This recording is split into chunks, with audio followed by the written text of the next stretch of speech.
We had on the calendar Monday, this, yesterday. O'clock on Monday, something on that. Is it next day? As of next Monday. Is it next week? About bylaws, but. The mine's been changed. And Mayor, do we have a resolution? I think that might have been double booked. Or just set it up? I think, yeah, Beckett put a couple of availability dates. Okay. I'll check. Can you tomorrow. confirm Yeah, because I get another. Meeting. yeah. So if you have another, we just, I'll just. Okay. Even if it's actually a meeting, I'll just confirm and move it. Which I can do that. Yeah, I mean, I've got a meeting.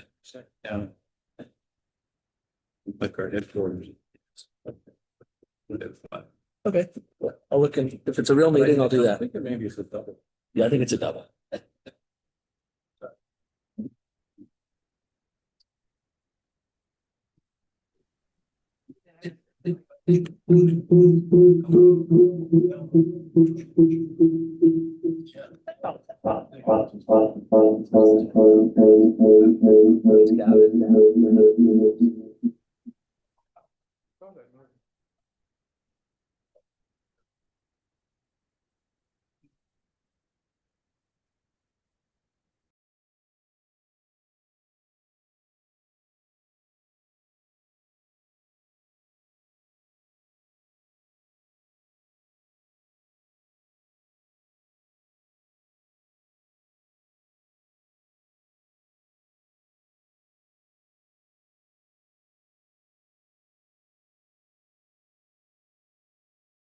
Vote.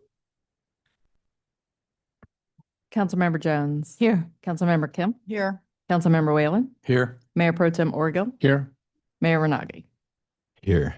And then Mayor Pro Tem Orgill will lead us in the Pledge of Allegiance, and we will follow that with a moment of silence for one of our community members, James Politowski, who, so if you want to lead us in the Pledge of Allegiance, then we'll do a moment of silence. Okay, please stand in and join me in the pledge.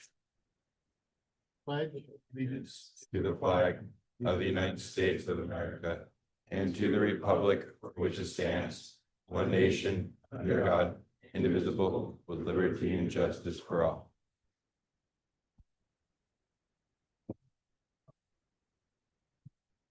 So we'll, at this point, we will now do a moment of silence to honor James Politowski, who was one of our community members who tragically died in an accident while helping his daughter learn to drive. So we'll take a moment of silence and we'll also adjourn the meeting. So if you could join me in a moment of silence.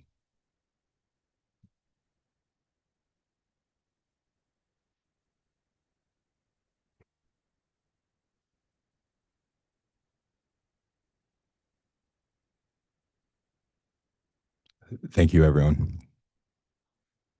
So we are going to start with we have one very special presentation today. There he is in the back. Recognizing the Veterans of Foreign Wars will present Officer Martinez the VFW Law Enforcement Award, and I have this distinct privilege of knowing Officer Martinez since I think 4th grade when I was in the DARE program. So I guess he kept me on track to some degree. But so anyway, so I'll join the representatives from the VFW down there, and we will present a resolution. So we'll go do that. And Officer Martinez, do you want to join us down here? Where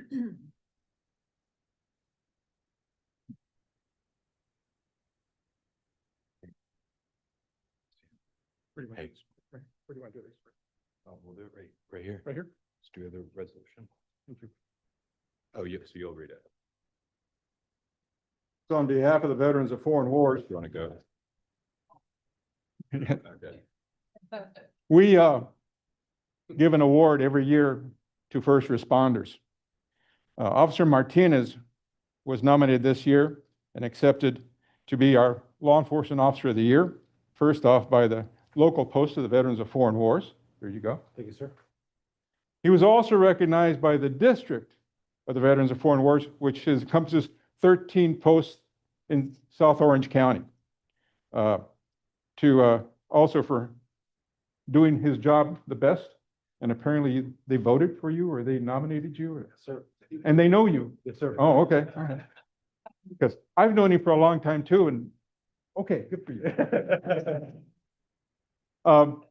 Those of us that are in uniform, have been in uniform as veterans, we have a special kinship to our brothers and sisters in uniform.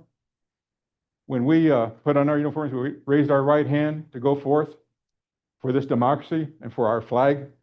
So do they every single day. What you don't realize is they are supported by their family, their friends, that every time they see them, every time they crawl inside that black and white, every time they crawl up on a rig, every time they answer a radio call, they may not come home. And they know it. And they do it every single day for us. We all sleep at night better because of these officers, men and women, that protect us every single day. Thank you, sir. Thank you, my brother. Thank you, sir.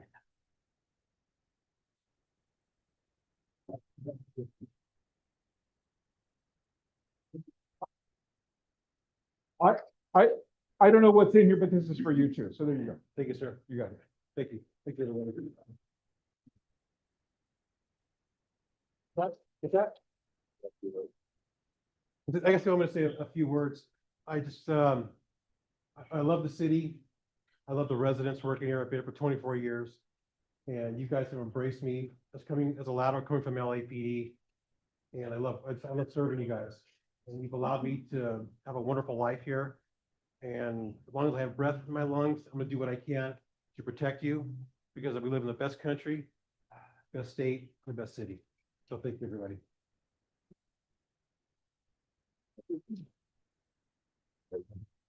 We'll do. Okay. Do you want to do one just with you guys first? Oh, With the VFW and then, okay.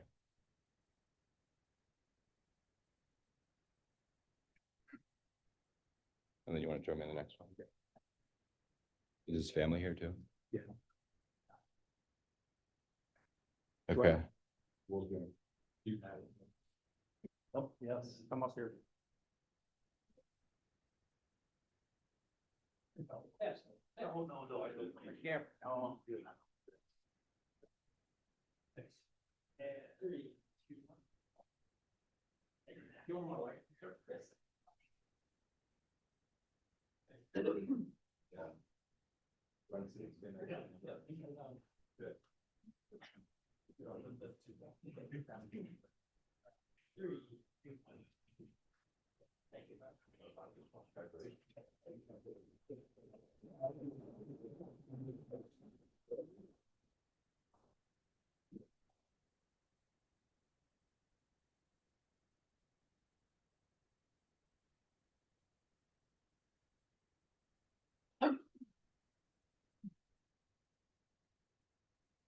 Okay, Mr. City Manager, do we have any items or deletions to the council agenda?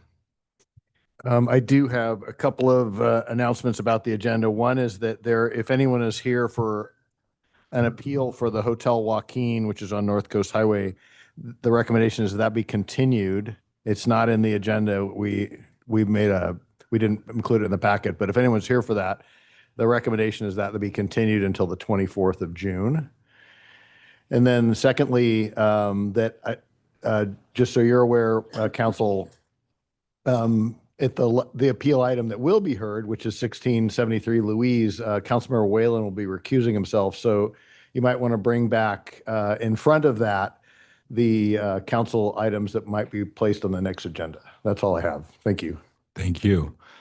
Okay, so at this point, we are going to take public comments on items that are not on the agenda, but within the subject matter jurisdiction of the Laguna Beach City Council. And so we have 45 minutes allocated for this. And so what I'd like to do first is, can everyone who wants to give public comment on a non-agenda item, please raise your hand so we can see how much time.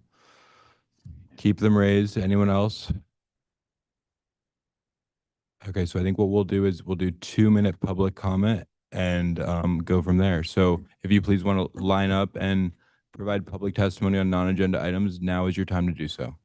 And you don't have to sign in beforehand. You can write your name after if you want. So whoever wants to speak first, come on up to the mic. Don't be shy.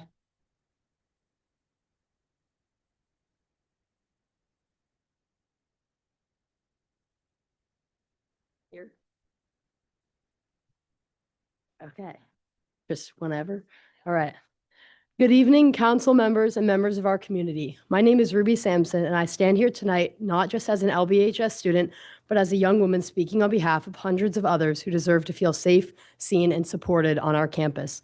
Right now, the decision to rotate Officer Ashley Crotein out of the position of LBUSD's Student Resource Officer is being justified as policy, a standard 4-year rotation that applies to all officers. But when we're talking about the role of a school resource officer, somebody who becomes a part of our everyday lives, who we are expected to trust with our most vulnerable truths, it cannot be treated like any other assignment. I respect that the chief and others are just trying to follow procedure. But the truth is, if we follow procedure blindly, we fail the very students this position is meant to protect. You cannot preach student safety and strip us of the one person who makes us feel safe. Let us look at the facts.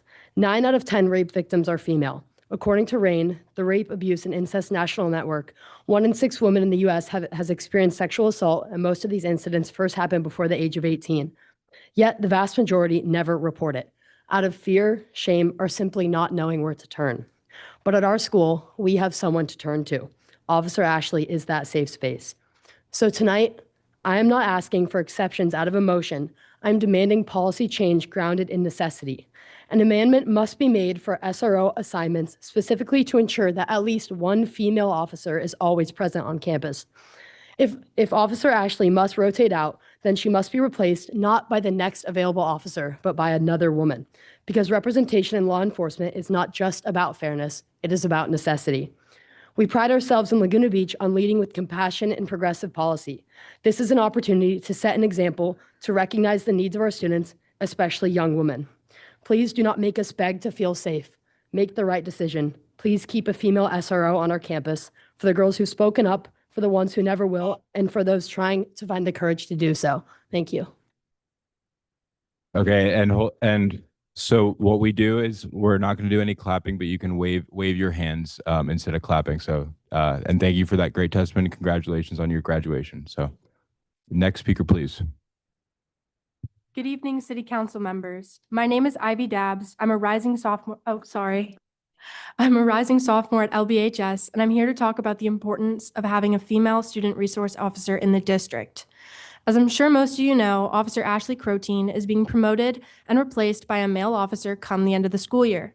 With 2 male SROs, female students will be less likely to report as many cases of sexual harassment or assault or abuse than if there was a male and a female SRO. I recently conducted a survey asking students, faculty, and community members if they were or are a female student, would they feel comfortable reporting sexual harassment or assault to a male officer? Out of 30 responses from students, faculty, and community members, only 2 of them said yes.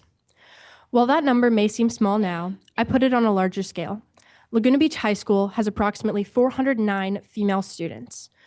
Based on these survey results, this means that an estimated 381 students may feel uncomfortable reporting something as serious as sexual assault to a male officer.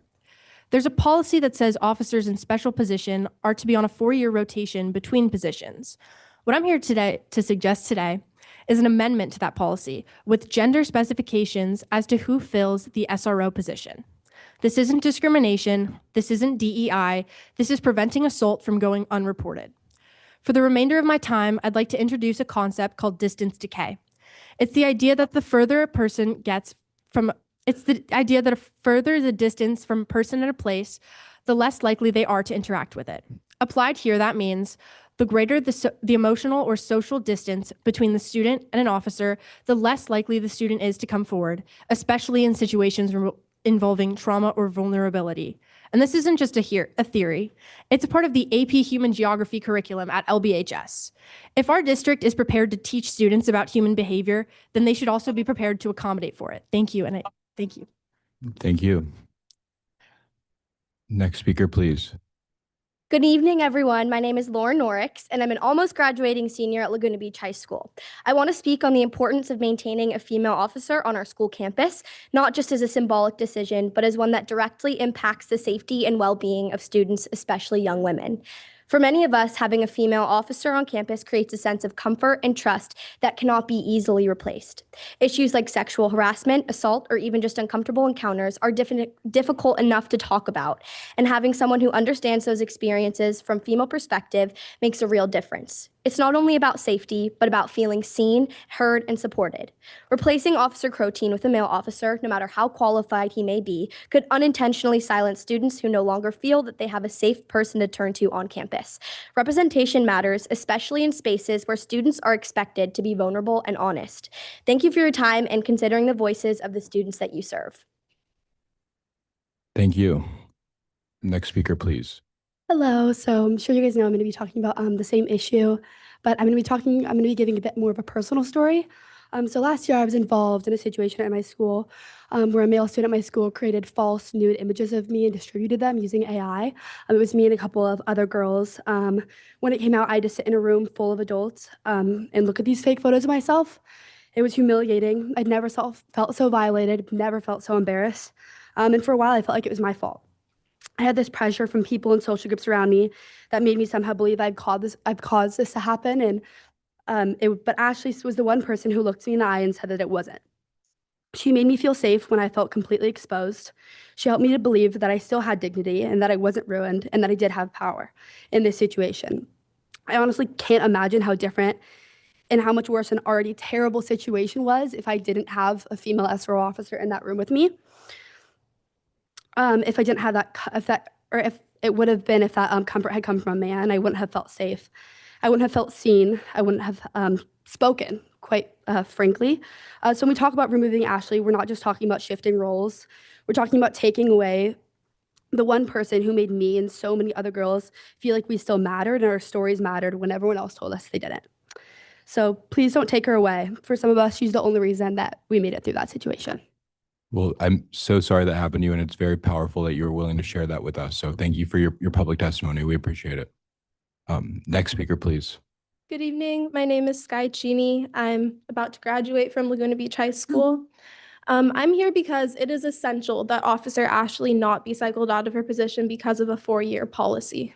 I understand that the idea behind the policy is to give new officers opportunities, but in this case, it is not what's actually best for the students, and that's what should matter most here. There's a shortage of female officers in the Laguna Beach Police Department, which means that her replacement is going to be male. This is a problem because the primary, real serious issues being dealt with at the high school are sexual harassment and sexual assault. These are issues that overwhelmingly happen to young women. According to the CDC's Youth Risk Behavior Survey, 1 in 5 high school girls report experiencing sexual violence while at school. And National Center for Education Statistics reports that harassment and assault are the most common serious crimes in schools. Most of these crimes already go unreported, but female victims are significantly more likely to report to female officers. On top of that, our entire administration at the high school is male. And without Officer Ashley, there is no real alternative for girls who need a safe place to speak up to someone who has the power to make a real change. I know our police department values justice and making sure people feel comfortable reporting issues to someone who can actually make a change. That's Officer Ashley. Sometimes policies need to be changed when they don't serve the people they're supposed to help. Right now, what matters is doing what's actually best for students. That's the whole point of having an SRO. Students should be the priority, and for Officer Ashley, I know that we are. Thank you. Thank you. Next speaker, please. Good evening, Council. My name is Sophia Schaefer, and I'm a freshman at Laguna Beach High School. I never thought I'd be speaking at a city council meeting, but this is really important to me because it's personal. I want to talk about Officer Ashley and why removing her from our school is a mistake. High school is already hard, especially for girls. You're trying to figure out who you are while also dealing with pressure to look a certain way and act a certain way. There are real things we're dealing with that adults sometimes don't see. Things like guys making rude comments, getting sent inappropriate messages, and being talked to about in group chats. For me, Officer Ashley has been someone I could actually talk about with things like that. This year, I was lucky to be a part of a freshman female empower group, and Officer Ashley was one of these leaders. She didn't just show up, she was present. She made time for us, and she listened to us. She shared stories, asked questions, and made sure we knew we weren't alone. When I was dealing with issues or struggling, Officer Ashley helped me figure out what to do. She didn't make me feel like I was being dramatic. She made me feel seen. She showed me how to speak up for myself and not feel ashamed for wanting boundaries. She reminded me that I'm allowed to say no and that I'm not here to make other people comfortable at the expense of my own safety or values. Officer Ashley didn't just do her job, she cared, like really cared. Now that she's being taken away because of some policy that rotates officers every few years, no matter what, this doesn't make sense and it's not fair. That's not what's best for students, especially girls. How is it okay that we're going to have 2 male SROs and 0 female SROs we can go to when we're dealing with things that only another woman might really understand? This feels like we're being told that our voices and our safety doesn't matter as much as some rule made outside the classroom, a rule that doesn't take into account the relationships that trust we've built. If any of you had a daughter, wouldn't you want her to feel safe with someone like Officer Ashley on campus? I'm still just a freshman, and even I see how wrong this is. We need adults who get it. We need women we can talk to. Please do whatever you can do to keep Officer Ashley at our school, or at least change the policy so we have another female SRO officer for equity. Thank you for listening. Thank you. Next speaker, please. Hello, everyone. My name is Easton Perez, and I'm a freshman at Laguna Beach High School. I'm here today to speak on the proposed removal of our school resource officer, Ashley Crotein. Officer Ashley is more than just a presence on campus. She's a trusted mentor, a constant source of support, and a vital part of the LBHS community. She really cares about every student and is committed to helping all of us succeed both in and out of the classroom. Personally, Officer Ashley has changed my life. She's referred me to extracurricular programs beyond school, and because of her, I've had opportunities I never thought I would pursue. She's gone above and beyond to help me get recognized and accepted into these programs, and I know that she can do the same for so many others. Beyond that, Officer Ashley has supported me through personal and family challenges. She's made it her mission to ensure I feel empowered and confident in making the best choices for myself, and she stands by those choices 100%. That kind of dedication is rare, and it's something I, along with many others, deeply value. Over the past couple of years, I've built a strong sense of trust in Officer Ashley. Just knowing I can go to an officer, even in a tough situation, makes a huge difference, and I truly feel like I can trust Officer Ashley with my entire life. Removing Officer Ashley would be ignoring the powerful impact she's already had and the even greater impact she can continue to have over the next 4 years. She's a trusted adult for so many students, and her ability to connect with us on a deeper level is what makes her so good at her job. Taking her away from this position would mean removing a crucial part of what makes her school feel safe, cared for, and supported. She's respected and loved by our students and staff, and no one is more qualified, more committed, or more compassionate than Officer Ashley. So today I ask the City Council to keep Officer Ashley Crotein as our SRO and to allow her to continue this work for the next 4 years. And when the time comes to revisit this decision again, I'm confident that even more students will be here today, ready to tell you how she's changed their lives too. Officer Ashley is a role model, a trusted adult, and an essential part of our school. Please let her continue to make a difference. Thank you for your time. Thank you. Good evening, Mayor Renagi and members of the City Council. I'm Michelle Foster. I'm the health teacher at the high school, and I had a whole speech prepared, but these guys just blew me out of the water. Thank you so much for speaking. I'm so proud of everyone who got up here.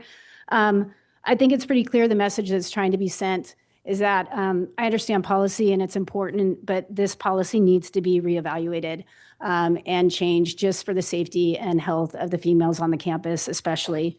I work closely with our females every day. I've witnessed firsthand the pain and the fear and the tears that they carry. I've heard their voices tremble as they speak about experiences with sexual harassment, assault, coercion, and AI-generated explicit images being shared without their consent.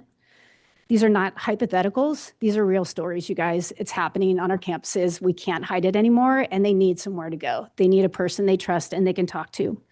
The policy may be well-intended, but it's short-sighted, it's inequitable, and it's deeply harmful. You don't rotate out relationships. That's not what we do here in Laguna Beach, okay? You don't disrupt support systems that students rely on, especially the most vulnerable among them. And yet that's exactly what's happening. Our young women are devastated. They're losing the one officer who's listened, who's believed in them, who's stood beside them, in the most difficult of times. Removing Officer Ashley and replacing her with another male sends a chilling message to our female students that their safety, their health, and their voices are negotiable. Mayor Ranagi, council members, I'm asking you to intervene because here is the reality. 82% of juvenile victims of sex crimes are female. 82%. Therefore, it is just common sense to have one of our SRO officers be female on our campuses. I appreciate you listening and taking this into consideration. Thank you. Thank you. Good evening, Mayor Ranagi and council members. My name is Thesa Zuziak. I'm a 35-year community member, a mother who raised her 2 children here, a former 12-year recreation committee member, now a 13-year employee of LBUSD. The original purpose of the SRO program was student safety and support. Over time, student needs have evolved significantly, and our policies must evolve as well. The current rule mandating a 4-year officer rotation is outdated and no longer serves the best interests of our students and families. Our community is small and nimble enough to adapt effectively to the changing challenges faced by our youth. Officer Crotein exemplifies this adaptation. She understands students' realities and has earned their trust through genuine dedication. Working with young adults is a specialized role requiring compassion, consistency, and authentic investment.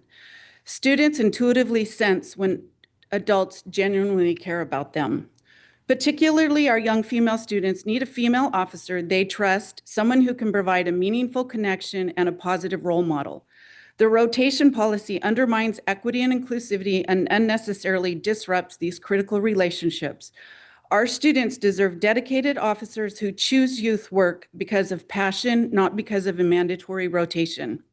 Yes, Officer Crotein has earned her promotion to corporal. However, that should not prevent her from continuing her vital role supporting our youth.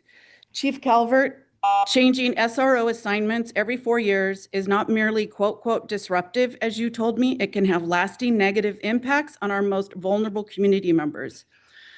Our youth must never be considered training opportunities. Your responsibility, our responsibility, is to ensure students feel safe, supported, and respected. Simply citing policy is insufficient and unacceptable. It's time to revise this rotation rule, putting the well-being of our students first. That is our responsibility. That is your responsibility as council members as well. Thank you. Thank you. Next speaker, please. Hi, my name is Meredith McMahon. I'm a 4th generation Laguna resident, PTA president, Top of the World. That's almost done, my 2-year term coming to an end, and a parent of 2 in the district. I'm here tonight, just like all of these brave and very eloquent students have shared. I cannot overstate how critical it is that Officer Ashley remains in her role as our school resource officer. She is not just present, she is deeply embedded in the fabric of our schools. She is trusted, respected, and beloved by students, parents, teachers, and staff alike.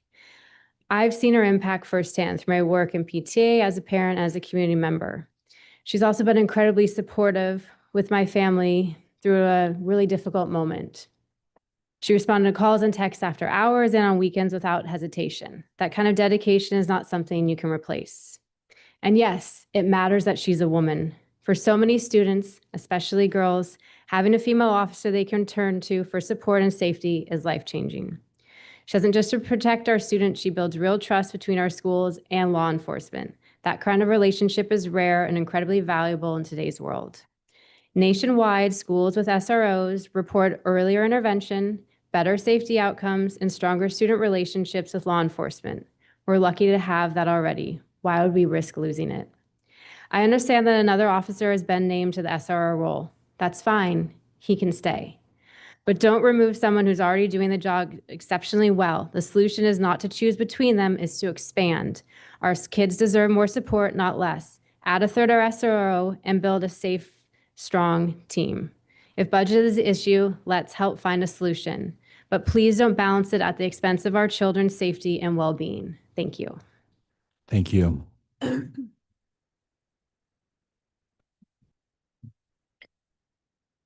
Hi, I don't know if I can speak after what I've heard here, but I'm going to try. And after what you have all heard here, I don't know how you can go home and think anything other than keeping Ashley in her position and raising her to supervise and train upcoming women into this role. We need it. The kids want it. The kids need it. And I want to say something because I'm not going to go through the stats. They're just egregiously depressing, but it's not just the girls that need her, the boys need her there too. Some of the boys maybe prefer to speak to a mother figure and not a man who might tell them to toughen up.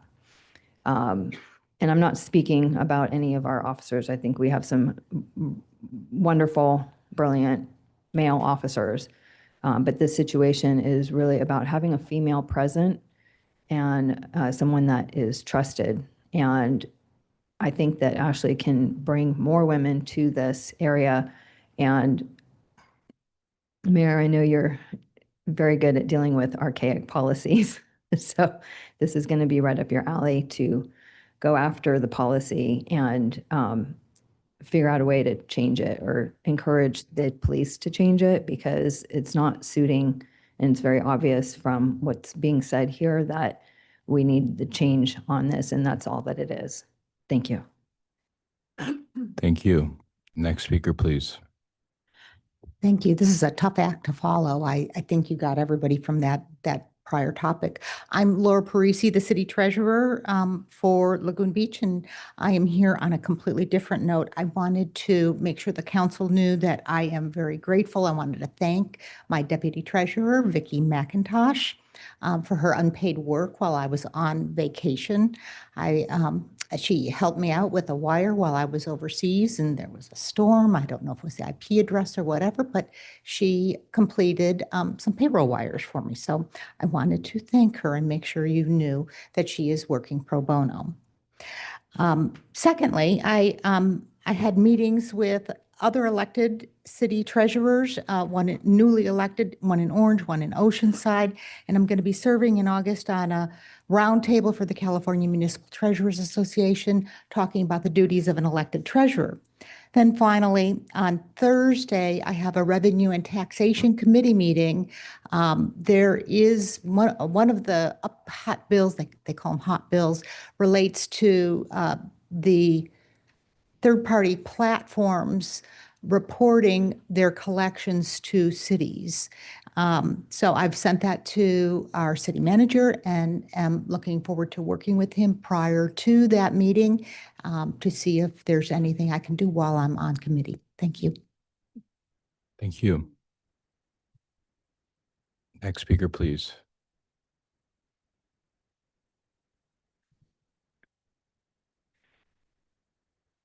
Good evening, council. I want to speak on an item that's going to be on the agenda, but in a different facet.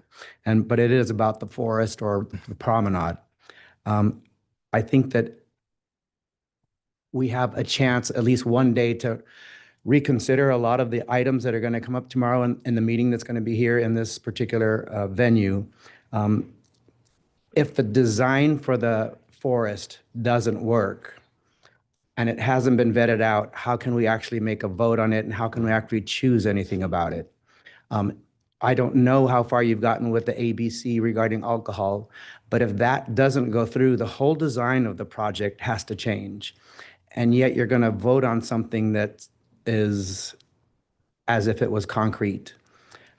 So I ask you to either come forward and tell us whether that is true, that ABC has been contacted, and we do have a 99% chance that that go through. Because if not, every furniture placement, every tree placement, every function of that needs to be changed. And then you're going to look at what the 17th design of the promenade or the forest and pay somebody to redo that again. So that's one of my issues. I want to thank you for what you did at Main Beach. It's great. The benches are phenomenal. The light stands are incredible. And I appreciate all that. The lawn area looks beautiful. I want to readdress that the tree is in a concrete coffin right now, and that hopefully will be our main tree into perpetuity. It would be the most incredible tree for the city, but it's encased in concrete and it's actually got tighter with the new design. And what's going to happen is it's going to raise the concrete, and then you guys are going to say that this tree is causing a problem, when most of the problems that we have with our trees in our town are self-made. So please reconsider that as well. Thank you very much. Next speaker, please. I'm shorter here. Hi, guys.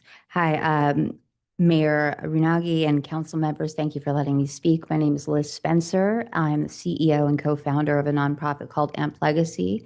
And before I get into what I'm going to talk about, I just want to say congratulations, because this is really scary to do this in light of the subject matter and in light of, just being in front of the dais. So I commend all of you guys, really, from the bottom of my heart. I'm speaking today on a subject that's tangential to the budget and to an area that every city is feeling pain from. Essentially, we are a consultancy that is a nonprofit, and we work entirely with cities, with other nonprofits, to establish connections that are in our own backyard to creatively and innovatively produce solutions that increase sales tax revenue, that work with projects that are already existing, that reduce conservation, essentially community impact, social impact, and climate impact. I'm bringing this up because in every budget meeting that we've seen, we see the same problems. It's sales tax revenue that isn't up to par. It's a lack of the ability to invest. And sadly, it's also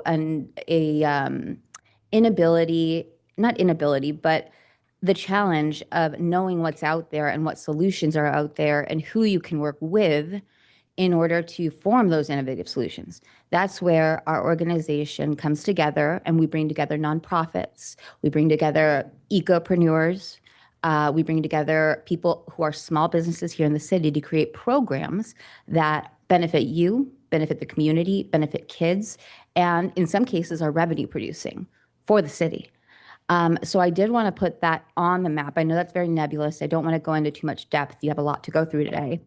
But if possible, we would like to propose a meeting with the city manager or whomever, whatever capacity you'd like, to give firm examples. And rest assured that hope is out there.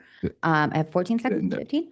No, I think. I'm over. Thank you. Thank you. Okay. Thank you. And I know you are not allowed to talk about, but may I have a card for the city manager?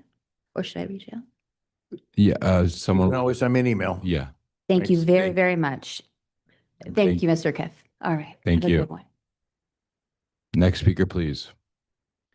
Hello, my name is Michael Ray. I was supposed to appear to be a potential candidate for the Arts Commission earlier today, and I got the time wrong, the day wrong.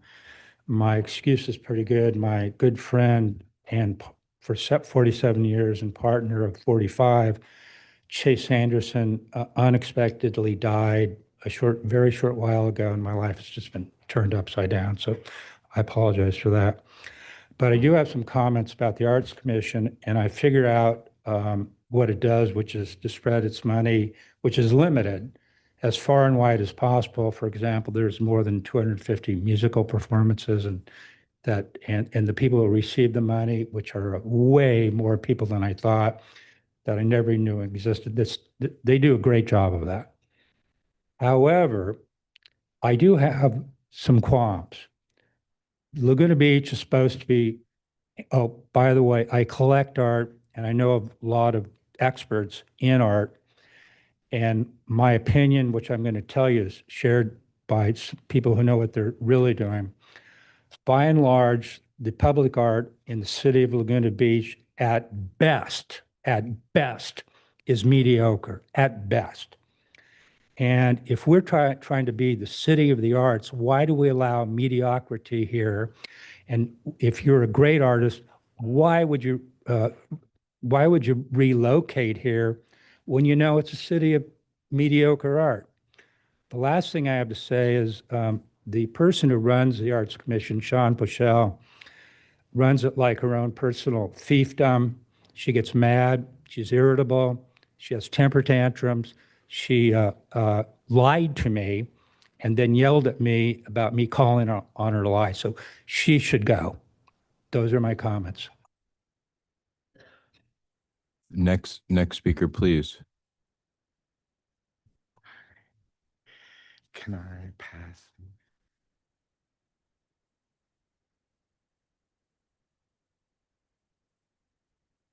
Hi, I wanted just to comment about something I read last night about one of our street buskers getting a ticket for obstructing the sidewalk.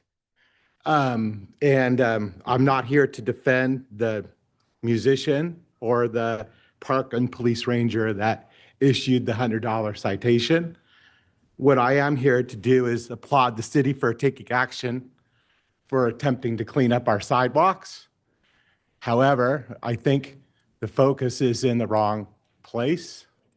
As I live in Bluebird Canyon and walk downtown almost every day, our sidewalks are getting littered with sandwich boards and with outdoor seating that's not permitted, which hinders the traffic along our city sidewalks.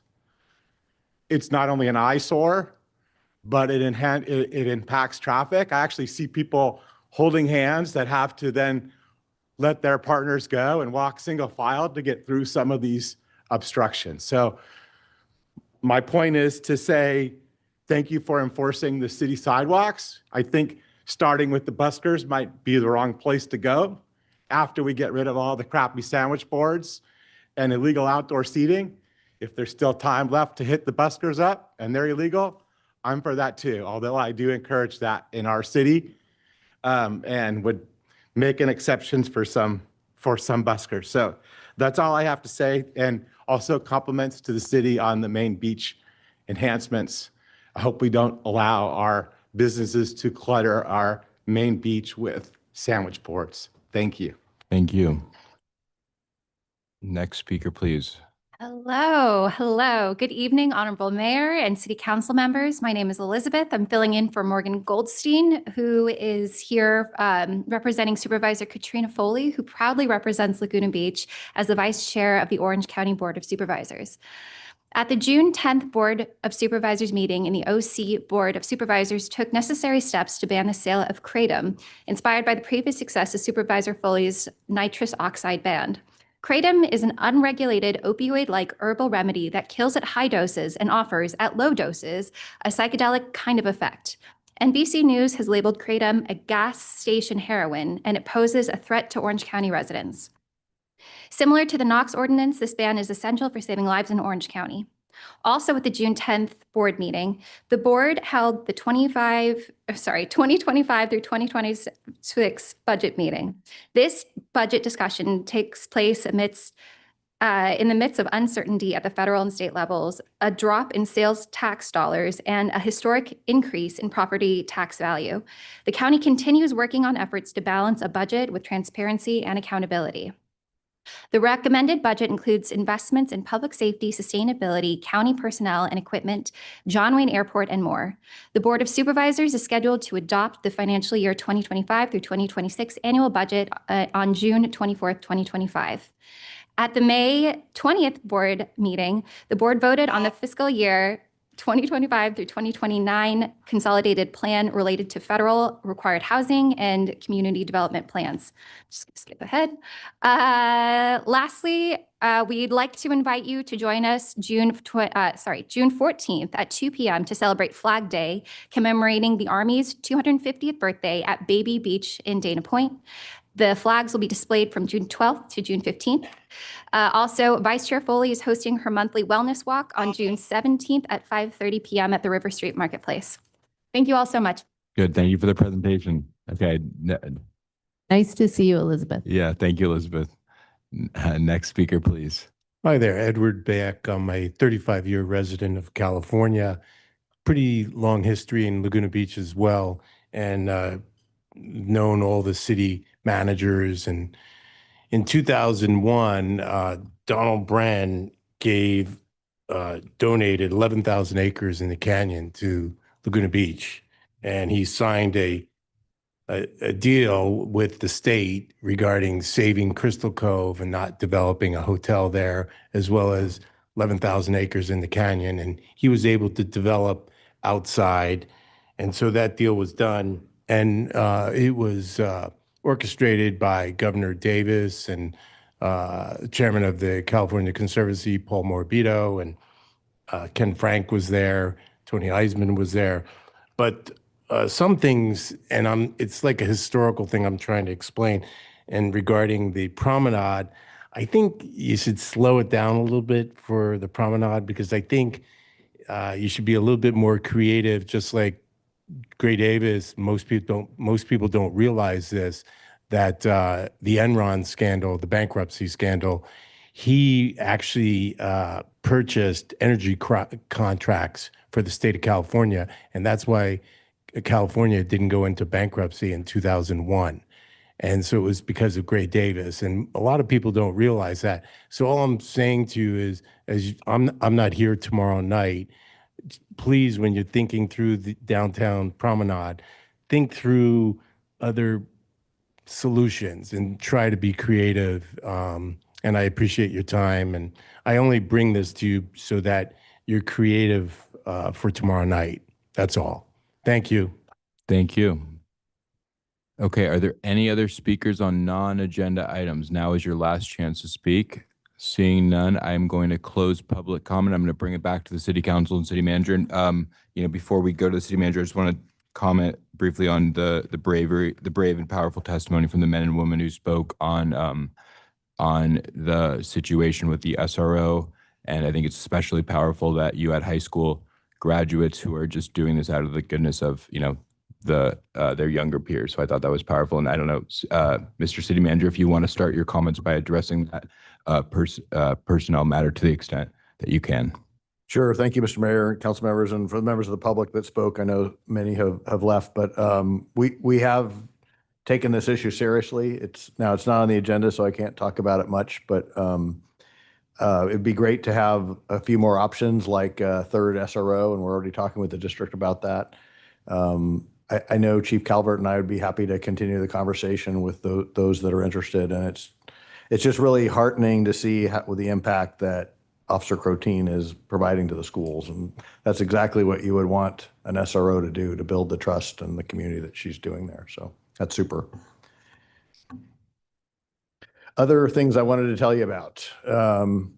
I wanted to try to regularly report on kind of what we're doing for the summer enforcement surge that we've talked about. So I have May's information in, and I'm going to put this on the website too, but just for instance, we're at 3,000 parking citations for just May alone. That's up from 2,400 in 2024. We're up at 28 loud exhaust sites, and these are not easy to do, but that's up from 14 from last May. Total calls for service are at 5,900 in May alone, compared to 4,700 in May 2024. And then here's another one: drinking and smoking in public. In 2025, May, 215 different citations. That's up from 50 in May of 2024. So I'll regularly report that, because I think people need to know that our good police force is out there making some hard citations and trying to reflect the kind of surge that the council and the community has talked about. So thank you for that. Can I ask the city manager, can you include that in our weekly blast? I'll do that. That'd be good. Yep. Thank you, Madam City Attorney. Thank you, Mr. Mayor. I have no report tonight. Councilmember Jones. Yeah, just a couple quick things. First of all, happy Pride Month to everybody. I'm super proud of this community for the way we support all members of our community. Had a couple of meetings that I wanted to report on. I met with Ray Heemstra with Orange County Coastkeeper, one of the great environmental advocates in our community. Met with the folks from Coast Film Festival and Billy Freed from KXFM, and also was really proud to be part of the ribbon cutting for the Main Beach Park project. I think that was a great project, and I'm still new to being on city council, so it just absolutely makes my heart feel like it's going to burst when I get to stand there and see our mayor introducing these wonderful projects. Thanks. Yeah, I'd just like to thank the staff for such good work on the Main Beach project. We've had so many people compliment us. It's been wonderful. The other thing is, on a personal note, I had knee surgery, so I'm gonna have to get up every once in a while and stand behind this podium back here. So when you see me doing that, it's just, I'm supposed to be getting up. I'm not supposed to be sitting, and it's kind of a pain in the neck. But anyway, that's it. Thank you. And thank you for still coming to the meeting. That's a dedicated city council member. So thank you for that, Sue. Councilmember Whalen, No report tonight. Mayor Pro Tem.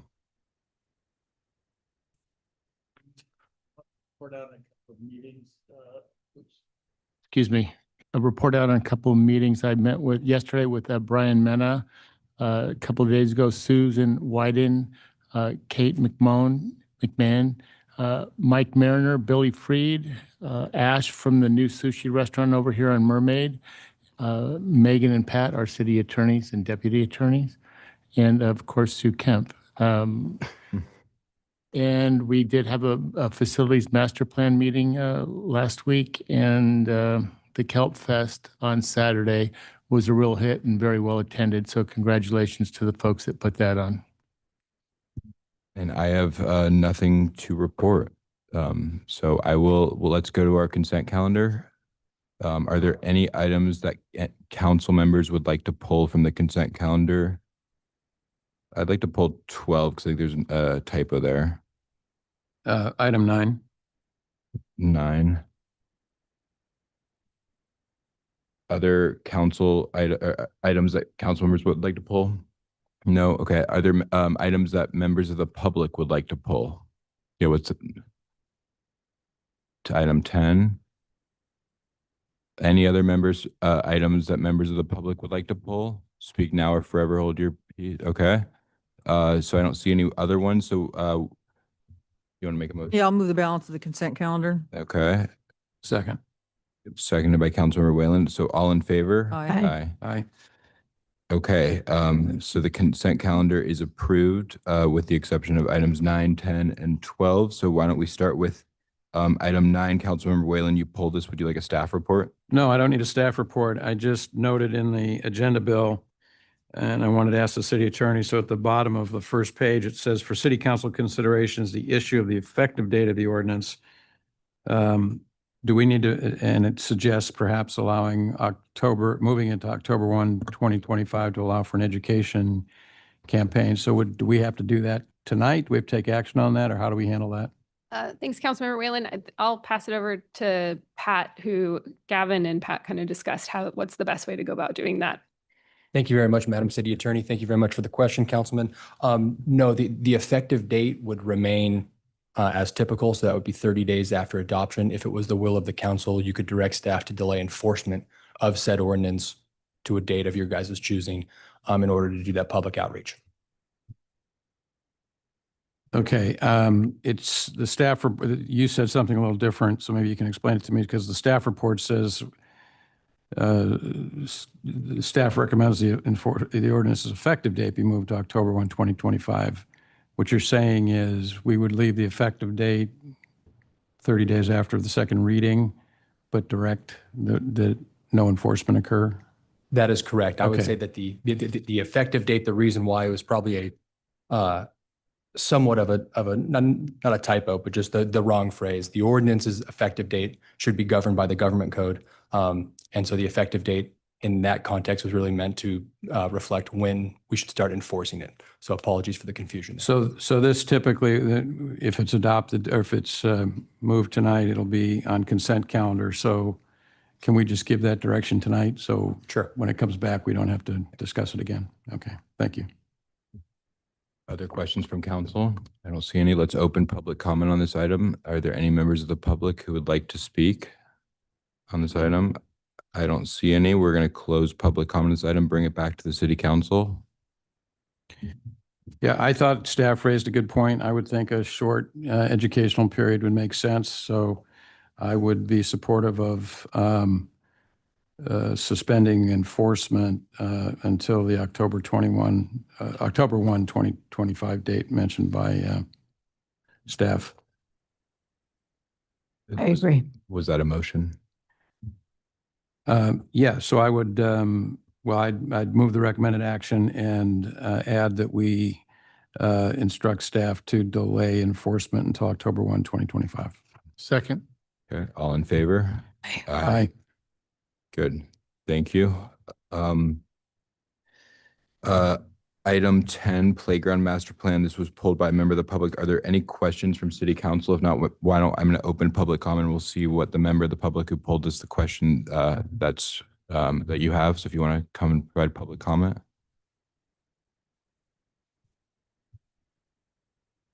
Thank you, Thank you, City Council and Mayor, and thank you very much for that compassionate listening to those students. That was well done.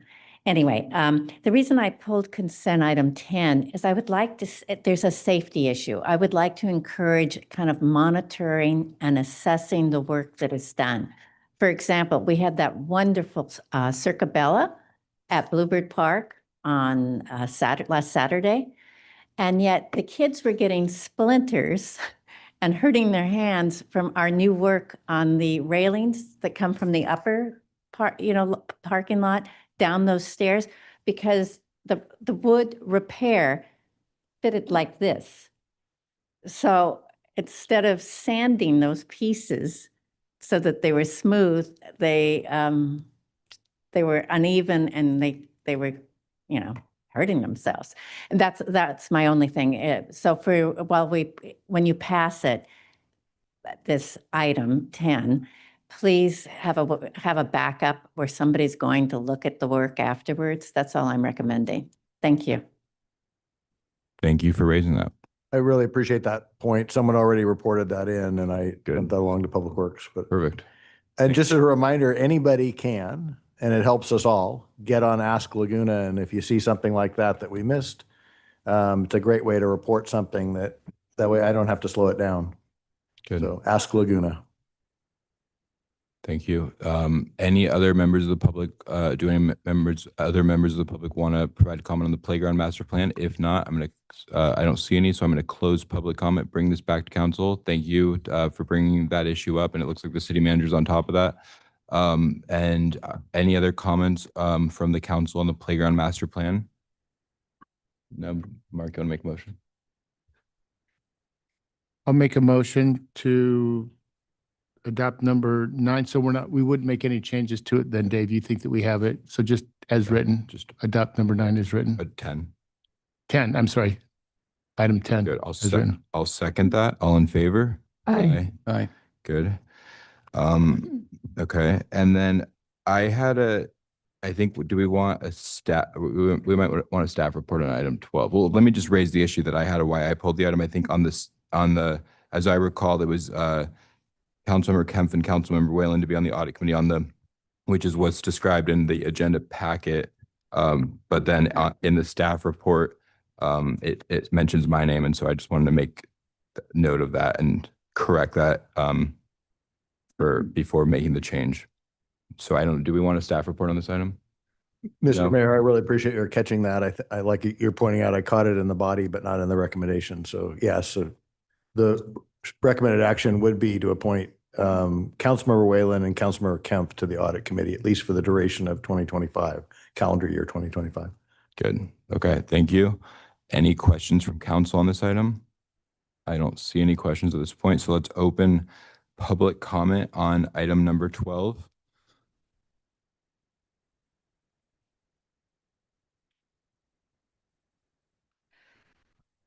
Hi, thank you. Thank you, Council. I wanted to first thank the council for separating the two committees. I think it's so important for a city to have an audit committee. The city clerk handed out the best practices provided by GFOA. These are considered the safe haven or the safe harbor for cities when in dealing with groups like the SEC. One of the things, there are a couple of elements to best practices that weren't in the Raftellus report. First of all, their recommendation in the best practices is to have 3 members of a governing body on an audit committee. You have a copy of that. That's at the top of page 2. I believe it's the third bullet down. It also stated that ideally all members of the committee have some basic understanding of finance, and you have to have at least one financial expert, somebody that has auditing expertise, actually specifically municipal auditing expertise and education. The detail again is at the top of page 2. And then finally, the other point that I thought was so important in best practices is that for the purposes of GFOA's recommendation, governing body it considers all elected officials, including positions like my city treasurer position that has a statutory responsibility for ensuring that the city complies with GAAP in matters of accounting as well as auditing. So with that, I'm asking or volunteering if you would like to participate as a member of the audit committee as that third member and comply with that best practices. Thank you. Thank you. Hello again, Deborah Lawton. The audit committee, I wanted to make sure that auditing was understood as being something different from finance and investment. Because think about personally, if you go to a certified financial planner, they'll tell you how to get investments, correct? But those investments could have a tax implication. And if you just took that one advice, you would be making an error. Well, it's very similar, the difference between finance and auditing. And we do need trained auditors on that audit committee. I would recommend that we have probably the city treasurer, training helps, and also a real auditor, not just somebody who knows something about investments. We need somebody who knows how to check, to do that backstory check. And that's all I'm recommending. Thank you. Thank you. Next speaker, please. Hello, Mary Locatelli. You all know what I think about this issue. I've sent you a long dissertation about this and talked about it many times in the past. So I'm just going to make 3 points tonight. 1, you should have at least 3 members on the audit committee. 2, they should have at least 3, preferably 4 meetings a year. And 3, you should provide the committee with accounting and auditing expertise. I really have never understood why that has been such a heavy lift in the past. I mean, if you were going to set up a legal panel, you'd put a lawyer on the committee. If you were going to set up a medical review board, you'd put a doctor on the board. I don't understand the reluctance to put an auditor on the audit committee. Yeah, I'm not usually funny, so I don't think that probably was. And actually, you would not be wrong if you thought of me as a broken record, or even maybe as somewhat insane by the movie definition, where you are considered insane if you watch the same movie over and over and expect a different ending. I really prefer the spider analogy. I don't know if you guys have as many spiders in your house as I do, but man, they keep coming back. You can knock down those spider webs time after time after time, and in a couple of days, a couple of weeks, a couple of months, they're back. They're very persistent. So tonight, you could make me really happy if you dispelled the idea that I'm insane, and you rather reward my persistence and put somebody on the audit committee that has accounting and auditing expertise. Thank you. Thank you. Hello, everybody. Thank you for your service. Appreciate that. I think it's a great idea to split the 2 committees. It's a long overdue, fantastic way to go. I think using the GFOA format as the basis for it is a great foundation. And I think some of the comments were good as well. So it's in your great hands, and good luck with all that. Thank you. Thank you. Any other speakers on this item? Seeing none, we will close public comment on this and bring it back to the city council. And so who wants to start? I'll just ask a question. So the city manager, so when we had the RefTelis report, they recommended a standard way of doing it, in which you have 2 council members, members of the governing body. If we had 7 members of the governing body, we could have 3, but because we have 5 members of the governing body, we have 2. That's a standard way of handling audits, right? That's right. And it clearly says they should be members of the governing body. Right. That's just the 5 of you. Right. You can't have another one there that's a member of the governing body because Right. And then to Mary's question, she's not crazy. That was funny. But we are going to have, Bob and I are the subcommittee. We are going to have meetings. We are going to have a workshop, as we mentioned before, on the audit findings. I've been on this committee since 2018. And what we normally do is the audit committee will look at the findings. The audit committee will work with the finance department. The audit committee will then meet with the auditors, and then we'll have a report. So I expect, unless Bob has anything else to add, that'd be the normal process. Thank you. And just to address, I appreciate, Laura, the comments you raised. In looking at the GFOA standards, it seems like it does talk about the governing body should be understood to include any elected officials that lists county auditor, city controller with legal responsibility for oversight of the internal controls. But then I think the key phrase here is provided they do not exercise managerial responsibilities within the scope of the audit. So I think that's why I wouldn't be comfortable with having the city treasurer on that committee, because that's sort of what you're not just you're in the day-to-day functions of the operation. But I don't oversee the audit. That's not the point of the GFOA statement. I think the point is that you don't. Managerial's responsibilities within the scope of the audit. So I think that really clearly provides a roadmap for that question. And then I think the only outstanding question is whether, if there should be could the 2 of you guys pick a third person who's an auditor to be on your committee with you, a citizen or something? Well, I think what the language says, and I think it would be helpful, I think if this was included in the motion, it says the audit committee should have access to the services of at least one financial expert, either a committee member or an outside party engaged by the committee for this purpose.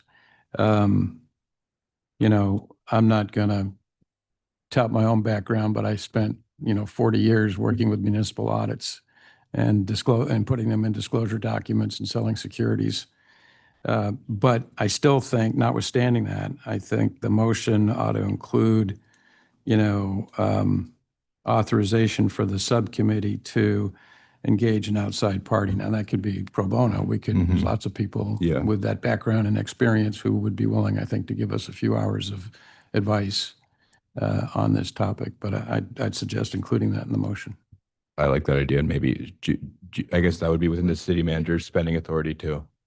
What do you think about that, Dave? I think that works. You're not saying this is a committee member. This is a No. consultant who could be engaged at the direction of the. No, and I'd like it to be someone that has a background in municipal finance. municipal It's different than public sector. And we can talk about it and work with the city manager to determine who that person should be. But at least we'll have the authority to, I think, then, clearly fall inside the safe harbor here, if you will, of engaging an outside party with financial expertise. So. I just wanted to, Mr. Mayor, assure the public that I think the goal here is even more transparency and clarity. And remember that one of the reasons that the governing board, the 2 members, would have the auditor report to them, in effect, is what if I'm doing something incorrect? I mean, they need to have an unfettered way to get to the governing board members. And that's why it's a GFOA best practice. And I think we have made great strides in our auditing practices. Again, we had the first clean audit, no findings, no material weaknesses within this past year, and we expect to do it again. So I hope the Laguna Beach public is assured that we're going to be transparent about it and candid about it and participatory about it through this role. Thanks. Yeah, I just want to commend the city manager on your work to really ensure that we're putting best practices into place. And I think, results speak louder than discussion. And the fact that we are now at a place where we have a clean audit is very impressive. And I think, as you said, it should give the public confidence in how the direction that we're moving. We always can be improving, and that's what we're doing here. And so I think very supportive of this. And Bob, is there further discussion on this? Or Bob, do you want to make a motion with the language that you added related to being able to bring an outside entity? Yeah, so I'd move recommended actions 1 and 2, and then in 3, clarify that it's appoint Councilmembers Kemp and Whalen to the Audit Committee, and then 4, authorize the Audit Committee to engage an outside party who's a financial expert with respect to municipal audits. Second. Okay, all in favor? Aye. Aye. Good, that passes 5-0. We made it through the consent calendar. Now we are on item business. Do you want a break? Do we need a break, council? No. You're good, okay. But now we're going to consider business item 17, adoption of the ordinance amending the fire code by adding the chapter to the municipal code adopting the CAL FIRE recommendations for the 2025 fire hazard severity zones. Chief King will present on this Chief item. King and the fire marshal come up. I Good. wanted to make sure we may have a different recommended action. I think this is first reading. It's not adoption. That's our mistake. So this is the first reading if you approve this today, and it would come back on the consent calendar. Is that right, Megan? Is this a public hearing then? No, okay. And I'll hand it back to Chief King. Thank you. Good evening, Mr. Mayor, members of the council. Thank you for the opportunity to present this matter before you. And the matter before you is the introduction and waiver of first reading of ordinance amending the fire code by adding chapter 15.01 to the Laguna Beach Municipal Code, adopting CAL FIRE recommendations for the 2025 fire hazard severity zones for local responsibility areas. As a summary of the matter, this report recommends that the City Council waive the first reading for this ordinance and amending the Laguna Beach Municipal Code as stated for the 2025 severity zone for local responsibility area as designated by CAL FIRE. Adoption of the ordinance is required under the state law, which ensures the city remain compliant with the Government Code Section 51179 while advancing local wildfire preparedness, risk awareness, and building safety regulations.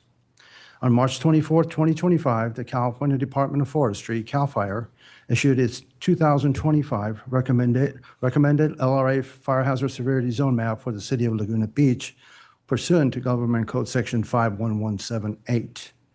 This release is a part of a statewide effort to enhance public safety and better inform communities of wildfire risks based on latest science, topography, vegetation, and fire history. The Fire Hazard Severity Zone map identifies areas of moderate, high, and very high fire hazard severity zones. The map is a critical tool in California's wildfire preparedness and land use planning strategy.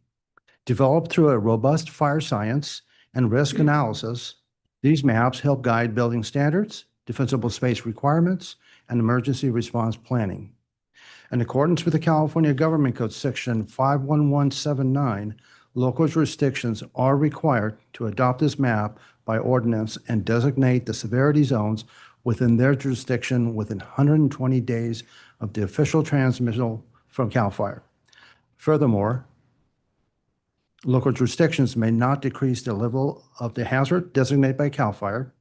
However, the local jurisdictions are permitted to increase the level or expand the area of designated fire hazard severity zone based on local knowledge or conditions. For discussion, CAL FIRE, through the Office of the State of Fire Marshal, develops and maintains fire hazard severity zone maps for areas under local jurisdiction known as LRA. And these maps require California Government Code Sections 51178 through 51189 help the local governments identify elevated wildfire risks areas and apply appropriate mitigation standards. And if we can go to the next slide, please. Right. CAL FIRE develops the fire hazard severity zone maps using a scientific model incorporating factors such as previous wildfire activity, ember transport potential, and vegetation density. These maps provide long-term wildfire hazards projection over a 30 to 50-year horizon. Independent of temporary conditions such as current land use or weather, they incorporate advanced fire modeling and techniques and historical climate data, including regional drought conditions. And in reviewing this slide here, what determines the fire hazards levels is the use and detailed local data, of course, of Laguna Beach, which is the vegetation, terrain, and weather. And key improvements in this from the 2011 release that was previously released, it helps to improves the analysis of ember travel and how embers travel, fire spreads into the neighborhoods, which is crucial for homes on a hillside. And as a result, we have received a more accurate long-term view of wildfire hazard potentials in our city. And I want to emphasize on this portion what these maps actually signify, hazard versus risk. So these maps really signify the hazard. And the hazard is identified, which is based on physical conditions that create likelihood and expected fire behavior. And risk is the potential damage a fire can do to the area under existing conditions according to any modification such as fuel reduction projects, defensible space, and ignition-resistant building construction. Two different objectives here. So the maps only identify the hazards. Okay. If we can go to the next slide, please. CAL FIRE's 2025 update significantly expands upon the last revision, as I mentioned, from 2011, which had limited LRA hazard zone designation as to very high only. Approximately 4.6 million acres in Southern California alone have one of these three hazard categories: moderate, high, and very high fire hazard severity zones. The updated maps within the city of Laguna Beach decreased the very high fire hazard severity zones by 2.04%. The average increase in the state of California has been 20% within a very high fire hazard severity zone alone. So we're on the good side of this revised map. And that is from the 4,999 acres that was previously designated under very high down to 4,897 acres. However, the maps now classify 201 acres as moderate fire severity zone and 341 acres as high fire hazard severity zones. You can go to the next slide, please. The largest expansions concentrate in the coastal area north of Laguna within the inland areas of within the inland areas of downtown and portions of the South Laguna east of Glenary Street. This is due to significant wild and urban interface risks as a result of flammable vegetation and potential ember cast, which are the airborne burning materials that can travel significant distances. And if we can go to the next slide, would be great. We can see the expansion areas, of course, the establishment of the new severity zones, which are the orange and the yellow, orange being high and yellow being a moderate severity zones. If we can go to next slide, please. Okay. I did want to provide access where our local residents can access this actual map within our website. We have made this easily available through our city website on the fire department's webpage. There is a tile that you can click and then it would actually launch this particular webpage. And I wanted to point out that this map has two functions. And this is a map that is hosted by CAL FIRE. And one area where residents can, on the left side, there's actually a small line that says enter address there, where a resident can actually enter their address and the map would immediately magnify into that address and display where the zone is for each respective resident. And on the right side, on that yellow bar, once someone does click on that, it launches an interactive map where you can slide. It has a slider where you can compare the area of anywhere within California, particularly Laguna Beach, where we're interested in, to see the 2011 versus 2025 version of the fire hazard severity zone maps. Can you go to the next slide, please? Right. So therefore, based on the updated maps, properties located within the high fire and very high fire hazard severity zones become subject to state mandated building requirements. California Building Code Chapter 7A requires fire-resistant building standards. In other words, such as standards as ember-proofing venting, ignition-resistant materials, and multi-pane windows. Incidentally, we've already required those conditions within our city anyways, but I don't want to review that. That's the significance difference for this map versus the 2011 version of the map. Can I just clarify? So did you just indicate that the 7A requirements were, while we're only required to impose it in the high and very high, the city of Laguna Beach already applies it to everywhere in the city of Laguna Beach? That's correct. Thank you. That's correct. So for the new construction or major renovations in these cases. And additionally, homeowners within the very high and high fire hazard severity zones must now comply with the vegetation management and defensible space requirements established under the AB 38 law back in 2021 and Assembly Bill 3074, respectively. AB 38 requires property sellers to complete a brush clearance inspection and provide documentation to the buyers confirming compliance with home hardening features prior to close of escrow. And AB 3074 establishes an ember-resistant zone, Zone 0, within 5 feet of structure requiring removal of combustible materials such as decorative structures, landscape materials, and potted plants. Regulations implementing the Zone 0 requirements currently await the Board of Forestry adoption by December 31st, 2025. This is in pursuant to Governor Newsom's Executive Order N18-25. We can go next slide, please. Thank you. Fire department staff have coordinated with other city departments to ensure consistent public messaging regarding the updated fire hazard severity zone maps and the implications to minimize potential misunderstandings among residents and property buyers.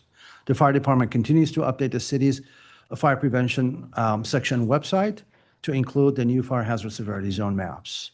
In conclusion, staff recommends the city council introduce and waive the first reading of the attached ordinance amending Laguna Beach Municipal Code, Chapter 15.01.05, to incorporate the 2025 Fire Hazard Severity Zone map.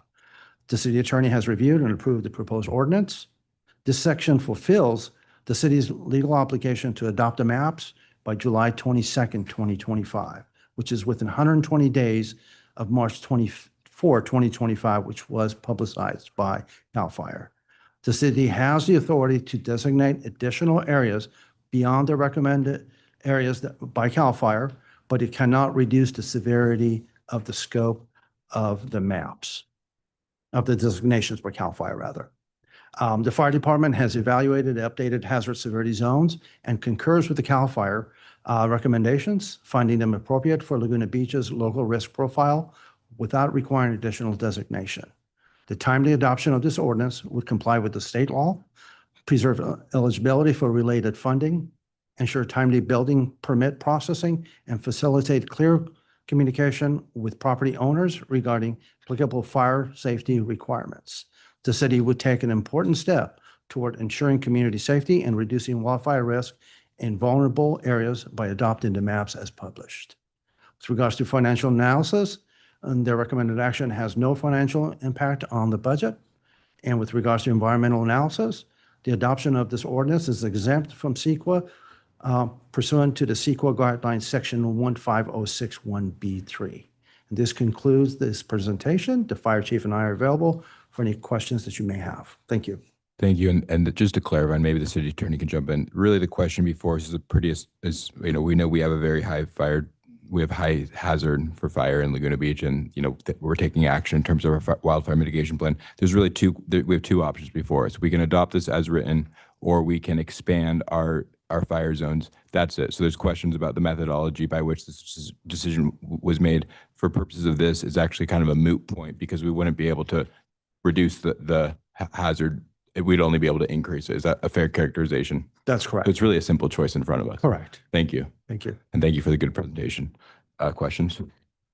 But we can implement ordinances in the future. So I noticed here under the moderate designation, I believe you mentioned that AB 38, some of the brush clearing and whatever would not be required under that, the moderate designation. That's correct. Currently, it is not. However, I believe the way that CAL FIRE is going towards adopting that eventually. Okay. And if they don't, we could? I'm sorry. And if they don't do it, we could through an Yes, we can ordinance? always be more restrictive. That's correct. Thank you. Yeah, to follow up on that, the AB 38, as I understand that, that's anytime somebody's selling a property, you've got to comply with this requirement of brush clearance. But I think the way the law works, as I understand it, talking to real estate folks, I haven't sold a house in a long time, but you can actually close the sale, close escrow, and then the buyer can assume the requirement to do the brush clearance within 12 months. Is that correct? Correct. So the AB 38 law essentially is a disclosure requirement only. So the seller has the obligation to obtain an inspection and have the obligation to obtain an inspection, get a report, and provide that, the condition, because is founded on the report. And they're required to provide that as a disclosure part of the real estate transaction. That's correct. There's no enforcement mechanism for any fire department to follow up on those inspections, but it is a buyer type of disclosure law, and it provides a civil recourse for the buyer to have any kind of corrective actions remedied after the close of escrow.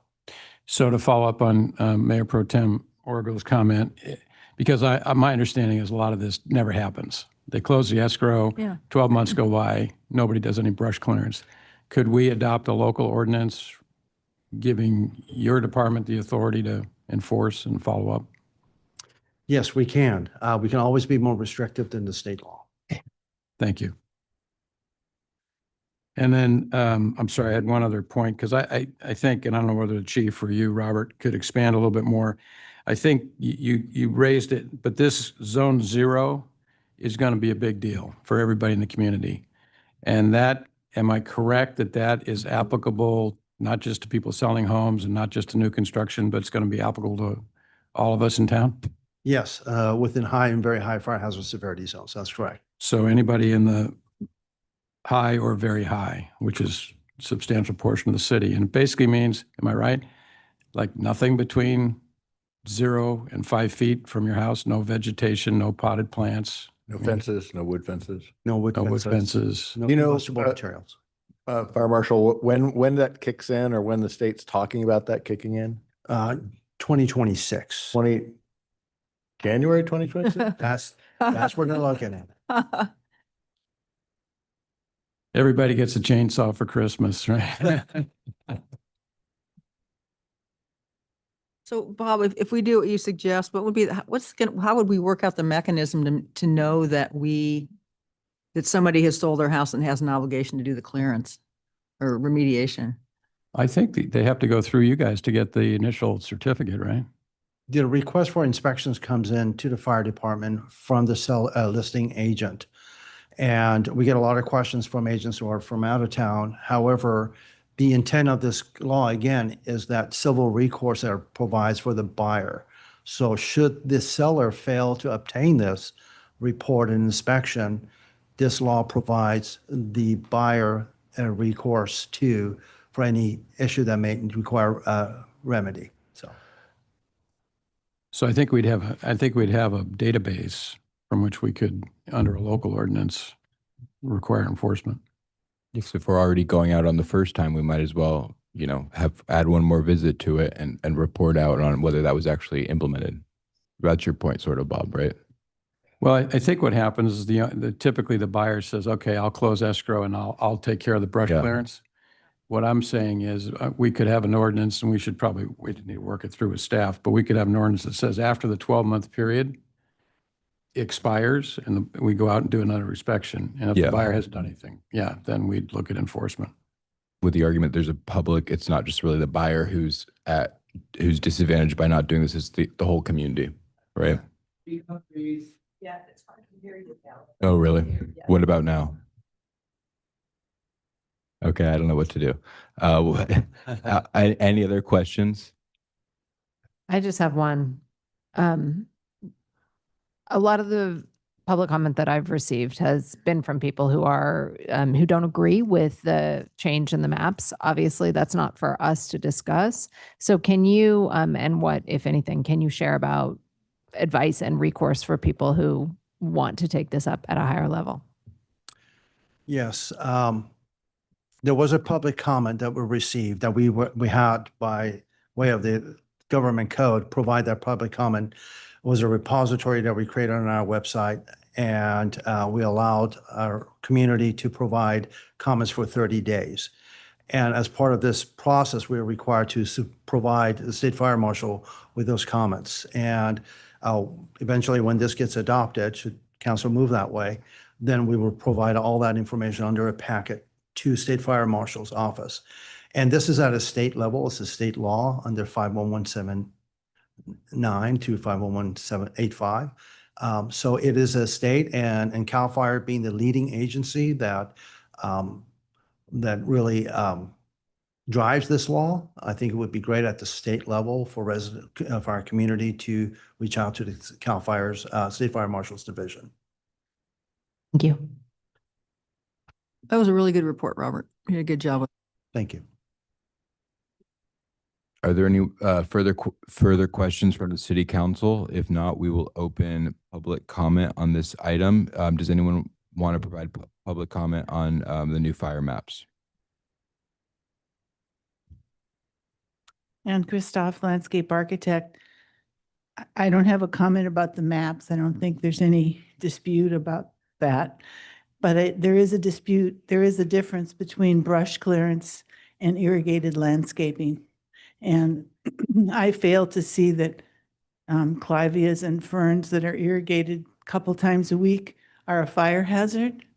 And I think it's a tremendous impact on ordinary homeowners who have very little land usually to provide beautification around their houses, to require them to have a desert zone of 5 feet continuously around their house, when maybe that's all they have. In South Laguna, it's a 5-foot setback on four sides.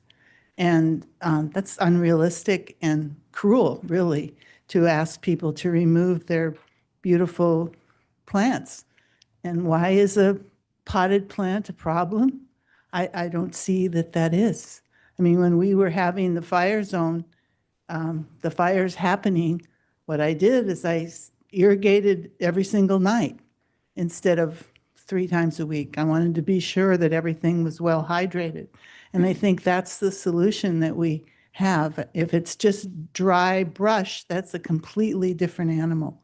So I hope you'll distinguish between those things. Thank you.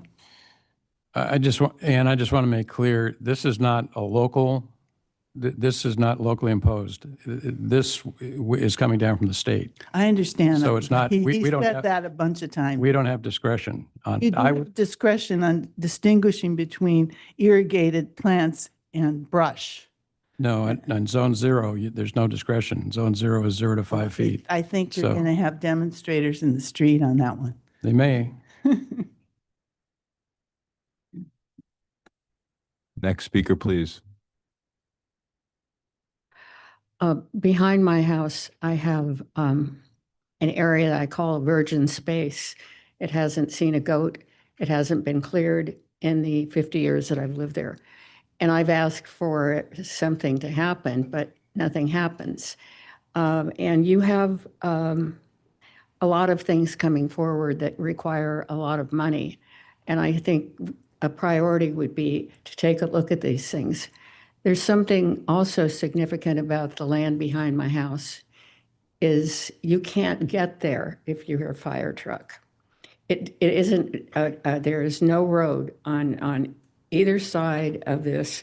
There are houses in front of it. There's a stump at the top of Alta Vista. It's a small street called San Clemente, and it only goes so far. There was a fire up there, and you get a fire truck in there, and that's all there is. And if the fire truck is in there, the residents can't leave because they're completely blocked in. So they're in a situation where they have to walk down the hill.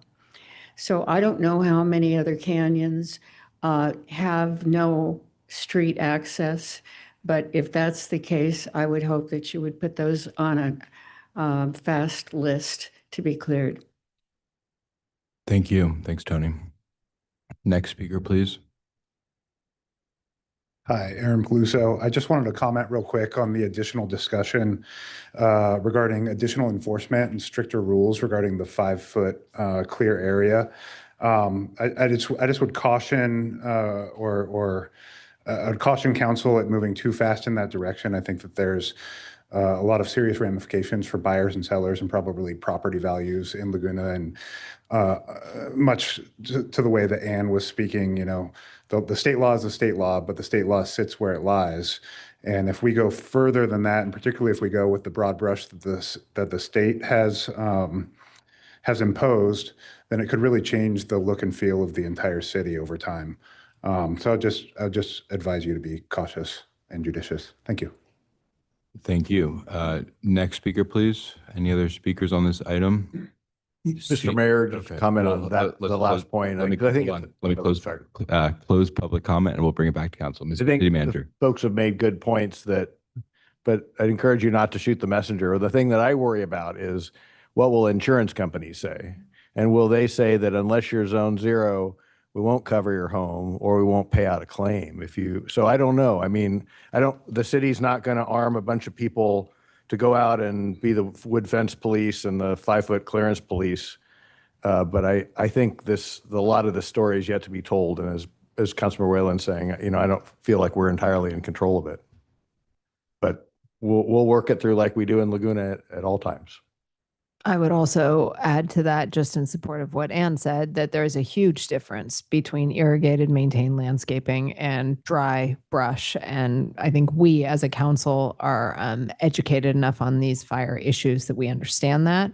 And our hands are going to be tied by what the state mandates, but we need to be cautious. Well, I think too, the insurance companies are going to drive this because they've already said they're doing this catastrophic modeling. And if you don't do clearance around your house, you might not get insurance. But the other thing, and to Ann's point, is we have 27% of the homes are second homes. So what if people are just not, managing their homes? There's a lot of homes that are not being well landscaped. And like Ann went out and irrigated around her house, but not everybody's home, not everybody's living there. And that's a problem. So anyway, that's my comment. And then to the comment that former Councilwoman Eisenman made, is that the zone that's been in the CEQA process for a long time, that San Clemente zone? Is that, or am I? No. So maybe someone can reach out to her with the status of when her zone could be addressed with fuel modification. That could happen offline, but I'm not sure that area is within the fuel modification zones. Oh, it's not public land. I don't know if it's private. It's not within our maintained Okay. fuel modification zones, but I think to your point, the fire chief or the fire marshal can look into it a confirm little that. bit more closely. Okay, good. Any other questions or comments on this item? No? Seeing none, does somebody want to make a motion on this? Move the recommended action. Second. All in favor? Aye. Great, can I jump in? Yep. It's the modified action because it's the introduction of the ordinance, not the adoption. Oh, that's what it is. We had a typo. Okay, so move the introduction of the ordinance. Hallie, you second that? Mark did. Oh, Mark did, seconded. Okay, all in favor of that? Aye. Aye. Aye. Good, passes 5-0. Do you want to take a break, council? So let's take a 10-minute break before we get to, so at 6, let's come back at 6:50 for item 18.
Okay, everyone, if you could please take your seats. As promised, we are back at 6:50.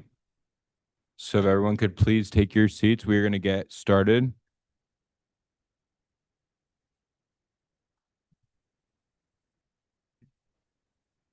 Okay, good. So we are back from our break, and now we are going to consider item 18. It looks like our Assistant City Manager, Jeremy Fremont, will provide a staff presentation. Thank you, Mayor. Good evening, City Council. With me tonight as well is Senior Administrative Analyst Louis Lacasella. We're just thought it'd be appropriate time to return our Parklet program back to the City Council. Just provide the council and the public with an update of where we are in our outdoor dining program, some pending legislation at the state level that could affect our program here locally, as well as just provide some policy considerations to take some direction that we can then work with over the next several months and bring back at the end of 2025 2025. And this is not including the the promenade, just for clarification tonight, that festivities tomorrow night. So our program's been in place since 2020. We have 16 businesses participating. They have temporary use permits. Just over 60 spaces are being used for outdoor dining, with 8 of those in public and 55 in private. And the Parklet program, the businesses using public property are paying a fee to the city, about $1,300 a month. And we'll touch on that later.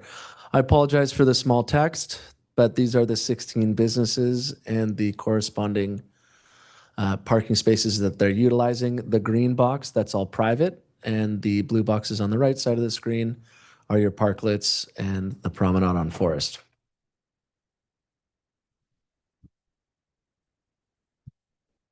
Jeremy, can I ask you a question? Sure. So Oliver's,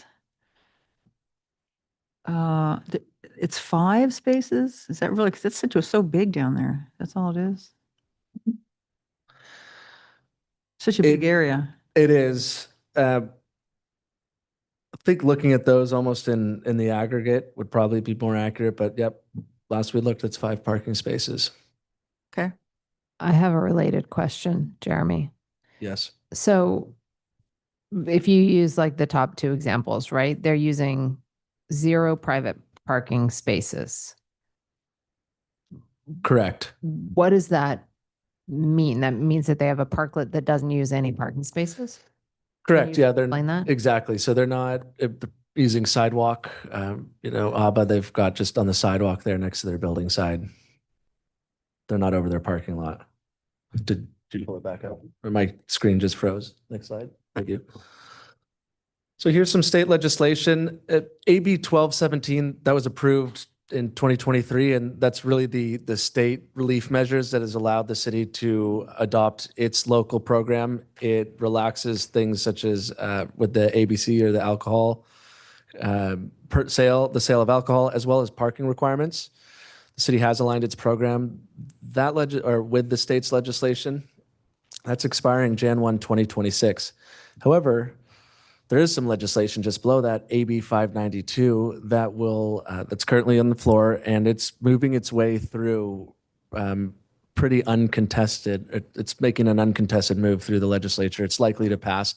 And what that's going to do is extend the provisions, those COVID era flexibilities, some of them in perpetuity. For example, the parking relief in perpetuity. The alcohol sales, that's still tied to a date, Jan 1, 2029, correct? So it'd be a 3-year extension on that. Of course, all that's subject to change. That's where the legislation is in the state today. And then AB 413, that is that's going into effect, and I'll touch on that later, but it provides a unique opportunity that, like I said, I'll expand on when we go through some policy considerations in a bit here. But essentially, that's freeing up some parking. So just to summarize the policy questions that I'd like to share, really our threshold or umbrella question here is, come January 1st, 2026, does the city council want to sunset the program, or do you want to continue the program? And if there's a desire to continue, this is by no means exhaustive, but here's 3 areas that we as staff would like clarification. Should the city pause new applications between now until we understand if the assembly bill is going to pass and the program will continue at the state level? What does our program look like long-term?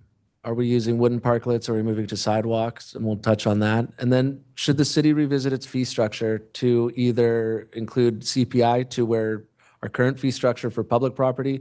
Should we explore some sort of fee structure for private businesses as well, which we currently do not charge? So two options here, just for example, let the program expire. The second, we could potentially rely on the state law if it passes and continue with what we're doing now and start a new TUP program. And in long term, we could amend the municipal code and the local coastal program. We did speak to the Coastal Commission a few years ago about that, and it wasn't a hard no. They were open to the idea. There are other coastal cities doing it. For example, just south of Santa Cruz, the city of Capitola, they updated their LCP for outdoor dining. So there is a pathway there if the council's interested in staff exploring that LCP amendment. This is going to that second component, the moratorium on new parklet installations. Essentially, does the council want to impose a moratorium until AB 592 is resolved? Or I'd like to strike case option 2. I don't really understand how we'd approach it case by case. I think it would just more so just being as is. Does the council want us to continue accepting applications for temporary use permits? We can disclose to applicants that there's a potential this program will sunset in 6 months. So that's the moratorium. Policy question 3, transition to sidewalk only dining. As I mentioned, AB 413, what that's doing is basically requiring local jurisdictions to red curb, all curb within 20 feet of a known or apparent intersection. So is there a potential for us to use this opportunity to, where since we're losing the parking, can we reprogram that space for something like outdoor dining? I would recommend, or staff would recommend, a feasibility study to look at starting with our downtown for what we call bulb out locations and sidewalk improvements. And to give you an example of what that can look like, here's Mermaid and Glen Eyrie. You can see on the left is just red curbing 20 feet, but what we can study and look at is these bulb outs, and that would be a way to transition away from the wooden parking decks long-term to more of a sidewalk kind of style throughout the downtown. We could also look at it for ADA improvements, expansion in our tree wells. I mean, there's a number, we can get a number of birds with one stone here with this study and understanding our sidewalks. We could look at that, come back and plug it into the CIP, for example, over multiple phases. Here's just a quick, SWA did a quick analysis. It is included as attachment 3 in the staff report. But you can see this is our downtown area, and there's first blush 20 opportunities for bulb outs, let alone sidewalk expansions, tree well improvements, et cetera. And then the last one, should we be interested as a council interested in maintaining the fee structure for the parklets, or would you like us to explore and provide options, return with options for a fee structure that would include private businesses or a CPI adjustment? There's just a quick overview of our fee structure, how we get to it, and our the 4 parklets, what they're paying based on that equation. So you can see about $1,300. The $4,500 at the end is a maintenance fee that is charged to all the parklets. Promenade businesses, it's $9,000, I believe, annually. So that's our presentation. Essentially, we're looking for council direction on the future of the program, moratorium or not, long-term aesthetics, and should the city update its fees. That concludes our presentation. Thank you. Okay, thanks, Jeremy. Question, and I'll go to Sue. So the intention behind us going to our decision back in, I think, 2023 was basically that we'd want to go to a market-based approach with the idea that when someone uses, when you give something for free, they're just going to use it regardless. And so the idea was by charging market rate that it would get rid of some, and actually did get rid of some of the underutilized parklets. Have we done an assessment recently to assess whether $5 per square feet per month is actually market rate? And what was that assumption based off of? Initial conversations with brokers 3 years ago. We have not done a recent assessment, but we could okay. Ahead of the next iteration. Got it. And then Sue. Yeah, I know this is about the parklets, but I was wondering, because I was looking at SWA's diagram, which is helpful. But we could also, I mean, is this the right time to talk about whether or not we'd like to use these spaces for, streetscape versus outdoor dining? To improve our streetscape, give us some more room for trees or vegetation? Would that be appropriate to talk during the course of this discussion? We'd have to bring that for another, I mean, it's not exactly agendized, right? Not exactly agendized. I think the bulb out conversation is clearly part of this discussion, and you could leave open the possibility of how you use bulb outs, for example, in the future. The exhibit one of the exhibits attached to, actually, I believe, shows some landscape. It doesn't show a very good rendering of it, but I think there's one reference to an art piece shown maybe in red. So it does reference some other. So the idea would be, Mark, that this feasibility study would make recommendations saying, okay, at this bulb out here is a good place for outdoor dining. At this one would be a good place for art. Another one could be landscaping. Is that sort of what this report would give us? Correct. Okay. And I think that ultimately it would, if you looked at the whole downtown and the whole a sidewalk replacement strategy, including other hardscape elements, planter opportunities, beautification. Yeah. There might be some room for just some thickened sidewalks, not necessarily bulb outs, that could accommodate some seating up against the restaurants. So the study, I think, would reflect all of that. Allie? Yeah, I just have a couple questions. Can you help me understand why we would impose a moratorium? Is that only to protect city staff time because we know that the law could potentially change things? Is staff and applicant time. If you feel that 6 months, I guess, isn't enough of a return on investment, or is just too short of a period to be beneficial to the city and the business owner. Okay, so obviously we could have that conversation with the applicants, and some applicants might choose to move forward anyways, and that's just a difficult situation for them to be in at the end of that Correct. 6 months. It's their investment. Yeah. Right. And my second question is, and forgive me if this has already been spelled out very clearly.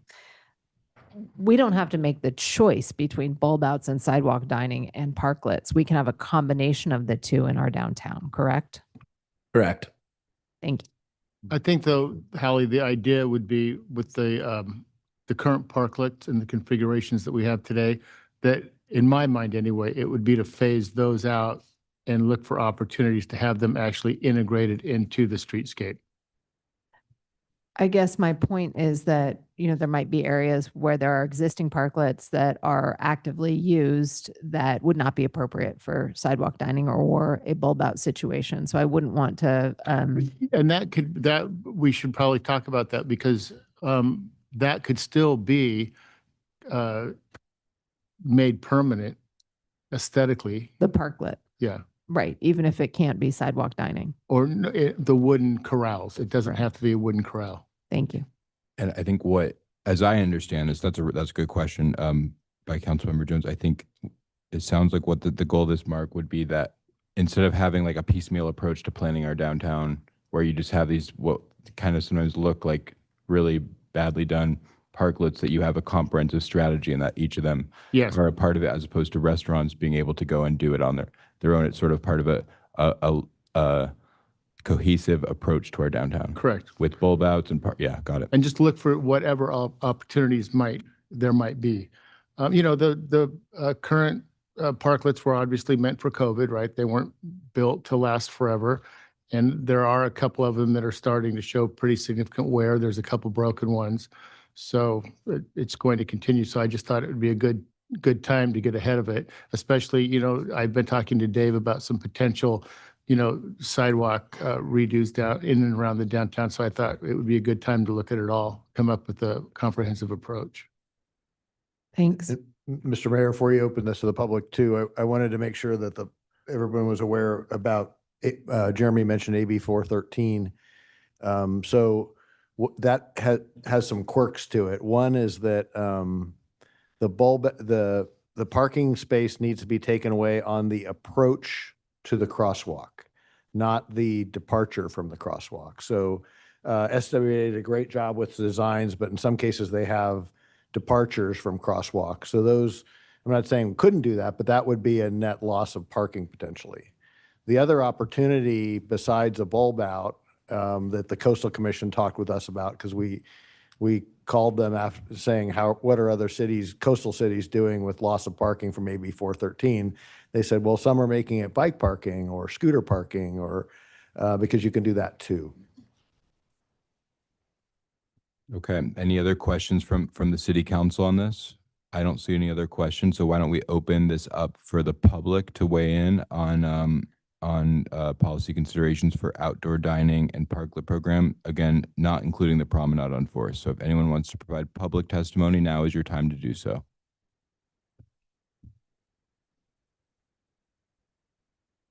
My name is Bree Burgess Rosen. I live in Mesa Laguna.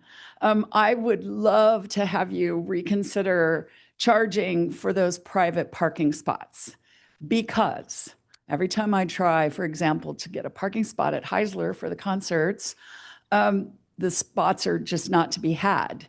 And there's Las Brisas using their private parking spots, but then for their dining, but then where do those customers park? In public parking. So by their taking up whatever 38 of their spots, 48 of their spots for dining, that leaves 48 people using our public spots. So I do think that everybody who's using their private parking for dining locations is then just pushing their clientele into public spots. So I think they should pay the same thing as the people who are putting their parklets and their dining tables in public spots. Thank you. Thank you. Didn't we earlier sunset that Las Brisas? Didn't we earlier vote on We it? did something with it. I don't remember what it was. Yeah, okay. I'm not sure. Yeah, go ahead. Yeah. Hi, Council. This is more of a clarification question. For the parklets, you know how they put up those tents and things? And that kind of blocks the street view of the, is that part of this that we're going to be you're going to be deciding that? Anyway, that's just my question. Thank you. Thank you. Other members of the public who want to weigh in on this issue? Yeah, go ahead.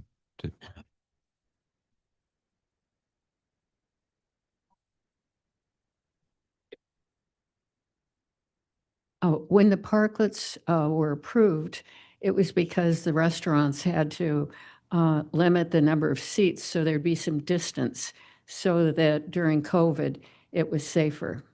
Well, COVID is over, and I don't think anybody has gone in to count the number of seats the restaurant has. But you know that they have all the seats, and then they have all of the parklet parking. It puts at a disadvantage the other restaurants. And I have friends with restaurants throughout town, you know, who got in trouble if they put a bench outside. And I know someone who was working in a restaurant. I asked him to count the chairs. You know, if I go in after the meeting and go around counting chairs, I'm sure I wouldn't be very popular, but somebody from the city should be doing that. And you need to find out. At the last meeting, it was pointed out the number of restaurants going north on the Coast Highway that have gone out of business.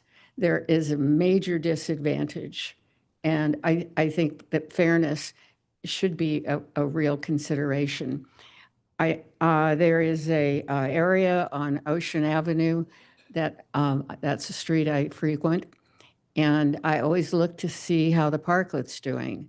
And over the past year, I've seen two people sitting in that parklet. One was outside the bar smoking a cigarette, and the other one was on his computer. But other than that, there are probably 6 parking places that it would be very valuable to the public. Ocean Avenue has shriveled. Their stores go in and they go out. They go in and they go out because it's very hard to park. We need to give those parking places back. When I talked to the person that owned the bar, he said, I don't like the way cars look. I'm okay with the parklet. Well, I think if we're going to be doing stuff, we got to follow up and we've got to keep it fair. Thank you. Next speaker, please. Hello, Mayor Regani. Hello, Council. Been a while since I've been in your company. Glad to be here. And frankly, I didn't know that the parklets were going to be on the agenda tonight, so I did a rough, just kind of response. I'm really against the parklets, and I'll tell you why. Number one, ugly. And even though you're talking about doing permanent kinds of outdoor seating, a parklet is not the way to go. And, you know, we built those parklets. We paid for it, the taxpayers. The restaurants, thank goodness that we were able to give to them an opportunity to have seating outside, because they would have probably shriveled on the vine. But that was another day. The parklets were started to deteriorate. We spent upwards of $300,000 to improve the parklets, I believe only on the lower forest. But secondly, I think it's a really bad deal for the citizens of Laguna Beach. And I'll tell you why. For years, they were paying virtually nothing. And then at some point, the notion of them paying market rate came up. And but what's not taken into consideration is that we're not just collecting money from them, we're losing money, because every parking meter does not generate income. We all know that that's in the millions of dollars. And I did do some research when the new restaurant on Forest, Tango, went in. And I did the calculations, which I don't have, I'm sorry to say, but they wound up getting a discounted deal. You know, they were paying money for the square footage, but in fact, we were losing money on that deal. I don't think that's right. And so unless they are paying for, you know, in a restaurant, typically it's what they call triple net. Sometimes it's even involving, you know, sometimes it even involves a portion of the proceeds that go to the landlords. We are the landlords, and we need to have a better deal. We need to have one that makes sense. We need to have one where we are getting our money's worth, or remove the parklets. We need parking. We've lost upwards of 200 spaces in our town. Someone alluded to the one at Las Brisas. That is a shame what happened over there. Okay, I'll just finish off, but just say, you know, this is not a good deal for the citizens of Laguna. Thank you. Thank you.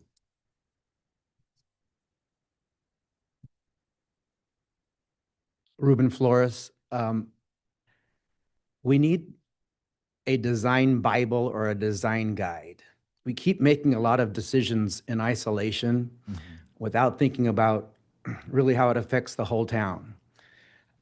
There's a charm that can be met with a sophistication that would be great if we got back to, because I think we had it before. And it just came about randomly before, and now we're just kind of ruining it. So somewhere in there, we need to stop making these decisions because it's item on the agenda number 17 and say yes or no. There needs to be something over there on that panel that says, are we meeting these 7 criterias or these 20 criterias that we have to look at each time we're making a decision, because they're just being made randomly, and then we get some wood corrals that look horrible. It could have been done with hedging, greenery. What is our emphasis? Is it ecological? Is it just city? Is it safety? But we're not doing them in an aesthetic manner, and that's what's hurting us. We're allowing business fronts to come in that don't reflect what our town, I think, stands for, but we're missing that because we don't have a design Bible that says it needs to look like the water department building, or it doesn't look like the lumberyard building, or it doesn't look like 8 buildings in town that we want to replicate and keep as our design Bible. So please, we need to back up and stop making these little decisions that once they're in, and then it's too difficult to change. So please, let's back up a bit. Thank you. Thank you. Hello, George Dubin with you. Ruben just made some good points that a comprehensive plan for if there's a continuation of the parklet program. I do want to make it clear that the restaurants pay for those. They're not paid through taxpayer money, so that's one thing. But you know, I think the bulb out idea is a really interesting one that should be explored. I don't think it, you know, it's a fresh idea that's being presented to you in terms of an alternate program. If the outdoor dining program is going to continue forward, which one of the good things about it is it's really activated our downtown. People are enjoying being able to sit outside and eat dinner, eat lunch, whatever. And certainly there's been some that have been underused and some of them been removed that were not really used much. I know the one in front of the Marine Room, you know, I've walked by there on evenings and seen, you know, people out there, you know, hanging out, smoking, having beers and stuff, you know, so it's sort of, you know, it's sort of not being functioning the way it was supposed to. So there are certainly some that are being either underused or improperly used. As far as the aesthetics, I agree with what Mr. Flores said, that you know, they were a temporary solution. And I think as a community, if we continue the outdoor dining, we can certainly do something that's much more aesthetically pleasing and something that looks like it's potentially always been there in the town, you know, so that that's certainly something to explore. But I just think to completely discontinue the program would be a bummer for the city and a lot of people who are really enjoying the outdoor dining experience. And as far as activating our downtown, it's really done that. You know, it's you know, we're kind of a sleepy community, so to do anything we can, especially in our downtown area, to promote people coming down there and enjoying the environment is something we should consider. But certainly a comprehensive program in terms of aesthetics would be something that should certainly be considered. Thank you. Thank you. Good evening, everyone. It's nice to see you. I tend to agree about the aesthetics of the parklets, this kind of ad hoc approach. However, the fact that we have this new legislation that is going to prevent parking at the 20-foot mark from intersections, I think is a really great opportunity for us to think holistically, i.e. in a planned way, about how we could better implement parklets, both for outdoor dining and other uses, you know, landscaping or what have you in the downtown. One thing to think about is maybe having a moratorium, not so much related to when the bill passes, but until we have a plan, given that we're going to have this space where we're not going to be losing parking or parking revenue. I tend to agree with Jacob that, and I understand that the businesses are paying for some kind of market rate for the spaces they use, but I do think the loss of revenue from parking is something to consider. And so I hope that, you know, parking meters are a city asset, and I hope we would consider recovering those costs. But I think this is a really good opportunity to just be very thoughtful about how these parklets, what they look like moving forward. So thank you. Thank you. Any other speakers? Yes, Ann Christoph, this bulb out opportunity where the setback from the crosswalks has to happen is a good opportunity. I don't think we should have any more parklets where they're taking up parking spaces that we can rent out. And if we limit the parklets or the outdoor dining to those bulb outs and do the study. I think that's a great opportunity to explore that. And that way there would be an overall look at the aesthetics of how that would be done. As far as using up private parking for dining, I think that should be phased out. I think, someplace like Las Brisas has indoors. They have what they were supposed to have, and the only reason they had it in the parking lot was because of the COVID. And now they need to use those parking spaces for what they're supposed to be used for, so that we don't have to pay the cost of replacing parking spaces by having to buy a parking garage. Think about the value of those parking spots compared to how much it would cost to replace them in a garage. And it's not worth it to give that away where you don't have to. So I would say do a moratorium, do the study, and phase out the parklets where they are using feasible parking spots. Thank you. Thank you. Any other speakers on this item? Seeing none, I'm going to close public comment and bring this back to the city council for discussion. So who wants to kick us off? Okay. I'm going to use this as an opportunity to conduct an experiment. I just want to clarify some things because in the event that we leave this meeting and I start to see a bunch of social media posts with misinformation on it, I thought that I would try to make this public. So Ruben, you made a comment regarding being careful, let's not make these ad hoc decisions. And I agree with you. That's why we're having this discussion, because it's a chance for us to plan, to think this through. I very much share your same thoughts regarding, aesthetics. And I do think exactly what you just said. I've been talking to even Dave about eventually going further and getting design guidelines and examples of design guidelines for various other public works projects. So that's what this is about. And you mentioned it's not just about the bulb outs. There's a couple of streets that might currently, like Beach Boulevard is a little bit wider than it needs to be. We think that there might be some room to widen the sidewalk there to kind of skirt around some of the trees and the roots and whatnot and have a compliant sidewalk. So there's a couple of different, things that can be, that this study and this study is going to provide as far as opportunities.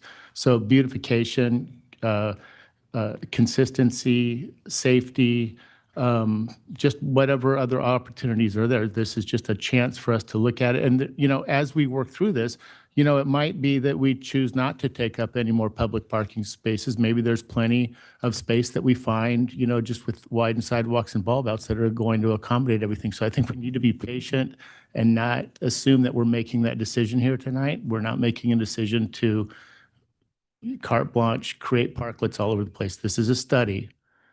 And that's what this is. It's just a study to come back in anticipation of these things being daylighted. It's a chance for us to be proactive. Other questions or comments? Bob? I've got a couple. I mean, just responding to the requests by staff here. First of all, I want to thank Councilmember Orgill for bringing this item. I think as several of the speakers said, it's a great opportunity to, take advantage of something Sacramento imposed that may actually be a benefit, right? So I would not, just going down the list here, I would not let the current program expire on January 1, 2026. I think people in our community and visitors love the outdoor dining. So we ought to plan to extend the program either, with AB 592 if it's enacted, but I think we ought to have also direct staff to look at what the required amendments to the municipal code and local LCP, local coastal program would be. I mean, as noted in the staff report, the downtown specific plan already encourages parklets. So it's already part of our LCP. So there may be other things we need to do. I think, imposing a moratorium until we get this study back makes a lot of sense. So I think it was Ann's comment. I wouldn't tie it to AB 592. I'd just say, let's wait for the plan to come back and we can take a look at it more holistically. And then I think on the terms of the fee structure, we should ask staff to update it you know, at a minimum, it should be cost of living increase, but probably the whole thing probably needs to be looked at again for market rate. And then I would also request that staff come back with recommendations to apply a fee structure to private dining if we elect to continue with that. So those are my thoughts. Holly? I agree with a lot of what my fellow council members have said. I think that this is an opportunity to do exactly what so many speakers have asked for, right? Which is an opportunity to actually plan for really well done, well thought out design in our downtown that captures that combination of charm and sophistication that Laguna has done organically for so long. So I think I'm really happy about this. I think we're going in absolutely the right direction. I'm really happy to see the combination of sidewalk dining, that opportunity in conjunction with looking at the parklets as an opportunity to provide an outdoor dining experience in a way that's a little bit more permanent and a little bit more beautiful, quite frankly. I definitely think we need to explore the cost, what we're charging for public parking spaces. If it hasn't been updated in several years, I think we need to analyze that a little bit more closely. And I have to say, I question the idea about the tents, and I would like to understand, as part of this study, what are the opportunities for tents? Are they allowed in parklets? Are they not? We need to understand that clearly. And lastly, I am uncomfortable with the continuation of private parking spaces for restaurants. I think I don't like to pick on Las Brisas. I'm sorry. It's a great asset to this community. However, it is a real example of an extensive use of private parking that does push people into the neighborhoods. And I think we should really look carefully at the right way to move forward with those private parking spaces. Sue? I still think we talked about sunsetting the parking at Las Brisas before. I feel like we did that. I think we did as well, but actually, I think you all did before I joined. I think it was before my time too. so- Okay, well, We can provide an update on yeah, that'd be good. Las Thank you. Brisas. Yeah, I agree with most of what my fellow council members have said, but I do have a little bit of heartburn with the parklets that we have now. One is, I'm just going to be blunt, the one at Tango looks terrible. It does nothing for our streetscape. And I don't like that. I took a picture of the other day with these fake flowers and these velvet ropes. That's not what we want. It doesn't look good. So I don't like that. And I also think, on Ocean, as you approach Coast Highway, I think the parklets there for the Marine Room doesn't make any sense. They don't serve any food there. So I don't think we should have a parklet there. It's just that's a purely alcohol establishment. I would prefer to see that we just work on the sidewalks as Mark, you did a great job with this, by the way, but as Mark has mentioned, because, we've also been looking at our streetscape, and we can make a lot of improvements in our street. We could have a really beautiful streetscape in some of these areas, and we don't need to have, outdoor dining in all these places. The other problem is if you're trying to do a bulb out to accommodate outdoor dining, what happens if the restaurant goes out and it's no longer a restaurant? I also don't want to see, stuff stored on the parklets, and I think that looks terrible as well.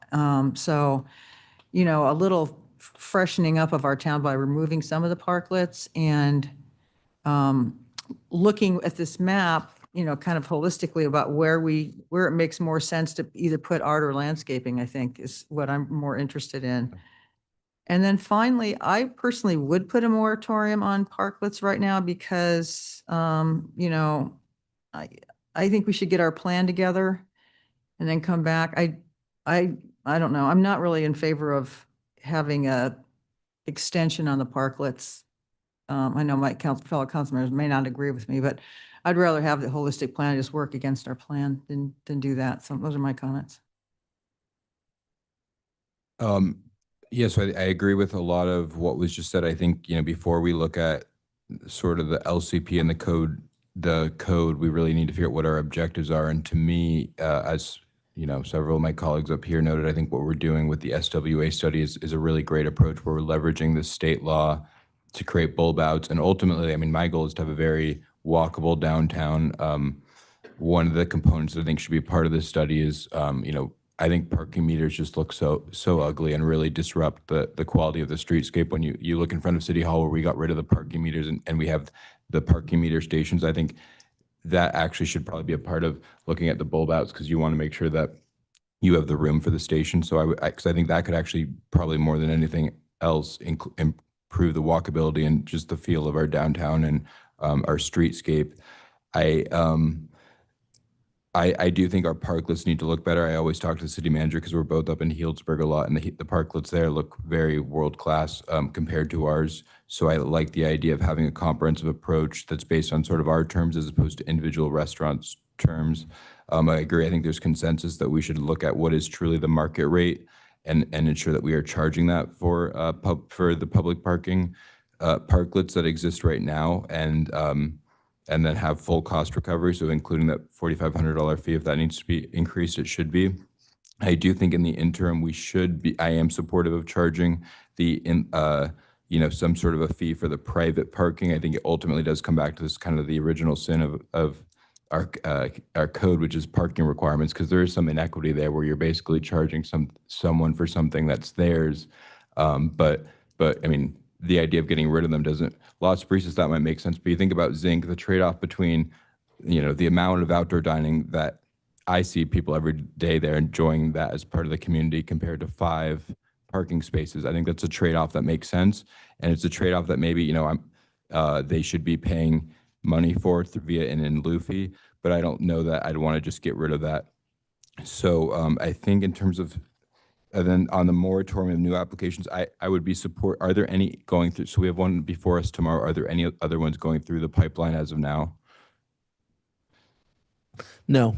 So I do think, we'll weigh in on the one tomorrow, but the moratorium, of course, wouldn't automatically apply to that. It would apply to new applications, because I think it's not really fair to change the rules in the middle of the game. So, and then to Sue, to your question, to your point, are you advocating for the parklets to be removed now, or they would it would be till January 1, right? So the presumption would be that they would go away. So I guess then that leads to the question of what is the timing of this study? Do we have any idea from SWA? I haven't asked yet. I would need to get back to you on that. Okay. But I hope we could accomplish it in a couple of months. that would be, yeah, correct. That'd be the goal. Yeah, they've got a good head start going already. Good. And just a couple clarifications, if I may, Mayor. Good. To Hallie's point with the tents, and Sue, as far as just, how they're being treated now, whether they're storage units or, the various decorations, part of this discussion would include policies and procedures on what the do's and don'ts. So I did talk to Jeremy. We've had a discussion about that, and this would all include that. Good. But overall, I think this is a very just smart approach. It's an example of the proactive kind of planning that we need to do more of in Laguna Beach. So thank you, Mark, for bringing this forward. And so I don't know, staff, are there any issues of clarification where you need some specific? I don't know if I'm clear. No, could we go down each option and get a vote? Okay, so why don't let's start with on the question of, whether to let the current program expire or extend it conditionally. I think what I'm hearing is don't do anything. Don't do anything is what I'm hearing, is that would be a later decision.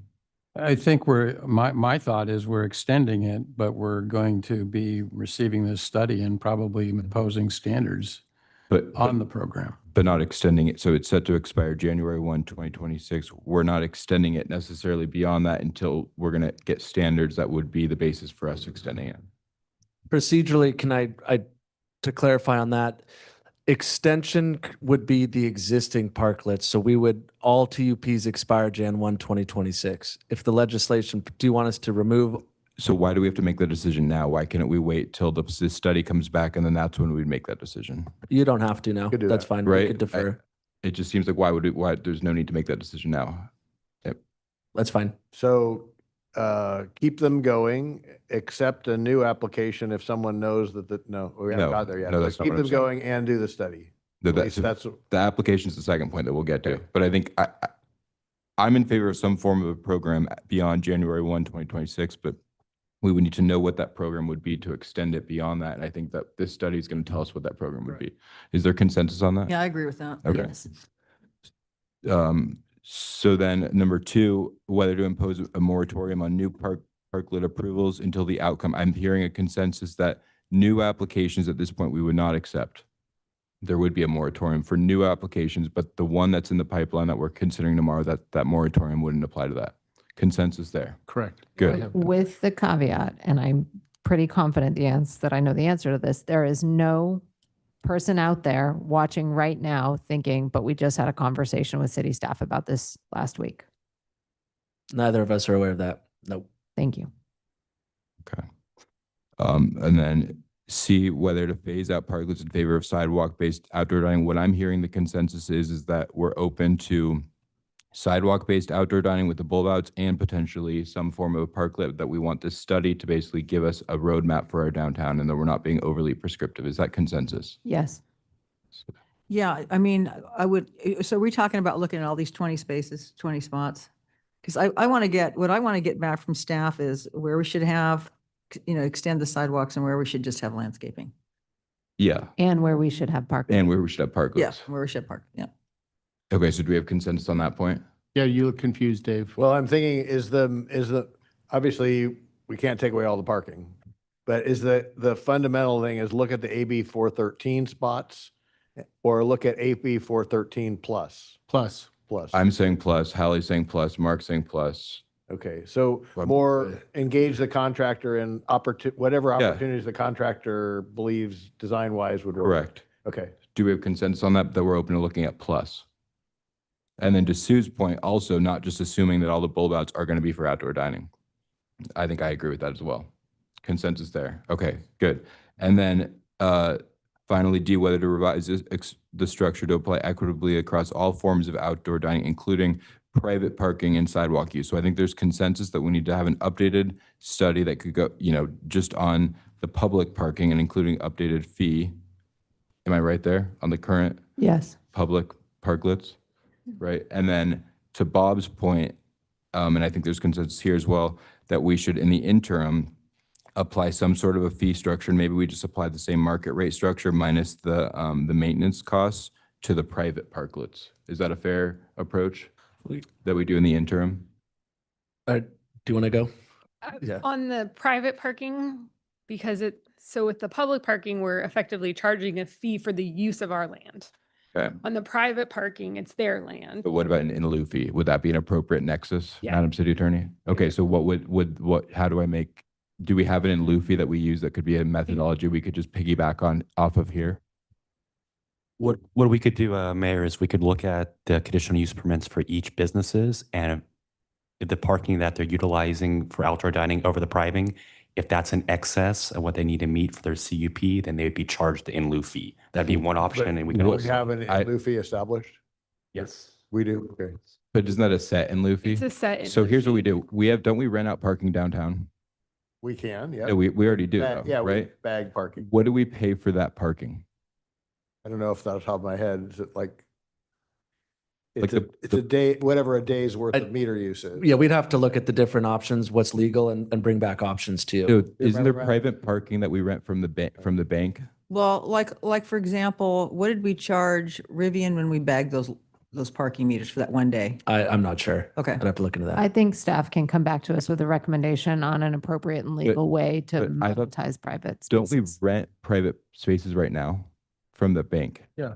That's what I'm saying. Let's use that number. That's the easiest Right. approach. From the Surfing Heritage Museum. Yeah. So We have individually negotiated parking agreements with private property. So let's take that number for the monthly fee and let's apply that to the private ones, and that's a clear As an nexus right in lieu. there. I don't want to prescribe to staff that that's how they have to do it. I'd rather give you guys the freedom and the flexibility to come up with your best recommendations. Okay. But that could be an option we'll have prepared for you. Okay. Is there a way we can break this in to make what we're talking about now as far as the analyzing the parking on private and the dining on private lots and that analysis? I just think you just mentioned zinc, and there might also be an opportunity to tie this to a parking management plan if we do choose, and it's going to get complicated, and I don't want it to bog down. So I think there's two questions. Do we want to come up with a complicated approach that's long-term, or do we want in the next 6 months to charge for the private parking? I think let's charge for the private parking in the next 6 months. And so we have a clear nexus here that would work.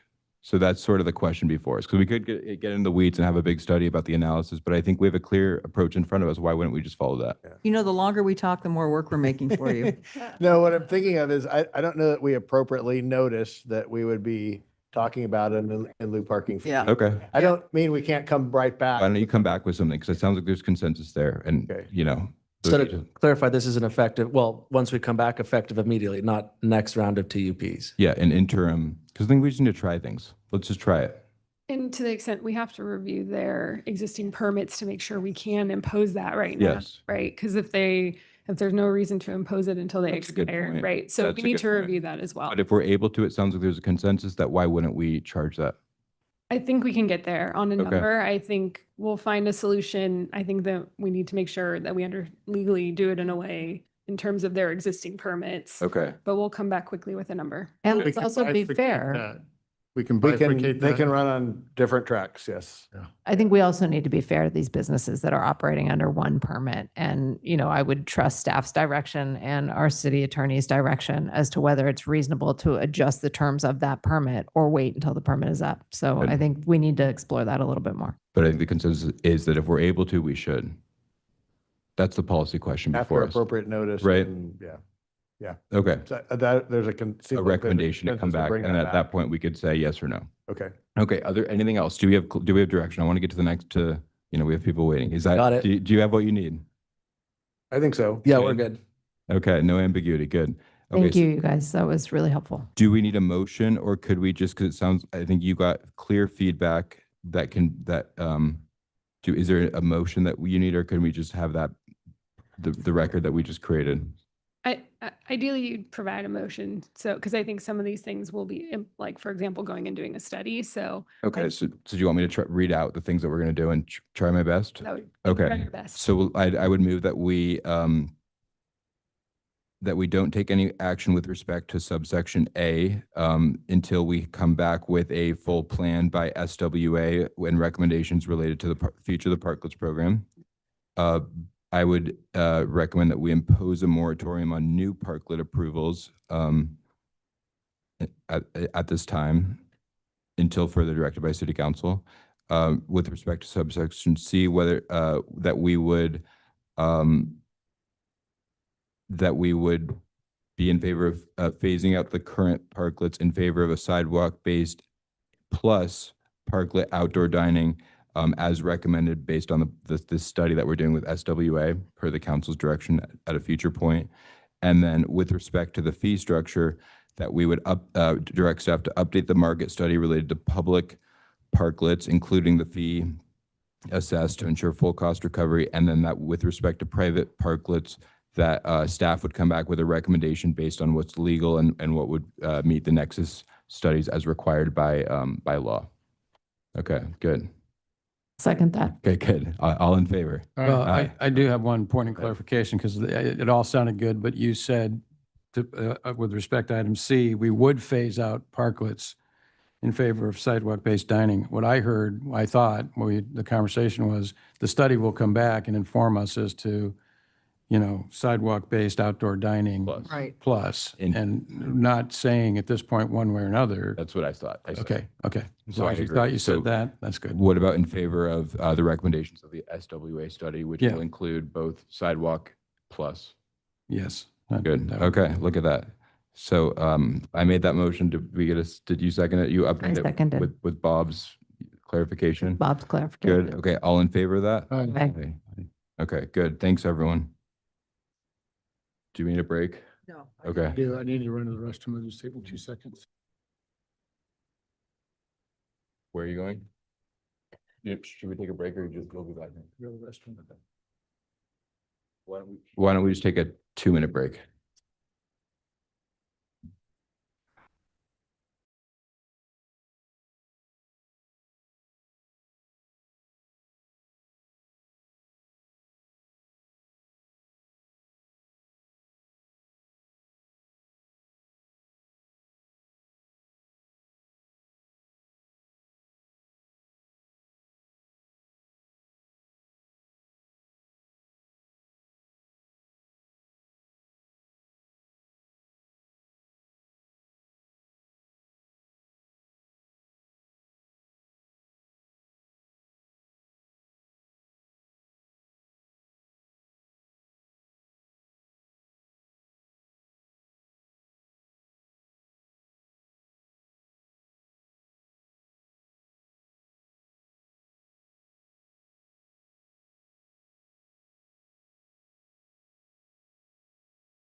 Okay, so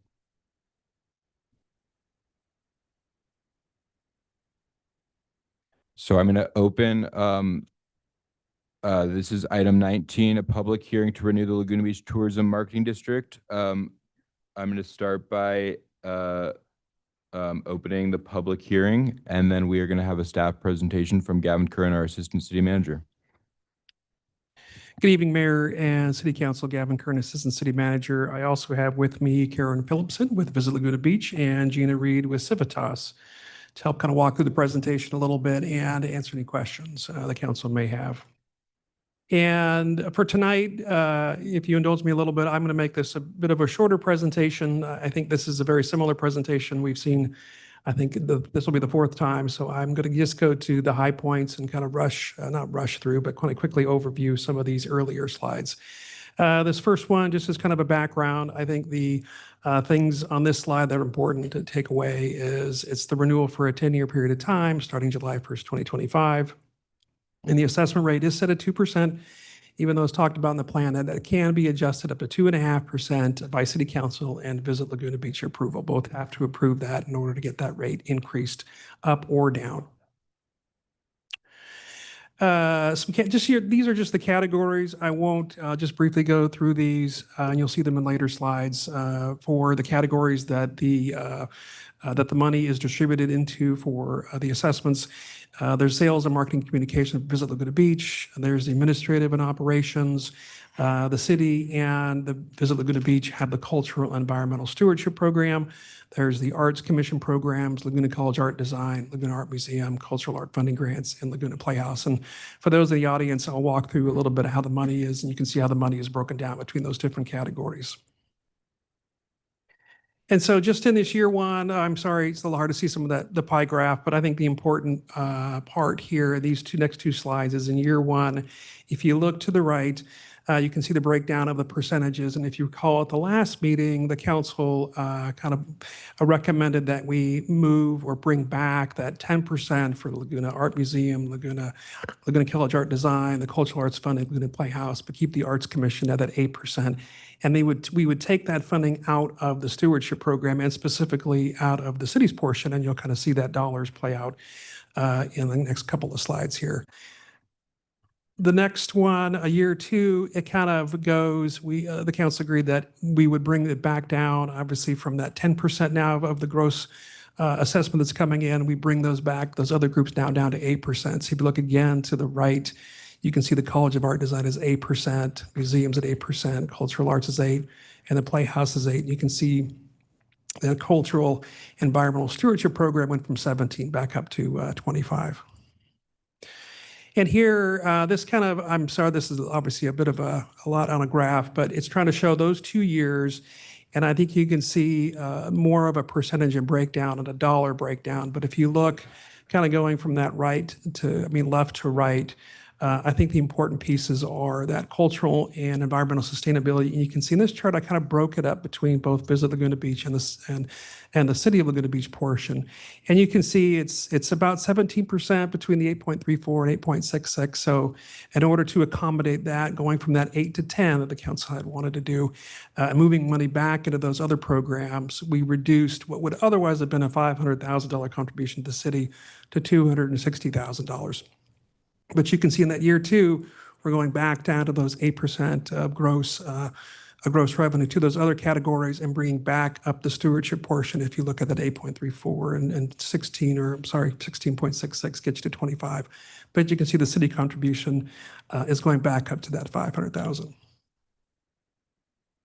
So this is we've seen this slide before, but I think the big thing, it used to be destination development, but the change has now been to the cultural environmental stewardship. Same programs are still within that category, but the category name has changed from destination development now to cultural environmental stewardship. And some of the things that were added, I think, or at least enhanced a little bit from the last meeting, was these performance metrics and kind of evaluation. And I just want to touch on these a little bit.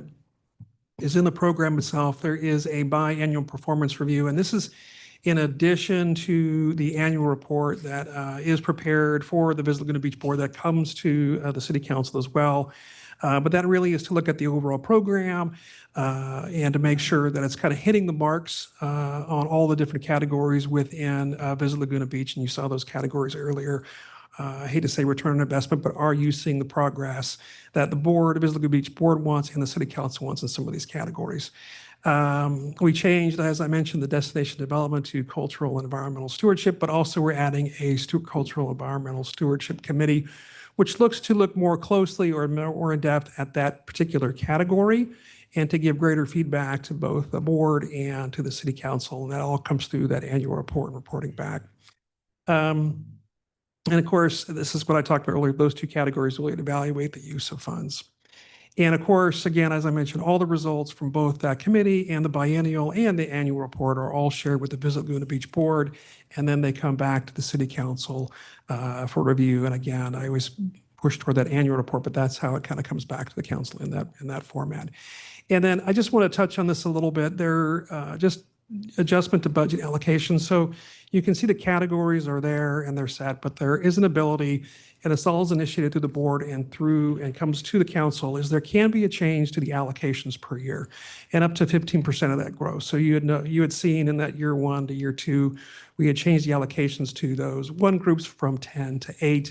You could do, the board could recommend those same things, and I said the Visit Laguna Beach board, up to 15% in a single year. So they could do it 15% in starting the 3rd year, 15% again in the 4th year, and then it can make those changes. But if there's a situation where the board may feel it more appropriate to move money to one category to another, that can be done through that 15% allocation change.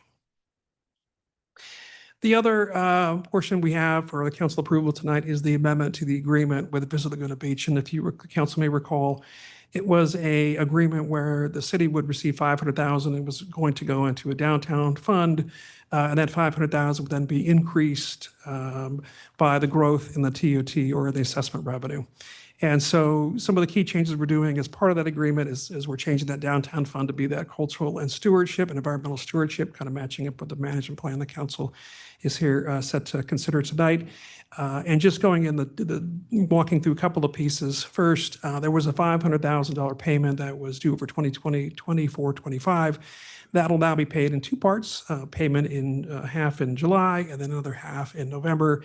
And then as you saw earlier in the presentation in 25, 26, another $260,000 in that first year goes to the stewardship contribution. And I say that to the cultural environment stewardship, and another $500,000 the year after that, 26, 27. And then every year after that, adjusted by revenue growth over the course of the 10 years. And again, as I mentioned earlier, the term of this agreement is 10 years. It goes through June 30th, 2035. And that agreement actually aligns with, of course, what's in the Tourism Marketing District, the management plan.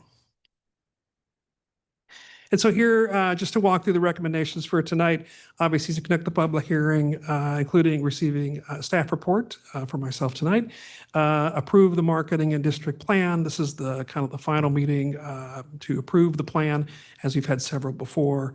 And then, of course, the resolution declaring the results of the majority protest. I think we didn't receive enough protest votes. I mentioned in the report, it was just for a few, and I don't think resonated up to even to 1% of the assessment that'd be assessed. And you had 80% of those paying the assessment were in favor of it, so that would pass. And then again, the approval of the amendment to the agreement the city entered into with Visit Laguna Beach regarding that $500,000. And again, just to mention that Karen is here with me, and so is Gina Reed to answer any questions that the city council may have. And that concludes my presentation. Thank you. Any questions for staff or for Visit Laguna? I have a question for Gina from Civitas. Thanks for being here.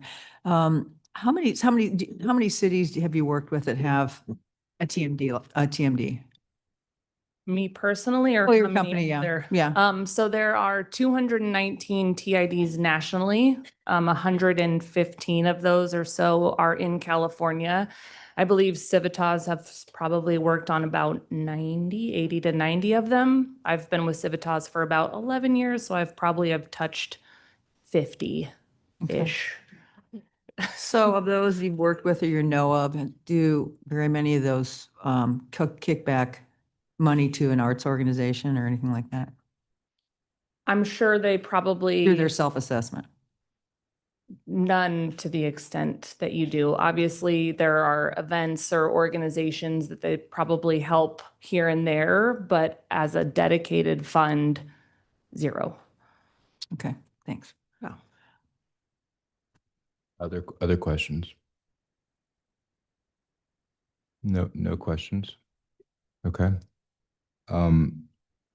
So at this time, as part of the public hearing, what I'm going to do is, so who wants to speak on this item? Please raise your hand and raise it very high.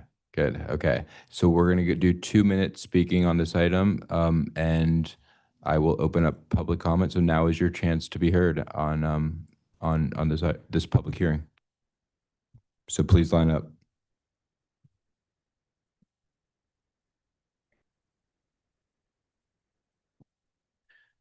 Hello, Council.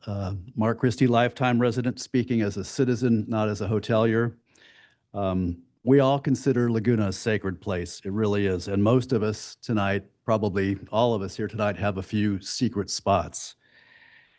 Even with our family and friends, we barely mention those spots. And we sure as hell don't want them on social media or blasting out there on, some sort of a Visit Laguna platform. It was done. It was a mistake. It's frankly why I agreed to join the board. I don't need to be on another board, but I agreed with that these monies, which are critical, and by the way, they're not taxpayer money. It's hotel tax.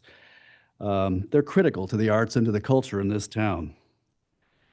And they need to be carefully spent. Without this support, many of the artists, some in this room, and the iconic cultural institutions we support won't be able to survive.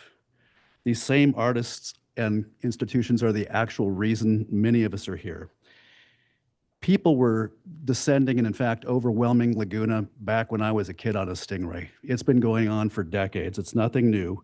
And for the most part, over my lifetime, the visitors have been respectful. It does seem that in the last couple of years, we've had an influx of day trippers that have had, a disregard for our natural environment, almost a contempt.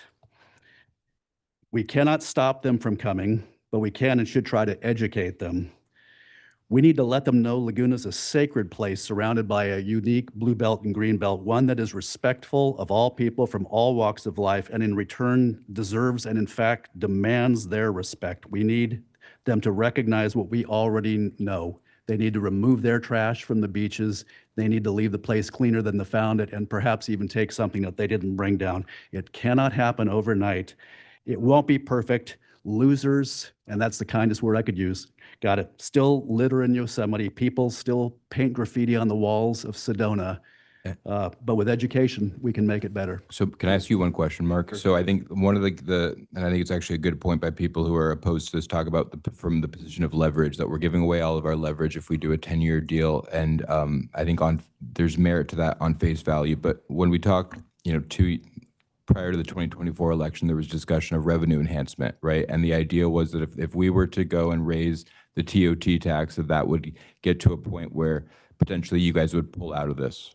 Right. Right. So and something I could go to the ballot and get 85% of the public in support of a TOT tax that would potentially, stop all tourism or whatever. And if we were to raise TOT tax in the future, that would essentially get rid of, that would be the leverage. Is that a fair characterization, that if we were to I believe increase so. the And I mean, and it's real easy to vote to spend someone else's money, Yeah. in general. And we are at the threshold of being non-competitive regionally right now. We are the second or third highest TOT tax cumulatively in the county.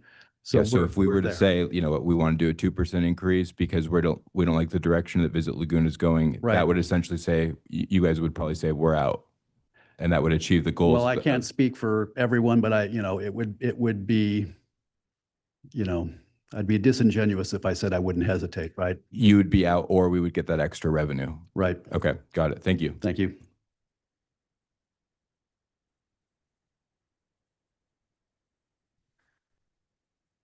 Do you have the slideshow presentation for me? Aaron Peluso. Got it.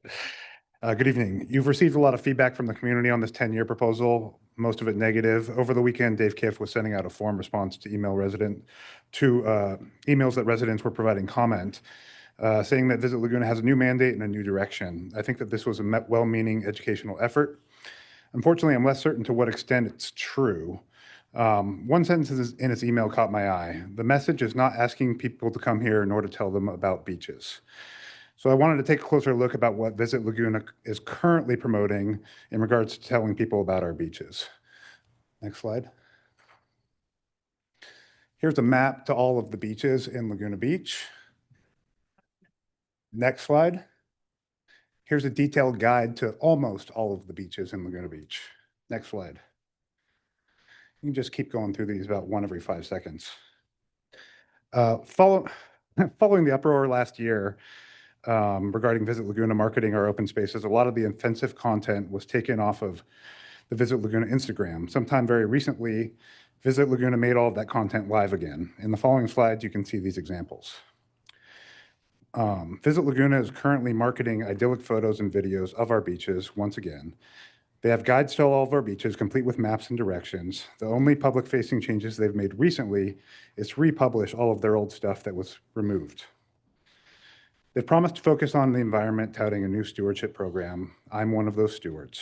Unfortunately, the stewards are not in control and not the client of the organization, the hotels are.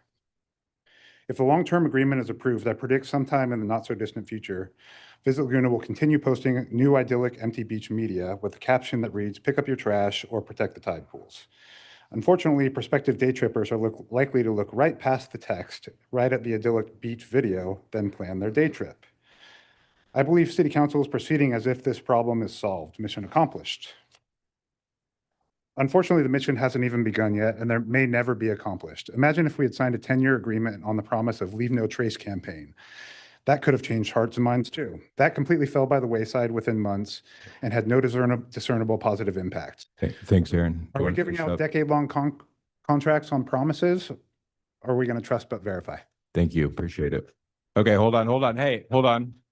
Thank you, MJ. So we're gonna just wave. We're not gonna do any clapping. That's what we do in here is we wave. So good. We'll try it on the next one. So good work. Okay, go ahead. Next speaker, please. Good evening, George Dubin with you.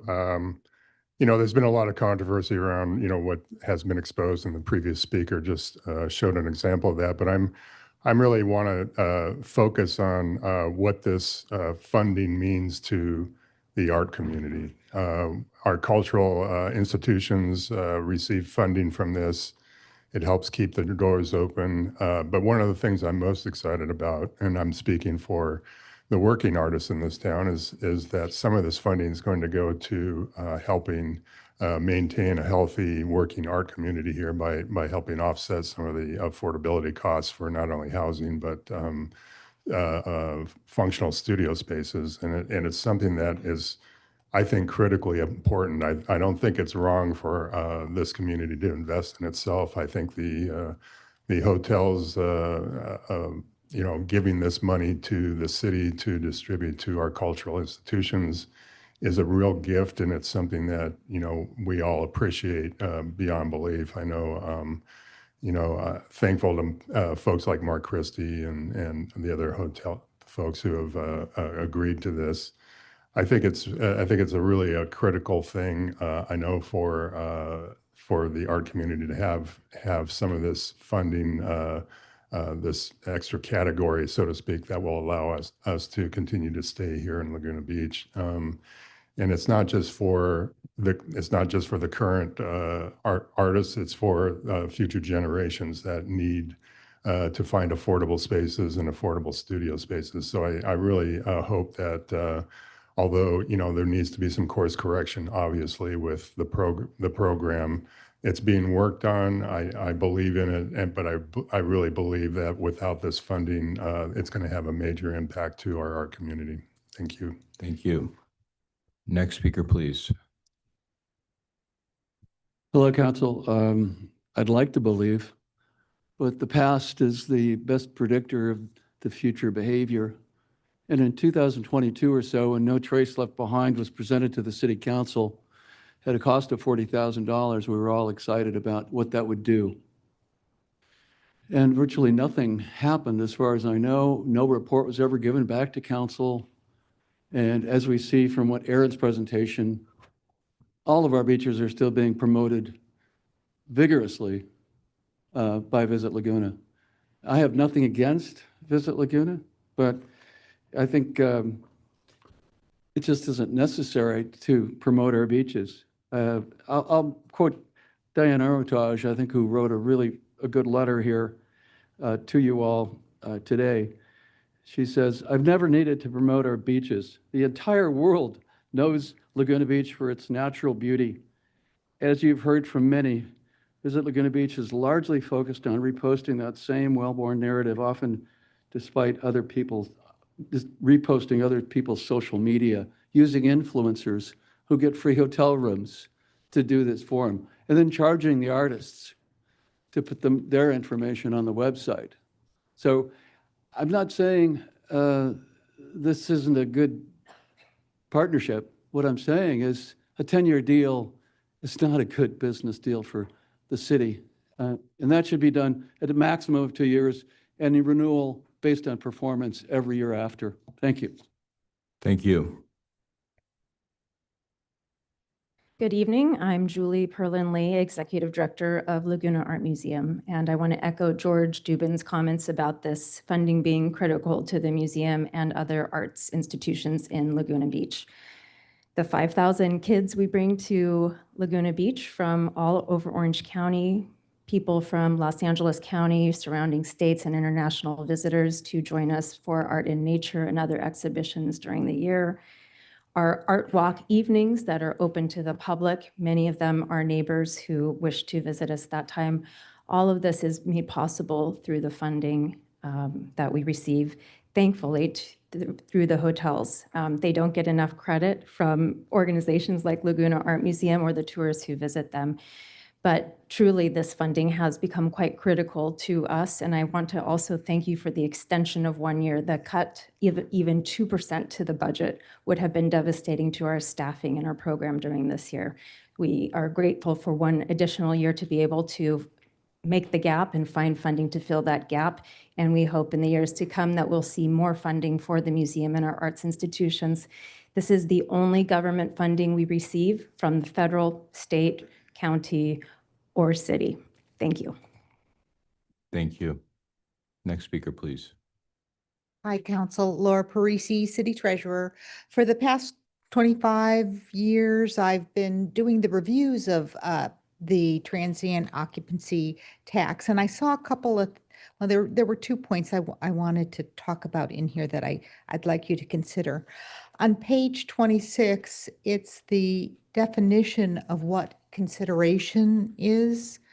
In the ordinance, we define consideration as received for the occupancy or the intended occupancy. So we have been charging tax on what they call no-show revenue or cancellation fees. We require operators to pay on that, and that's maybe should be, you may want to consider modifying that. But I also wanted to mention to you, I had a short-term lodging operator call me and tell me that because we're calling this by a different name, the platforms that collect the tax are not going to collect this. The operators may wind up in a situation where they have to, or the people like HomeAway will collect the 12% and then require the operators to remit the 2%. I don't know if that's going to be reality. That's just what an operator has told me.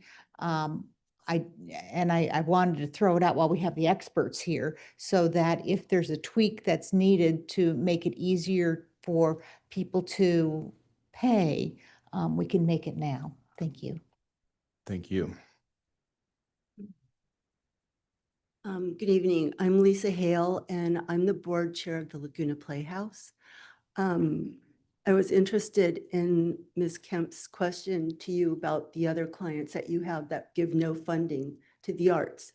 Shame on them. And thank God for the good people of Laguna Beach who see the arts differently and always have. We thank you for this money. It is vital to us. And we see the cuts in a way as a positive thing. It's an investment in all of our community. And I think we'll all reap the benefits in the future. And I promise you all, our clientele parks in our parking lot 3/4 of the year. They don't bring dirty diapers and they don't bring beer cans to put in your driveways. Most of them bring walkers. So we hope that you will continue to help us, help our community be the really special and wonderful place that it's always been. Thanks. Thank you. And I like that was a good joke about walkers. Good. Thank you. I had a PowerPoint. Hello again, I'm Kathy Yurka. I sent you all an email and I regret that I didn't acknowledge or express appreciation in that message for the new category of cultural and environmental stewardship. And I know that a lot of effort has been put in by council members in order to bring that about. And I am very grateful. Excuse me. I don't have COVID. I have something else. I'm not contagious. One thing that just occurs to me is that, I mean, I think that council is acting in complete good faith. But I don't feel like the city has adequately explained why we need a 10-year contract. Like, and Dave sent that great email to people who'd written in. And it talked about planning, but that seems a little vague. And I'm just wondering, like, what do we get with a 10-year plan? What would we give up if we didn't have a 10-year contract? And I think that maybe that would help reassure some members of the community. My main concerns are environmental. And I have actually nothing to say about this slide, but I didn't want you to have to look at the next slide, which I would like to see posted at large on the entrance to every beach in Laguna. You can see what it is. These photos were taken in 2009. I have never thought about plastics on the beach in the same way. I like if you do this, you'll get a ticket. I'm totally into scolding, but I see this as educational. And I'm one of those people who, it's actually kind of ruined the beach for me because I cannot walk along the beach without looking for the tiniest pieces of plastic. But I think it would be a good thing if some of the people who come to the beach thought about trash and the trash that they leave in the same way. So I just want to say, I don't know whether he charges to use this ad. I'm happy to find out, but I think it would be a good thing. It's a very, very powerful message. Thank you. Thank you. Next speaker, please. Hi, John Thomas, and I have a slide. Number one, I agree with the dozens of residents who have expressed the concern that the 10-year term is too long for an agreement with no apparent way for the city to alter its position during the term if things are not working out. So we should either look at the term or the terms. Number two, the aspect in the agreement about raising the fee to 2.5% I've talked about before. The problem is if the city were to go for a ballot measure that would generate funds for the general fund, you could be crowded out to some extent by this. But secondly, it seems to preordain that an increase would be approved by the city. It may set an unrealistic expectation. Number three, the artist housing is a worthy topic of conversation, but this may not be the appropriate funding mechanism. Frankly, may not be enough money. Number four, while the document talks about ensuring programs that align with community priorities, I see nothing in the proposal that assures resident participation. I have to now switch hats and speak on behalf of South Laguna Civic. The previous stuff was mine. South Laguna asked the city and Visit Laguna Beach to modify the use of the cultural and environmental sustainability funds, directing a portion of these funds to improvements in South Laguna, including permanent restrooms and additional parks. Approximately 50% of all hotel tax and LBTMD fee revenue in Laguna comes from the 3 hotels in South Laguna.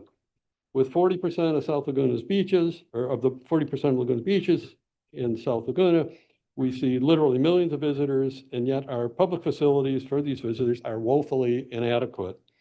Permanent restroom facilities are a prime example. We urge you to allocate a share of these funds to correct that. And one specific opportunity, which you've heard about before, that is available that could address these needs is the acquisition of the property of Catalina and South Coast Highway. That site is an ideal location for public park with public restroom because you are 1 block from both West Street and 1 block from Table Rock. You could kill 2 birds with 1 stone, 3 if you count the park. We're trying not to kill birds, as Kathy noted. Yes, Good. no birds. Thank you. I was at the same South Laguna Civic Association board meeting as John was yesterday, and last week, Jeremy and the Civic Association worked together on a Zoom call with South Laguna residents to discuss restroom situation in South Laguna. And as you know, we have no restroom for West Street access or Table Rock or and Thousand Steps is a very inadequate situation.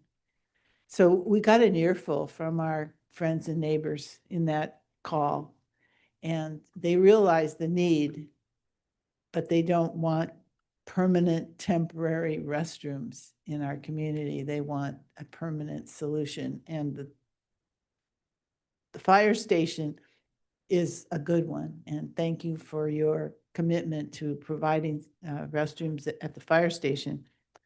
But the Catalina location is so ideal, and it serves so many community needs and needs for our visitors. I'm hoping that you will pursue that while we have the chance to do it. I mean, we hear so often of money going to the downtown. This apparently is no longer called the Downtown Fund, which is a relief. But what proportion of these funds is going to go towards other neighborhoods and towards the particular needs that South Laguna has with the impacts of visitors that come here? So please, we urge you to broaden the scope of that fund. Thank you. Thank you. Next speaker, please. Good evening, Council. My name is Merrill Anderson, President of Village Laguna. And Village Laguna supports the renewal of the Tourism Marketing District, including up to 3-year extension of the contract with Visit Laguna. Now, of course, over the years, increased traffic, overcrowding, and degradation of our community, beaches, and natural resources fueled by over-tourism has called ill will among residents. Laguna Beach is a small town with limited resources, a fragile ecosystem, and already overburdened infrastructure. Our town deserves to be preserved, not just promoted. We're hopeful that the new approach, cultural and environmental stewardship, will achieve the goals of, quote, changing the mindset of those who are coming. We feel that a 10-year contract with Visit Laguna is just simply too long to assess if this new approach is successful. A 3-year contract sets an expectation for results. If results are not forthcoming, then we believe the city should consider disbanding or again rethinking Visit Laguna. Top of the to-do list for Visit Laguna should be to develop a set of metrics to gauge the success of the new approach. Data-driven decisions will improve the execution of this new approach and encourage resident engagement in the outcomes. Thank you.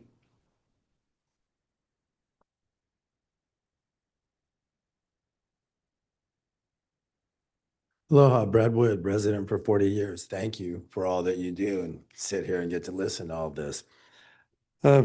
I see now that there is some oversight that's done to the contract that has been proposed. The god-awful lot amount of money to somebody. I'm glad that there's a little oversight that's there.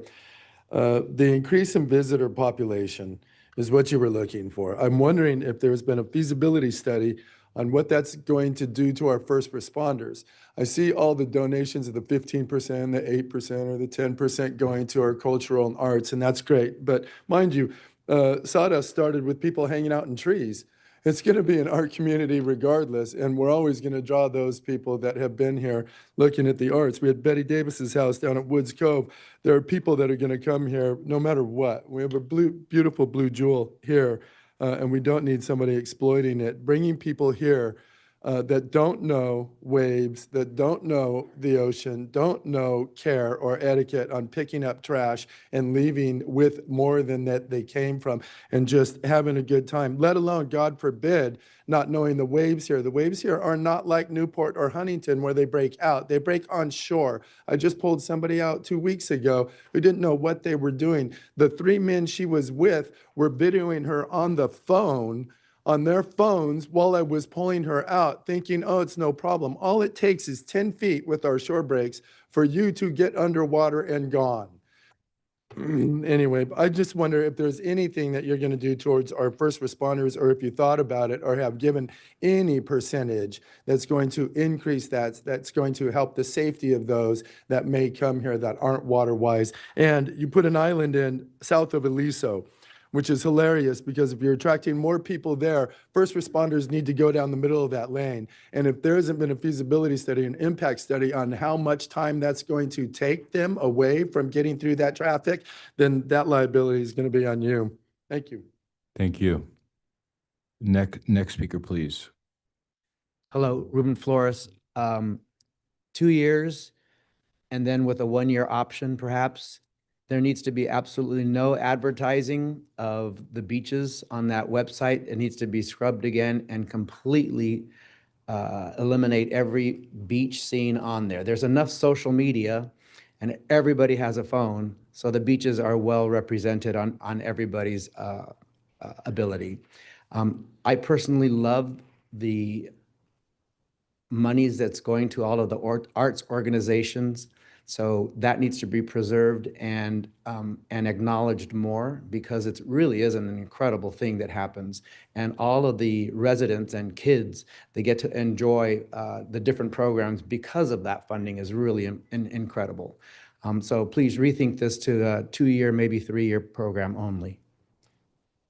Thank you. Next speaker, please. Good evening. MJ Abraham, longtime Laguna Beach resident. We have a huge problem in this city. You have a division that is going to be hard to correct. The name Visit Laguna, I don't care if you're in Laguna or out of it, has the worst reputation. And it's not just social media. It's walking down the street, talking to your neighbor about their environment. I sent a letter in earlier. I've spoken with you. I understand the importance of a city partnering with the hoteliers, the hospitality industry, the economics of a city and a driver. I get that, and I support it. But I also support responsible marketing. I led a marketing department for a city, and I would never have given anyone a 10-year contract. It's absurd. 2 years, 3 years, maybe with a renewal option of 1 year. And some of us have properties. We don't give 10-year contracts on most leases even. It's not feasible. It's not logical, not in today's world. I appreciated the email that I got from City Manager Kiff. He does get it. He understands the importance of all of our environment. Please let him oversee whatever contract you're putting in place. I also appreciate Mark Christie for stepping up on this board. And I ask that you put in a couple of resident advisors on this board. We need people, and no one that is appointed by this council or has given any money to your campaigns would be my suggestion. Thank you for your time, and you have a big decision to make, because this city is in turmoil, and they are going to take to the streets. Thank you very much. Thank you. Next speaker, please. Hard acts to follow. I think they've said a lot. I hope you are taking it in. I have a simple question for the City Council, the Chamber of Commerce, and to Visit Laguna. And that simple question is, how much is enough? We're a town of 22,300. We get 7,100,000 visitors a year, yet there never seems to be enough. So when are we going to get the magic number? When are we going to know what's the cap? Is there no end? My contention is that if the city businesses can't make it with 7.1 million visitors, increasing the number of visitors isn't going to help a lot. Millions know about Laguna. Social media smears our name across the web. Why would we ever need to keep trying to advertise our town? Hotels, maybe, I can get that. But Visit Laguna continues carpet bombing Southern California with Laguna's attributes, which gluts Laguna with more traffic, invites more detrimental damage to our coast, and deteriorates our residential quality of life. If Visit Laguna is going to push for more tourism and more visitors, then I would say much more of their money needs to be given to policing the beaches and tide pools and running the ads. Those ads were excellent. If they had a billboard like that in front of every beach entrance, the message would be made. The idea of giving Visit Laguna a 10-year free rein contract to promote Laguna makes absolutely no sense. Given the flux of modern society, the contract should be no more than 2 years. Anything more is irresponsible, and to be honest, a straight arm in the face of residents. I ask that you not extend your contract for 10 years. Thank you. Thank you. Next speaker, please. Ed Almanza with Laguna Ocean Foundation. I think the worst thing that we could do is to be at each other's throats on this issue. It's not going to get easier. We need to be rowing in the same direction. The hospitality industry is a huge sector of this community. And if we think of what we've heard from the Cosmont study, which told us 6 million people support the retail here, Marine Safety tells us 7 to 11 million people are on the beaches. I don't know how many people are in the hotels, but it's a big number. And this is an opportunity. If those people who come to the hotels leave town and they don't know where they were or why it's the way it is or what to do about it, that's a missed opportunity. A couple weeks ago, we were asked to speak in front of a corporate organization that was having a retreat. There were 300 attorneys in the room. And they asked us to talk about what we do, about climate change, about sustainability. We gave them a tide pool tour. They did a beach cleanup. We gave them a lecture. They gave us a little bit of money. And they went home, and they were smarter than when they came. They were staying at a different hotel outside of Laguna Beach, at the Ritz-Carlton.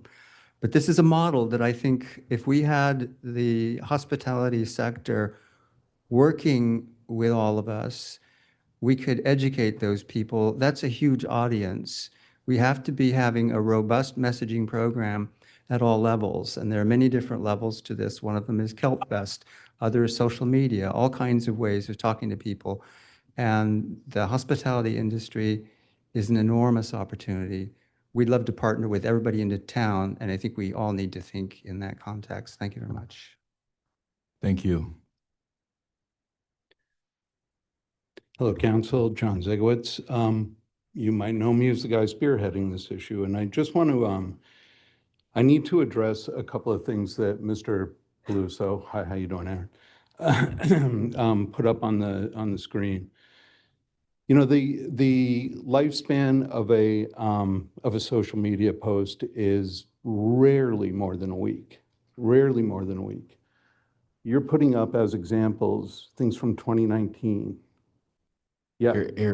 John, why don't you address it through me? Things for as far back as 2019, things as far back as leadership being in the photos from not the last president, but the president before that. So that's a long time ago. Those people were, that's been a long time. So anyway, that's cool. I get it. I understand why you're doing that. Can I ask how many people have taken a look at the social media in the last month? It's a big change. It's a big change. It's not doing that stuff. I do want to address, though, that the repost things, you're right, Aaron. Unfortunately, those were reposted, and I'll be honest, it blew our minds too. We were really befuddled. What we did, we finally did our investigation, we dove deep, and we realized that those were reposted back in the fall. They were reposted in the fall because that move to reducing to taking down the posts was only supposed to go through the summer.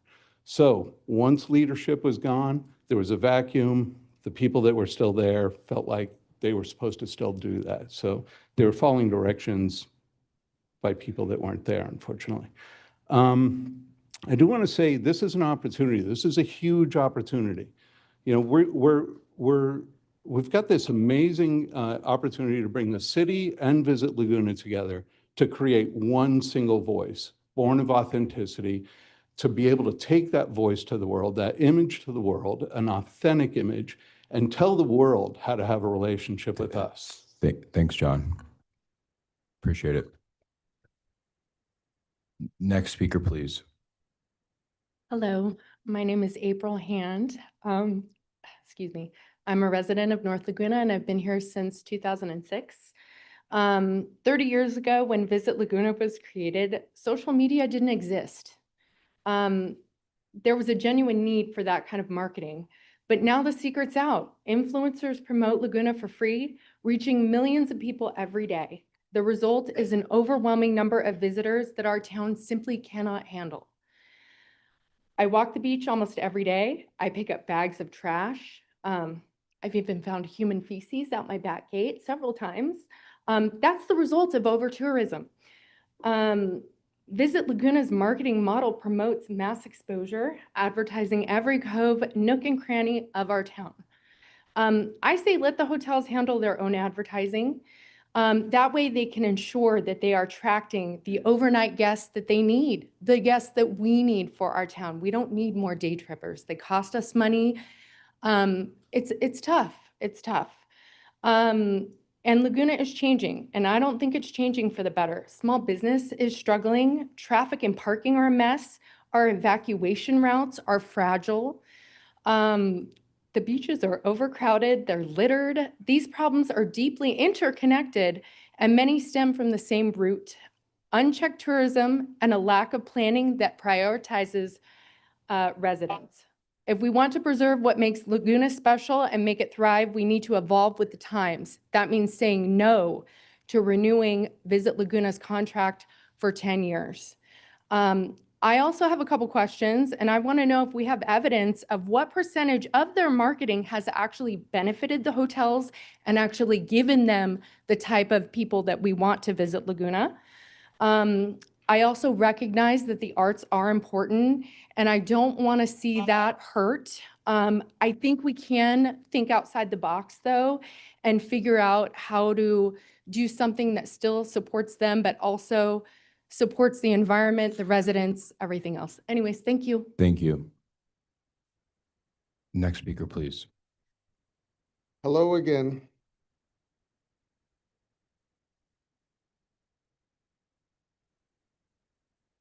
I agree with George Dubin and others that speak about the need for us as a community to support the arts, cultural institutions, artists, and so on. I do believe that. But I think that this transaction here, this idea to make it go forward, I think it's a Trojan horse. And what we see on the outside is the money that it will go to those programs, the money that will go to Laguna Beach. You know, they're cutting a big check for us over some years and so on. Let's not be blinded, because what goes along with all of that is an organization that has not developed a good reputation, and I think we can do better. As a municipality, we have the ability to create TOTs, and we can decide where that money goes. We don't have to pay another organization to ride along with that. The hotels also, they have the ability to do their advertising. The board of directors, 10 board of directors is comprised of 6 hoteliers, 1 small business owner, 1 out-of-town business rep, that's John Wayne Airport of all things, and only 2 Laguna Beach representatives. That's the board. And by the way, the 2 Laguna Beach representatives are much more handsome in person than they are in this chart.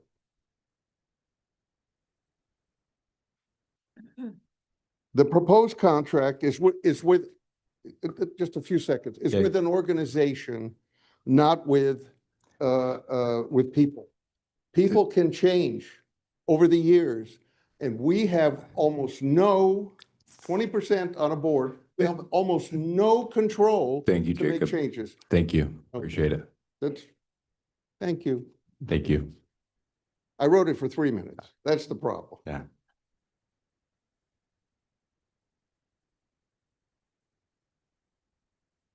Hello. My name is Michael. I'm a resident here, have been for the last 4.5 years. My family has lived here since 77 and 79 respectively. They have super strong ties to the city. I probably won't be here in the next 4.5 years based on this minutia. What I see here is, I'm just going to ask you, is this a marketing proposal? So we're not in public comment. We don't answer the questions directly, but we can have those questions answered after public comment. So Cool. Do we know what the occupancy is annually for available rooms? Do we know what the capacity is for that occupancy of available rooms annually? Do we have any idea if we're improving that occupancy or if the occupancy is decreasing? Do we have any metrics on this program? Have you taken a look at any of the data surrounding this entire topic? Have you seen what other coastal cities are doing that are successful and other coastal cities that are doing that are completely failure? Have you heard a lot of the comments from everyone today? Look, your job is hard enough. I'm not here to tell you how to do it, but I'm just going to ask you, have you looked at the data about this? If you worked in private enterprise, would you award a company a $3 million a year contract with no metrics and no proof of how they've done performance in the past? Thank you for your time. Thank you.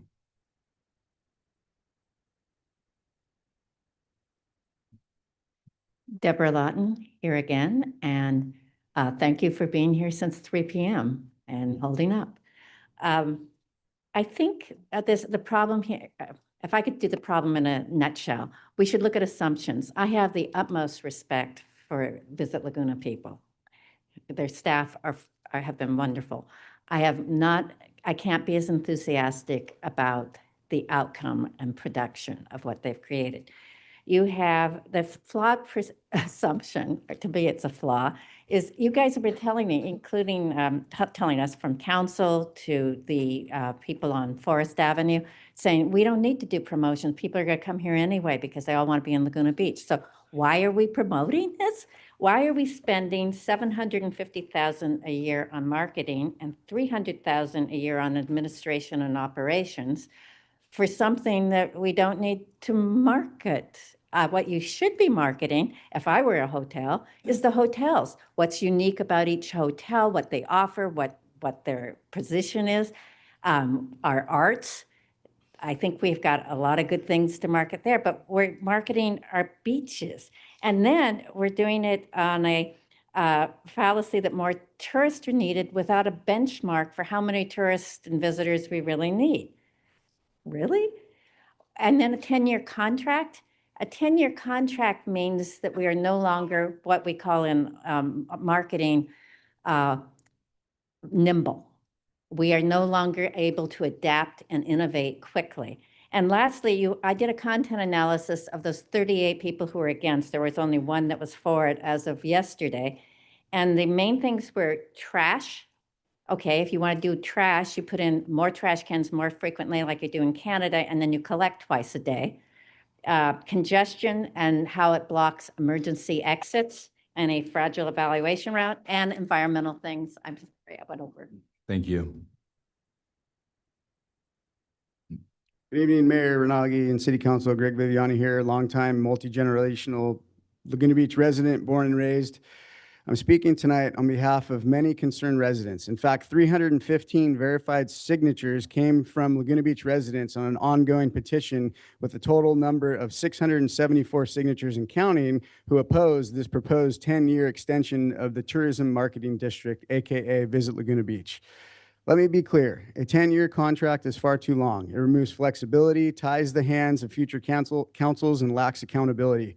No tourism marketing district should receive a decade-long agreement without regular reviews and strict oversight. A 1 to 2 year term with clear deliverables and annual performance evaluations is far more reasonable. Second, we don't need more aggressive marketing. Laguna sells itself.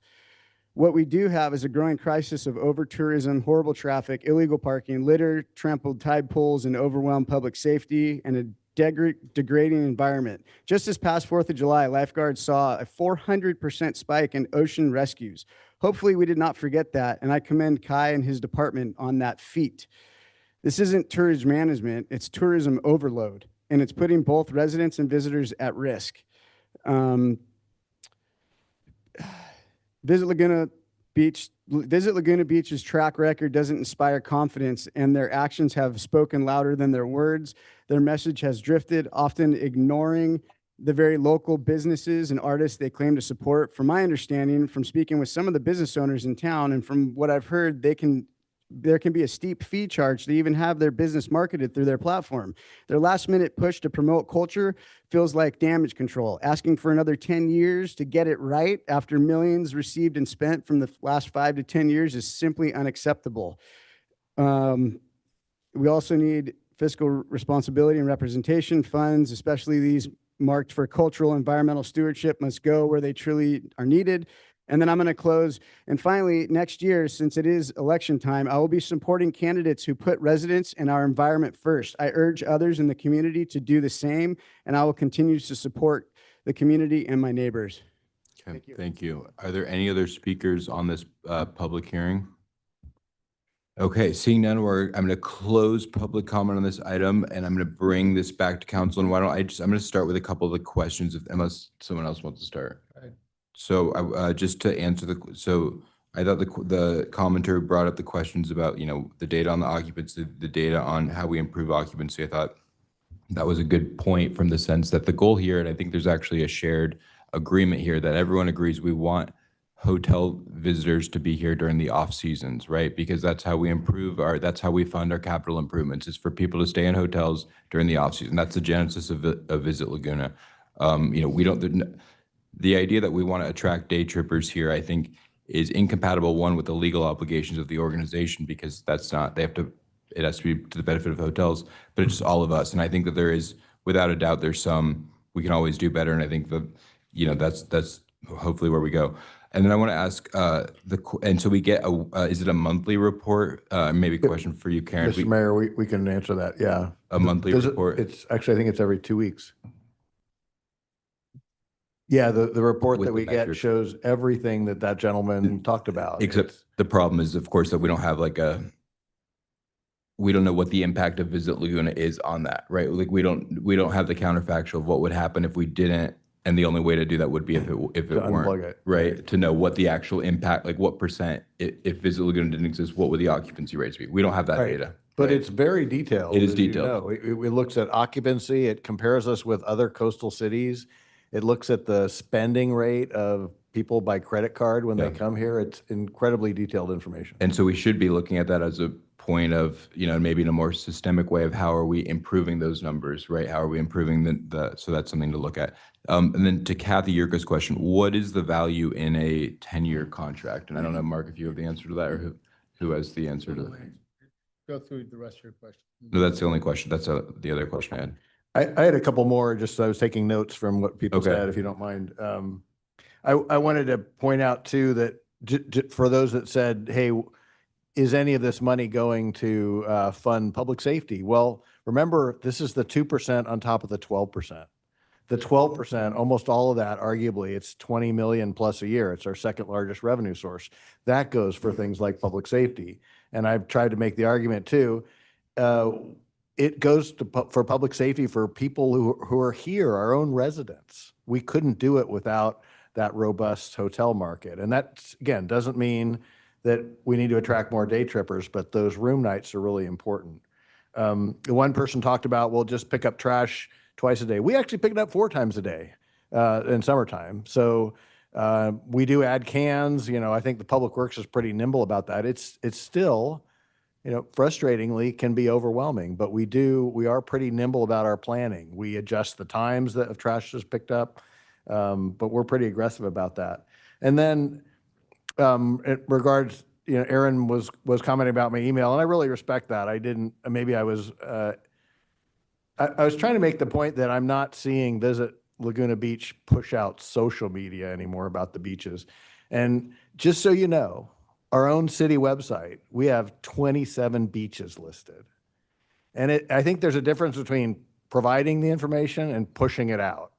And I was trying to make that point that my expectation is that Visit has changed from stopping to push that out. But if we're going to criticize posting information about beaches, look at the city's website, because there's 27 of them in there. So that's enough for me for now. What about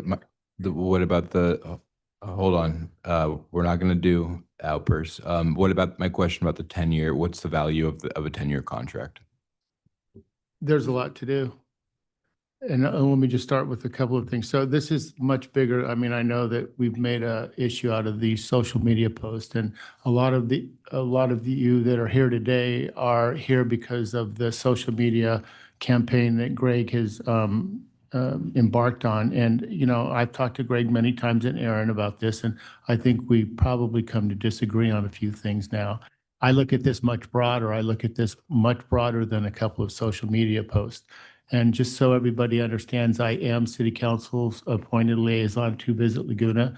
And prior to that, years ago, I was on the board. I had a couple small hospitality projects here in Laguna Beach. And Clay Anderson, the original founder of Visit Laguna, asked me to join the board. I was probably 30 years old at the time because I was the only local person, and he wanted local representative. And at the time, the organization did primarily focus on wintertime, and this was all pre-social media. Then time goes on, and I became fascinated with this notion of destructive tourism. In fact, I wrote a couple articles about it some 11 years ago, a 2-part series. So when I got on council, I thought this is I kind of followed the trends going around across the world regarding, some of the efforts some of these communities have made to get ahead, in some cases, to get ahead of the issues related to tourism. So I thought, well, this is going to be a good opportunity for me to see what I could do. Council was good enough to appoint me back to the board. So I immediately jumped in and immediately saw some things that made me very unhappy where the organization hadn't gone. Now, in their defense, during COVID, they were asked to start using social media locally to help the local art festivals and the retailers and whatnot. And they embarked on this. They diverted from overnight marketing to the hotels to the retailers and restaurants. So that was a shift. And I understand it, it was never corrected. I get all that. I get that there was improvements that need to be made to social media. To me, there's a much bigger opportunity here that we could actually develop a stewardship program. And what stewardship programs are about is just really you focus on what it is that you are the best of that makes you, tourism has this tendency to chip away. It's not a conspiracy. It just chips away at a community's, what makes them so special. Pretty soon you see tourist shops pop up and they lose their indigenous population and they just kind of get eroded. And a lot of these stewardship programs that you see across the world have found solutions to some of these problems. So I thought, well, let's get in there and roll up our sleeves and see what we can do as a community And that's what this is all about. And unfortunately, Greg, I'm disappointed that your email, your social media tells one side of the story. Maybe we can come together, have some coffee, and see if we can tell the broader story of the bigger picture that we have. I think that, I read an article on Friday, there's 200,000 new homes being built in South County in the next several years. The Great Park is going to be the largest park in the United States. It has this big aerial tramway. It has all of these things. It's going to be a regional attraction that is going to change South Orange County. So what are those people going to do? They're going to go to the Great Park. They have all those soccer fields, all those baseball fields, a aquatic center. They're going to come there with their kids to all of these programs, stay in the hotels up and around that area, and they're going to head to Laguna Beach for the day on a Sunday after it's all over. What are we going to do? Are we going to be prepared? Or are we going to bicker amongst us about some social media posts? Or are we going to get with the program and start to address some of these things that we can address? That's what I'm trying to do. There's a lot of work. There's no evil intentions. I don't have a horse in this race anymore. I sold all my properties in 2017. I just thought that it was worth embarking on. And I've been in this town for 40 years, and we do have a bit of a problem. When Dave Kiff, sorry, Dave, I'm reading up your name again, first came on and joined the city as our city manager, he talked about, well, gosh, you guys don't do much forward planning, and you're behind in this and you're behind that, and you guys have neglected to do forward planning. And you know what I think one of my opinions is the reason we don't do forward planning is because we get in our own way. We come up with an idea and we beat it to death and criticize it, and it never gets off the ground.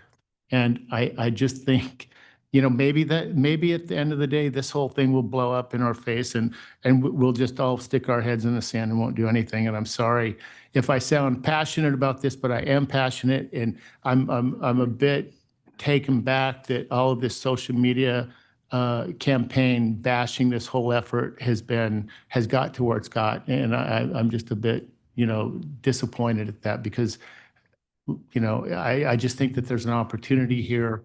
And to answer your question, I just told you, a basic background, Alex, but the 10 years is because there's artist housing issues, there's cultural, the 3 pillars, there's just a lot of meat here. And I think by year 4, forget the social media, the stuff, yes, it can be practically eliminated. I think we should use it as an education tool.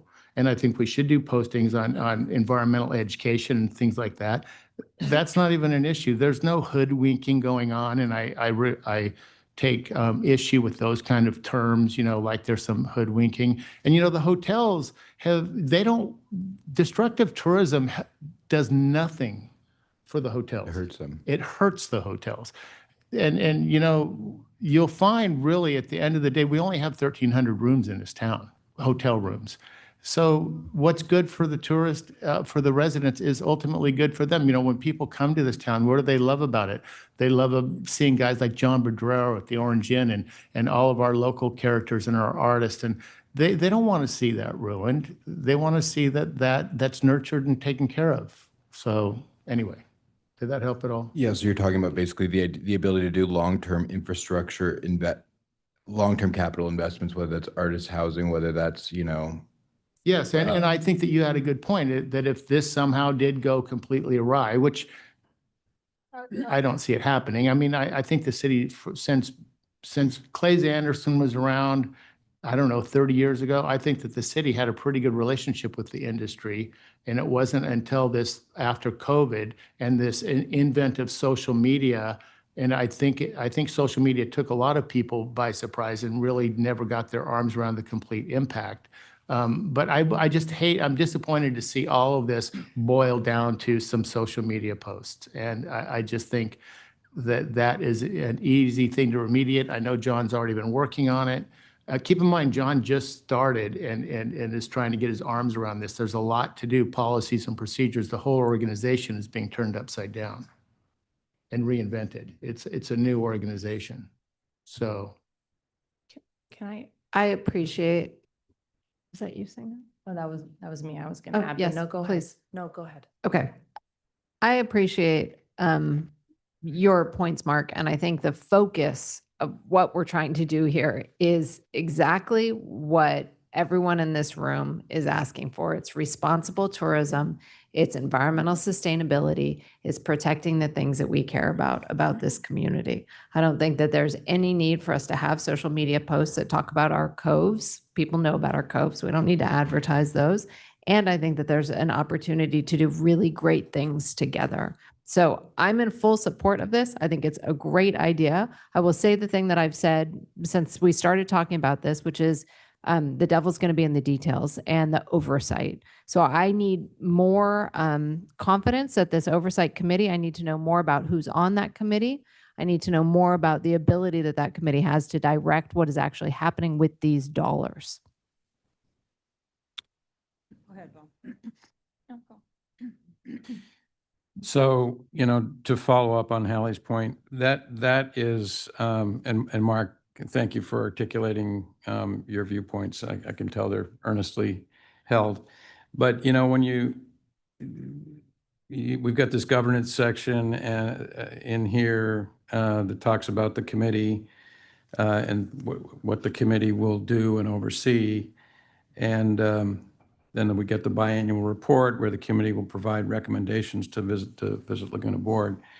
But, and I think this is part of why we're getting some of the comments about the 10-year aspect. There really ultimately is no legal ability to, if things are not going the way we like or the committee likes, there's really no way for us to terminate it. I mean, under the law, it's got to be, a misappropriation of funds, malfeasance, or violation of law in connection with the management of the district. That's the only way the city council can terminate it. So, when you look at this, and maybe it's the lawyer in me, you've got to take all the people out of it. And there's lots of good people. I mean, Karen, Mark Christie, all these folks, I have confidence in they're going to run it. But 10 years is a long time. And I have been looking at this and talking to staff and talking to the city attorney. My concern about the 10 years is I don't see a way, and maybe unless Gina has a way, that we really can get any leverage if it's not going the way we want. The committee can, it can have a couple of city representatives, it can have a couple of residents, it can have whatever we want it to have. The committee is however we craft it. But in the end, it's just persuading. You're just saying, gee, guys, we need you to change the program or we don't like the way this is going. So, I think this last 5-year period was the first time we actually went 5 years. I think prior to that, there were shorter periods of time. So anyway, I would be more in the camp of, I like the committee. I think we do need to work on the language. We're going to have an opportunity in the contract that comes back at the next meeting with Visit Laguna to flesh that out more. And I think it needs, well, Gavin can maybe describe, there's a contract with Visit Laguna coming back at the next meeting, as I understand it. Correct. Correct? Right. So there's an opportunity in that contract to do, I would think, to address committee makeup and committee role. Am I correct about that? Correct, but whatever is in the management district plan, whatever gets approved tonight would trump anything in the agreement or the bylaws. If it doesn't follow what we have in here, we can probably get more granular, but we have to ensure that any other language is in compliance with what we have in the management district plan. Understood. Yeah. And we can get into that language in a bit, but Sure. Anyway, I don't think ultimately there's just not a mechanism afforded to us to have enough control, in my view, for a 10-year period. So I would be more And I renew appreciate, the 5-year period. and I appreciate your point. I'm going to disagree with that, but I agree. I appreciate your point. And but I think there's another important thing to keep in mind, and this has happened in other communities. If we step away with this and Visit Laguna just says, let's just fold up our tent and go home, you know what happens? A private entity steps in and takes control of this. And so there will be somebody out there that takes control of Laguna Beach and the brand. I guarantee it. And the city won't have a thing to say about it. So I want you to keep that in mind. It's not, if Laguna's not doing it, somebody else will step in and take, and they sell ad space in the magazines and whatnot, right? Another thing that I think that we need to think about there are management aspects in the tourist industry that somebody has to handle, right? There's a lot that you would be surprised over, you know, whether it be the working with the destination management companies. 40% of the hotel occupancy is group business, which is the perfect business for Laguna Beach. You know, you heard Ed mention it. You know, a couple hundred attorneys are staying at one of the hotels. They come in on transport, no cars. They go to the restaurants and shops. They don't, you know, they behave themselves. They're great tourists. 40% of their business is and somebody's got to manage all of those kinds of issues amongst other things as well. So there's a lot happening here. There's a business that has to be run. And I know that MJ, you were talking about, you know, nobody does a 10-year lease. Well, that's not really true. I mean, I used to own a lot of commercial real estate, and I did 20-year leases all day long. Yeah. And this is a business, and what Visit Laguna is looking for. Hold on, hang on. I want to keep it, you know, we're almost done with this one. No, I know, I'm not saying you, I'm just saying let's everyone stay calm in the audience and so how respectful, please, you guys. We're all on the same want team, to have we're working together. So Okay. they're looking for some stability, and maybe there's another idea, Bob, that, you know, of how to start these programs, how to get everything going, and we can look at the worst case scenario. But you like you said, you're a lawyer. You know, I've dealt with a lot of lawyers, and they would always give me the worst case scenario. Then I would always have to find something that was going to actually enable me to do what I wanted to do, because the worst case scenario usually said I couldn't do it. So we just have to work through this. Yeah. So it sounds like, what are the questions before us that we have to figure out today? Because I mean, to Bob's point, we can effectuate the smaller, you know. I want to make some comments. Okay, before we go start ahead. going to that. Go ahead. Thank you. A couple things. So Mark, that was a good articulation of what we've been working on. It was really good. You know, like Mark said, we could not have Visit Laguna. We could bag the whole thing. What does that mean? We don't have any influence. We're done, right? They're going to get a private marketing company. They can go market to their heart's content. We have no control. We have no advocacy group. We have no money for the arts. That's it. But I will contend this with you guys is if we had no Visit Laguna at all, we'd still have the same visitor problem, because the people who are coming in and causing the problems that we're working on, the surge stuff that we're working on, as those people will still be here. Those people have, I bet you anything, if you walk to the beaches and you ask people, do they know anything about Visit Laguna? They'd say no. This phone right here, you know how many people I see making videos in this town on their social media? Greg, you can laugh all you want, but this is the truth. Hold on. No, we're not here. We're not gonna do yelling. Let's have a civil discourse here and keep it focused on the issues, not personality. Okay, Yeah. hold on.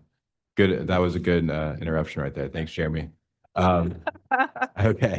Okay, Sue, finish your thoughts. Yeah, I just want to make, there hasn't been any real work on visitors for a long time.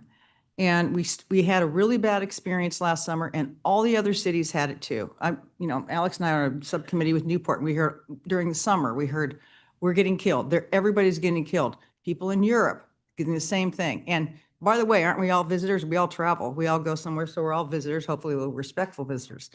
But what I think is happening here with what Mark is trying to do and what we're trying to do on the surge, two parts. Because I know the letters we got, most of the letters we got were about enforcement. They were mainly like, can we get some tickets? Can we get on these people who are, behaving badly? And Dave said at the beginning of the meeting, the number of tickets we've written and for what reasons over the month of May, just the month of May. So what I think, like if you go to Europe, you go to Amsterdam or something, you notice how clean it is. Super clean. Why? It's a culture. When you go over there, they don't trash their city. They don't do anything. So we're trying to get a culture going here because what's the choice? We do nothing and just let it continue? No, we try to work on it.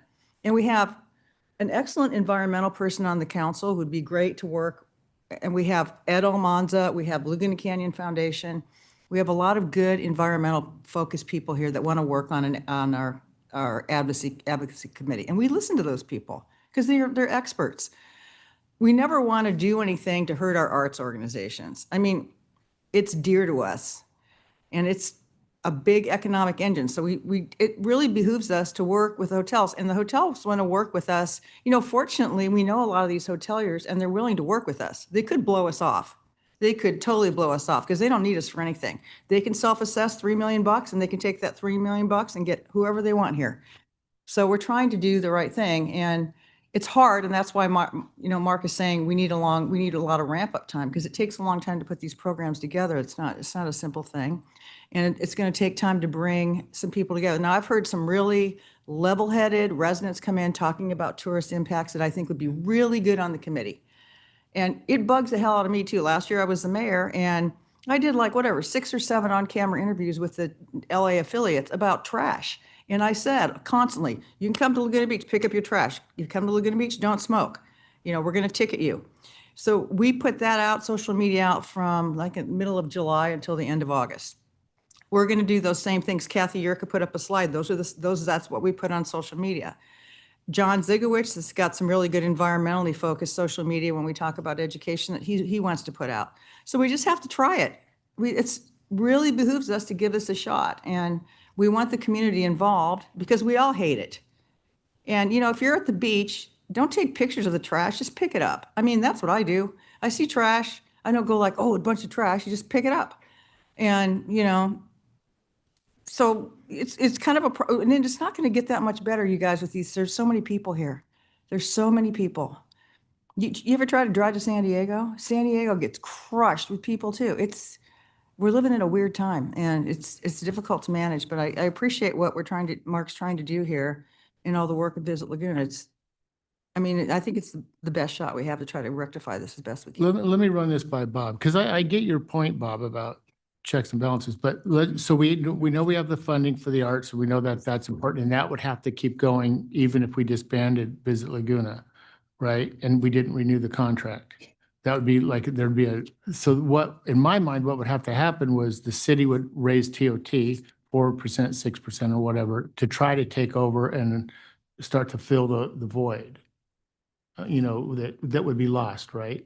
Because it would have to take over, the stewardship plan, it would have to take over the funding of the arts. So don't you think just in that fact, if the city said, okay, fine, you guys aren't cutting the mustard, we're coming in and we're going to raise tax. And then by the time the tax got passed, Visit Laguna would be gone. Right? But that money, there wouldn't be a lapse time there where there was no funds coming in. Yeah, well, my comments were not directed at her, but by suggesting something short of 10 years that I would be looking to terminate Visit Laguna.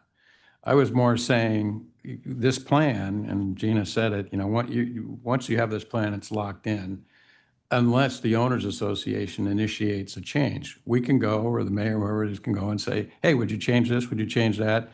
And they can say, yes, okay, good, then it moves forward. Or they can say, no, we don't want to change it. We like the way it's working. And then, that continues on for 10 years. I'm looking at this plan, which I think you and Sue have done a fantastic job with in terms of creating this, this cultural and environmental stewardship component to it. I think it's terrific. Way better than what we had. 5 years from now, we may want something different, right?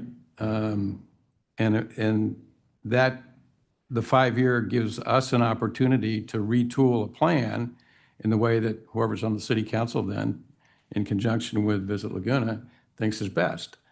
So I just sort of favor that balance. I mean, it's not wrong, it's just, No, I get it. it's just a different perspective, 10 versus 5. And I'm not saying I don't respect your perspective, by the way. I can still disagree with you and still respect you.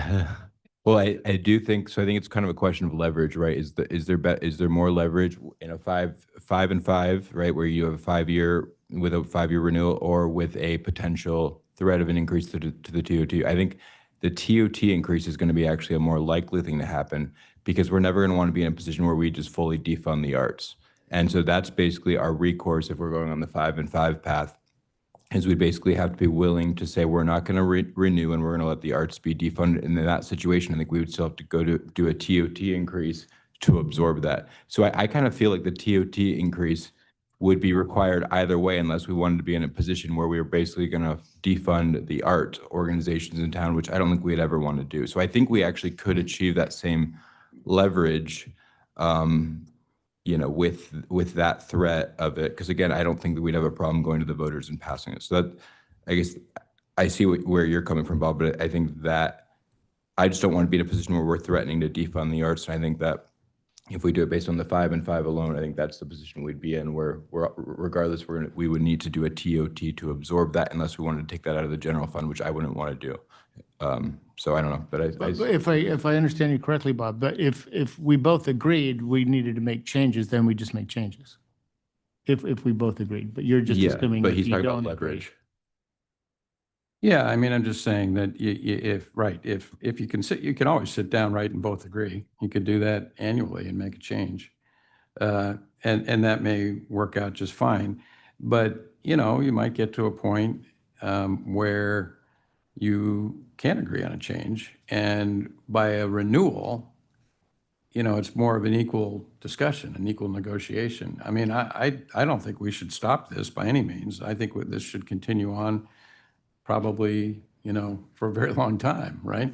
But it just is a question of negotiating. How quickly do things change? How quickly do you maybe need a major reset of the plan?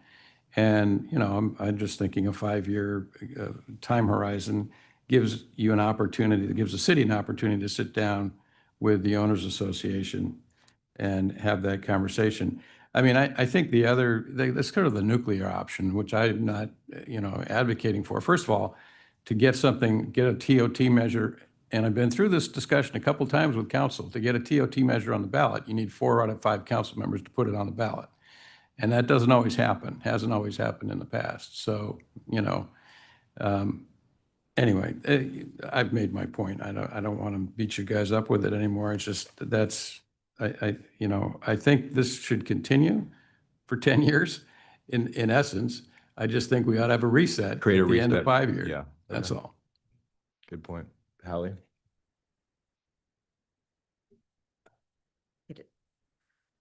I understand both sides of this and really appreciate the need to have long-term sustainable funding for these arts organizations. You know, when I think about as a leader of a nonprofit organization in my past, I know how much that means to these organizations.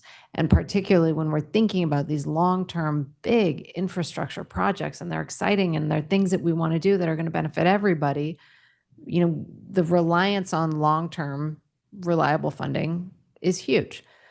And Bob is articulating what I have not been able to do very well. So thank you, Bob, which is what is our ability to change course, to force a change of course, if we, as council, are not happy with what Visit Laguna is doing.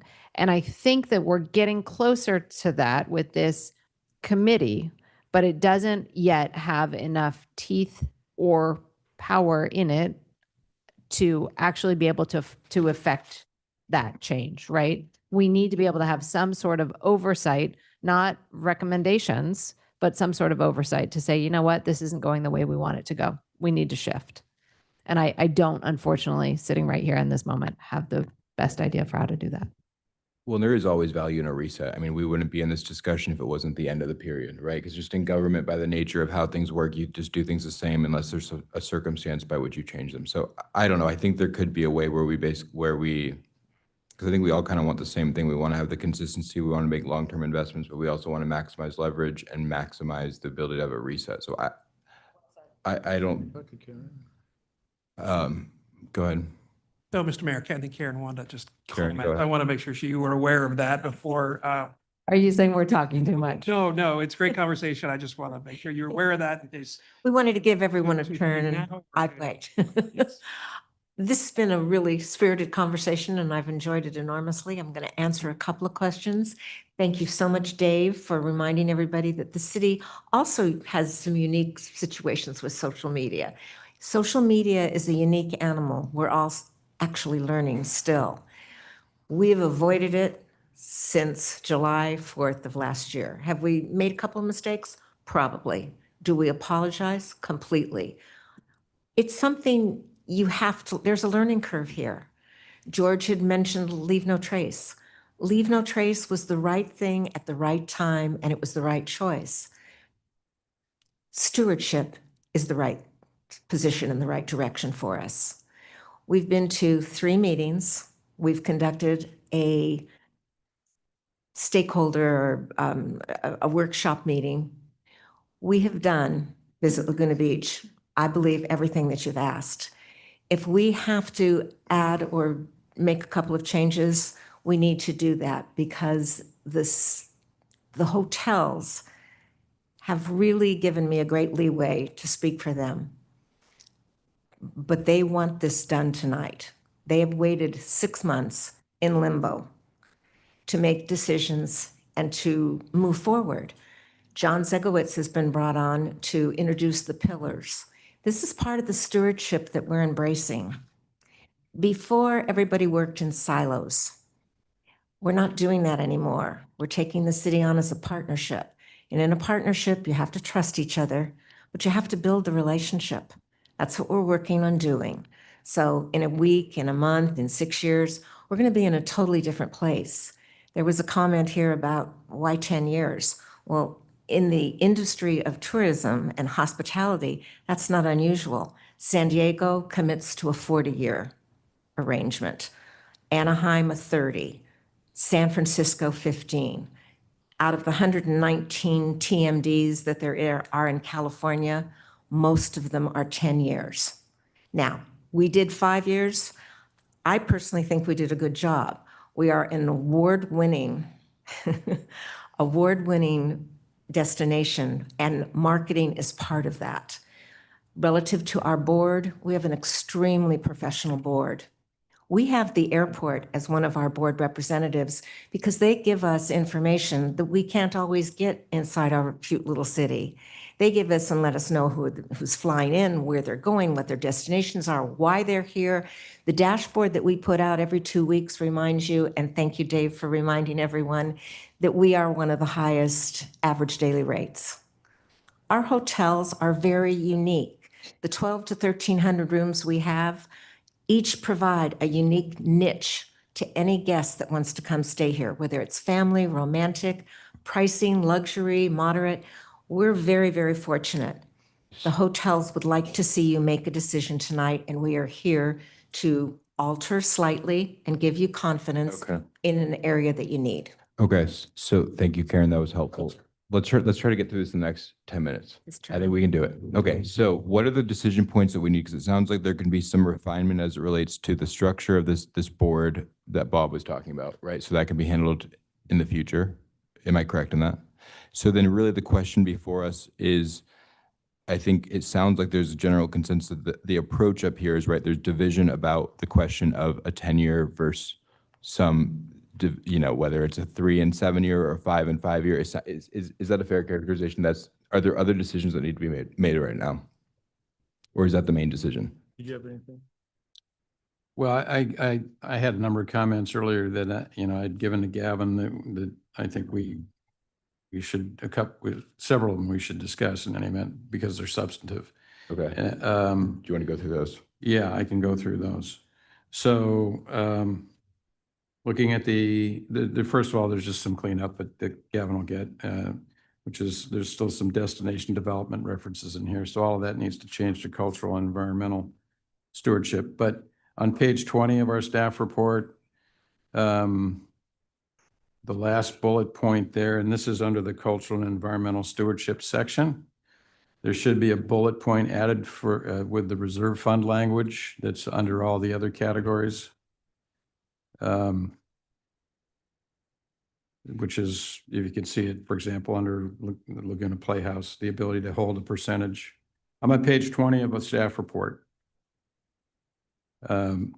We need another bullet point added at the end of that long list of bullet points there that allows for the establishment of the ability to hold a percentage of funding in a reserve fund, which all the other categories have as well. Then on the, in the next paragraph, and this is substantive, there's this discussion about the $500,000. And well, the 260 in the first year, then 500, and then subsequently adjusting off the 500 base. I thought, based on the pie chart, that it was the Cultural and Environmental Stewardship Fund just got divided up, 2/3 to the city and 1/3 to Visit Laguna. Is that not the case?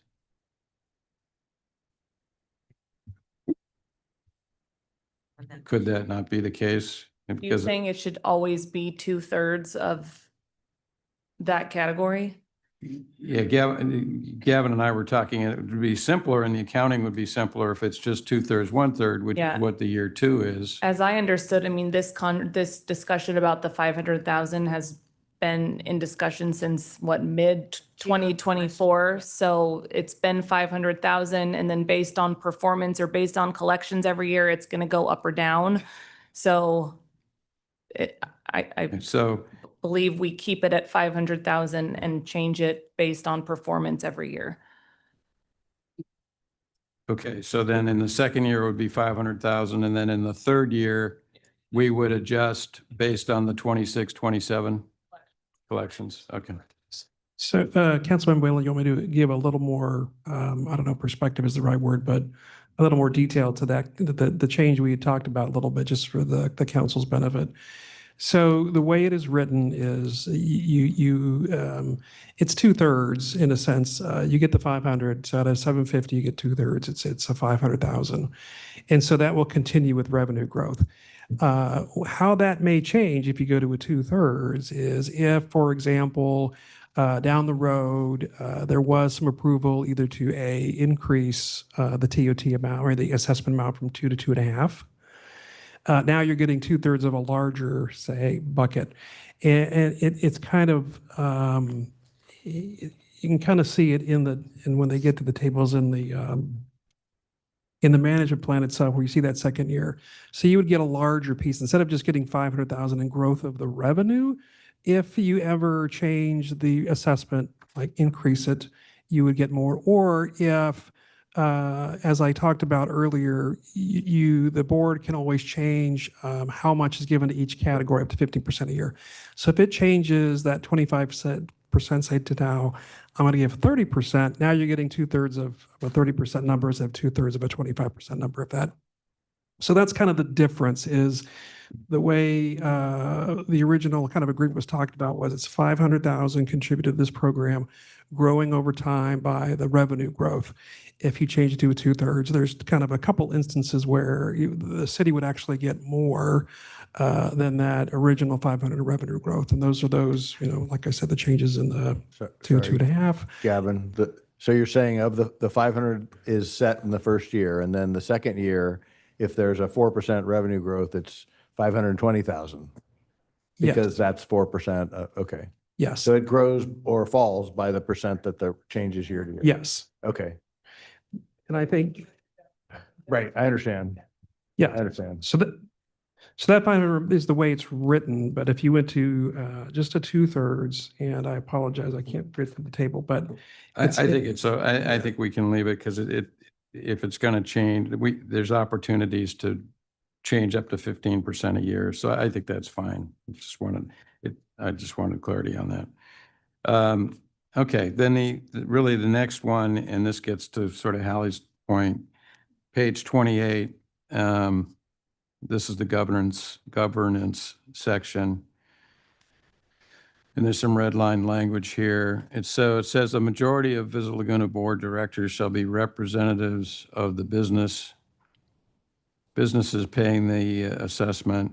The board will also include representation from the city and businesses with an interest in tourism. So, I mean, that's pretty general, right? I mean, is this something then we can nail down in the agreement with Visit Laguna? Like if we want 2 city representatives, Typically, that's done in the Visit Laguna Beach's bylaws. If I don't believe I've seen language around board criteria in the agreement between the city and. what I'm getting to is I want clarity on what the city's representation is going to be on the Visit Laguna board. And I think it needs to be more than one person. That's my point. It is more than one person now. It presently exists with a non-voting selected by the council of Gavin. An advisory board And member. advisory member.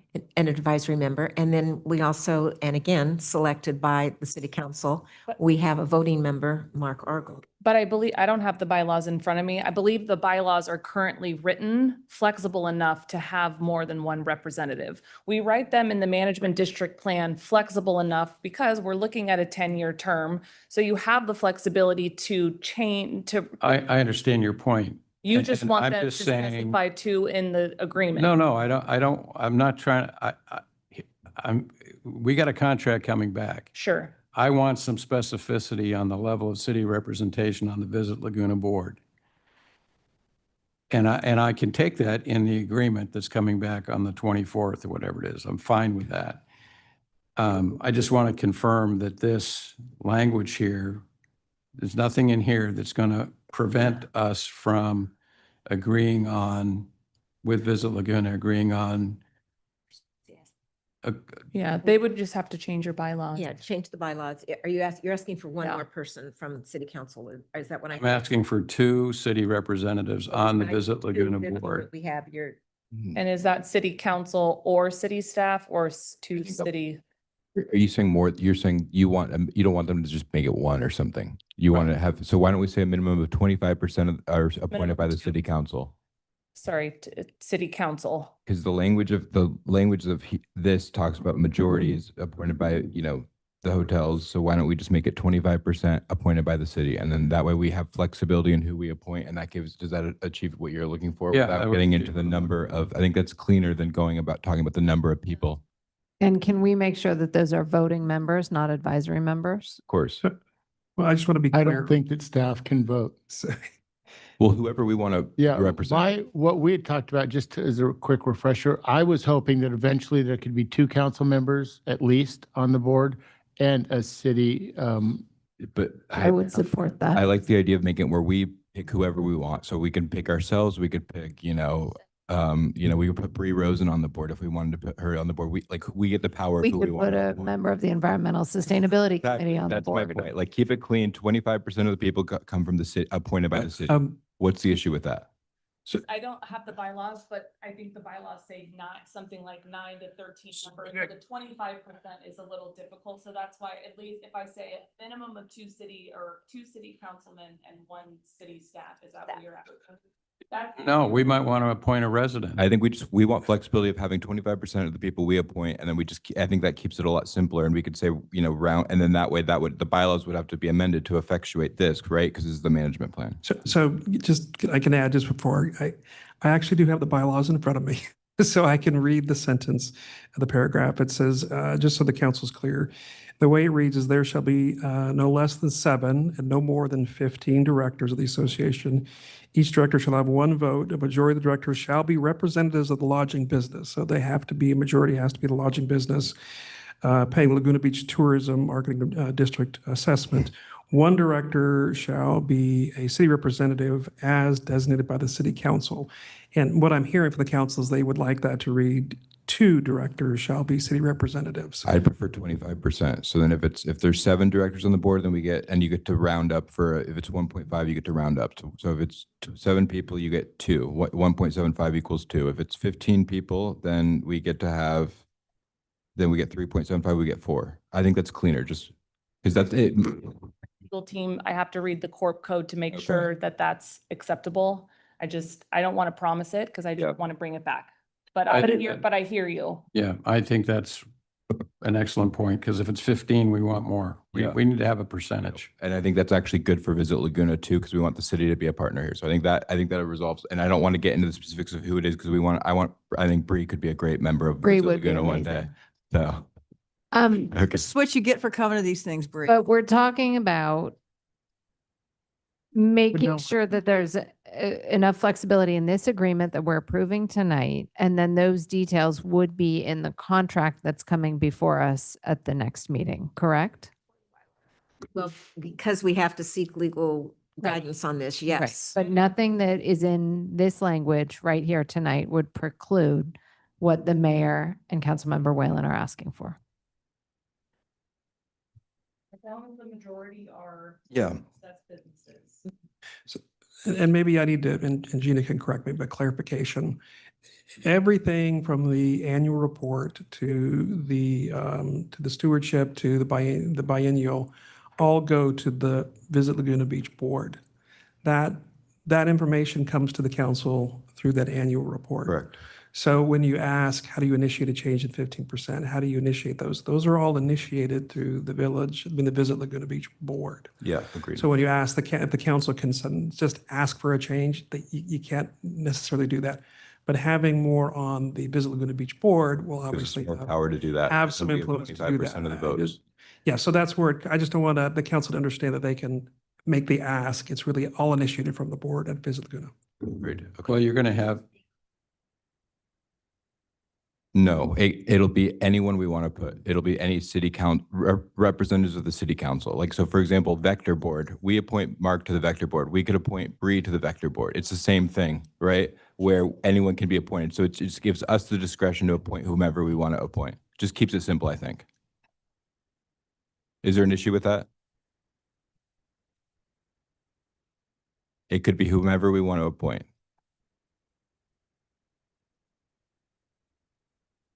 Because it's modeling off the language of the hotels. That's okay.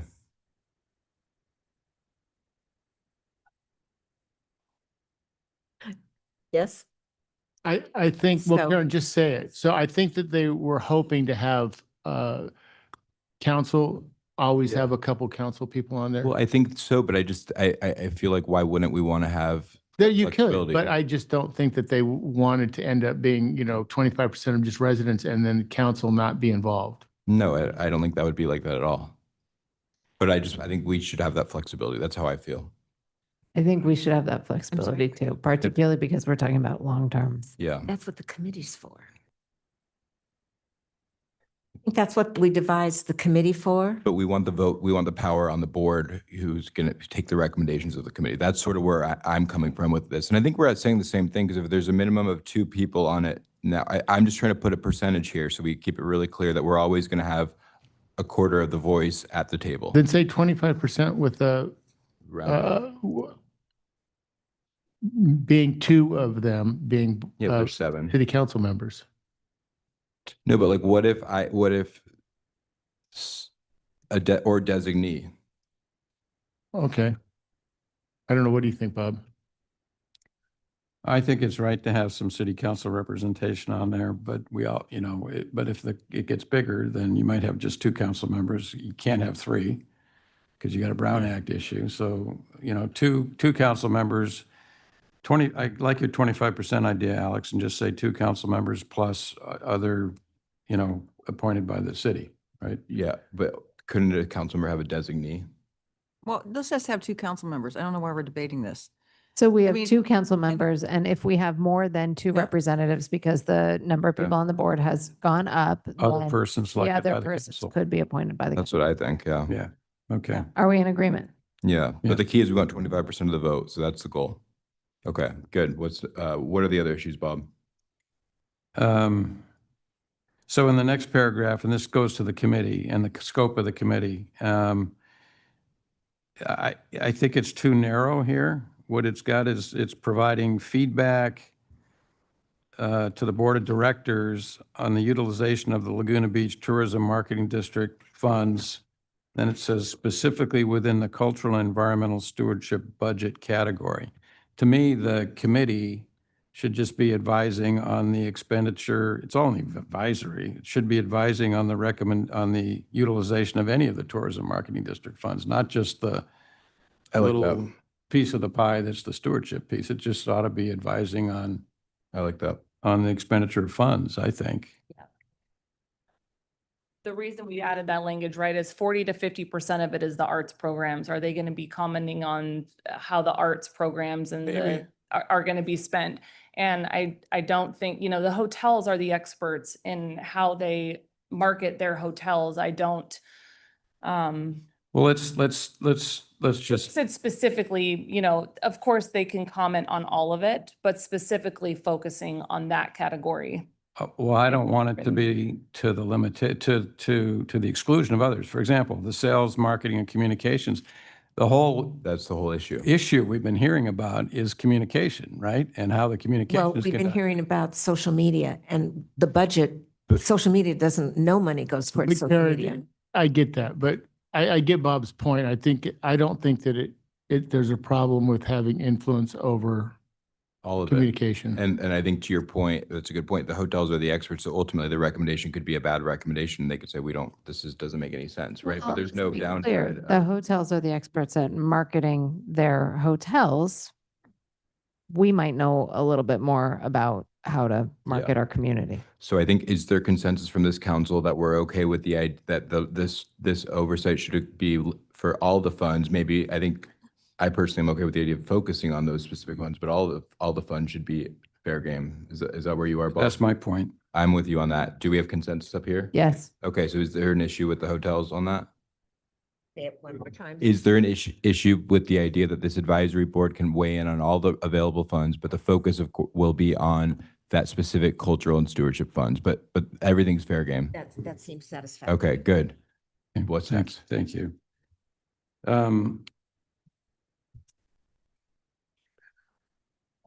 So the last one on the plan here is the biennial performance review. I know we get an annual report, and then we get this biennial performance review conducted every 2 years.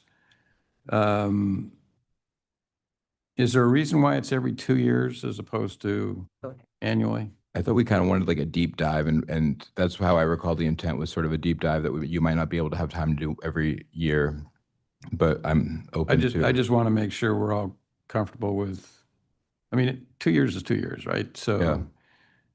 I don't know, Karen, your thoughts? On this one, I'm going to let Gavin, because we figured out the numbers and we rolled with it. So let's go. Well, I think the intent of both the Stewardship Standing Committee, the biennial, was to do those reviews. And one, the stewardship was more focused on the cultural and arts stewardship, while the biennial was really taking a look at all of the spending, something that, the council just talked about and contemplated for the Stewardship Committee. But the idea was you'd have two programs. One, the stewardship would focus on stewardship spending and very focused on that component.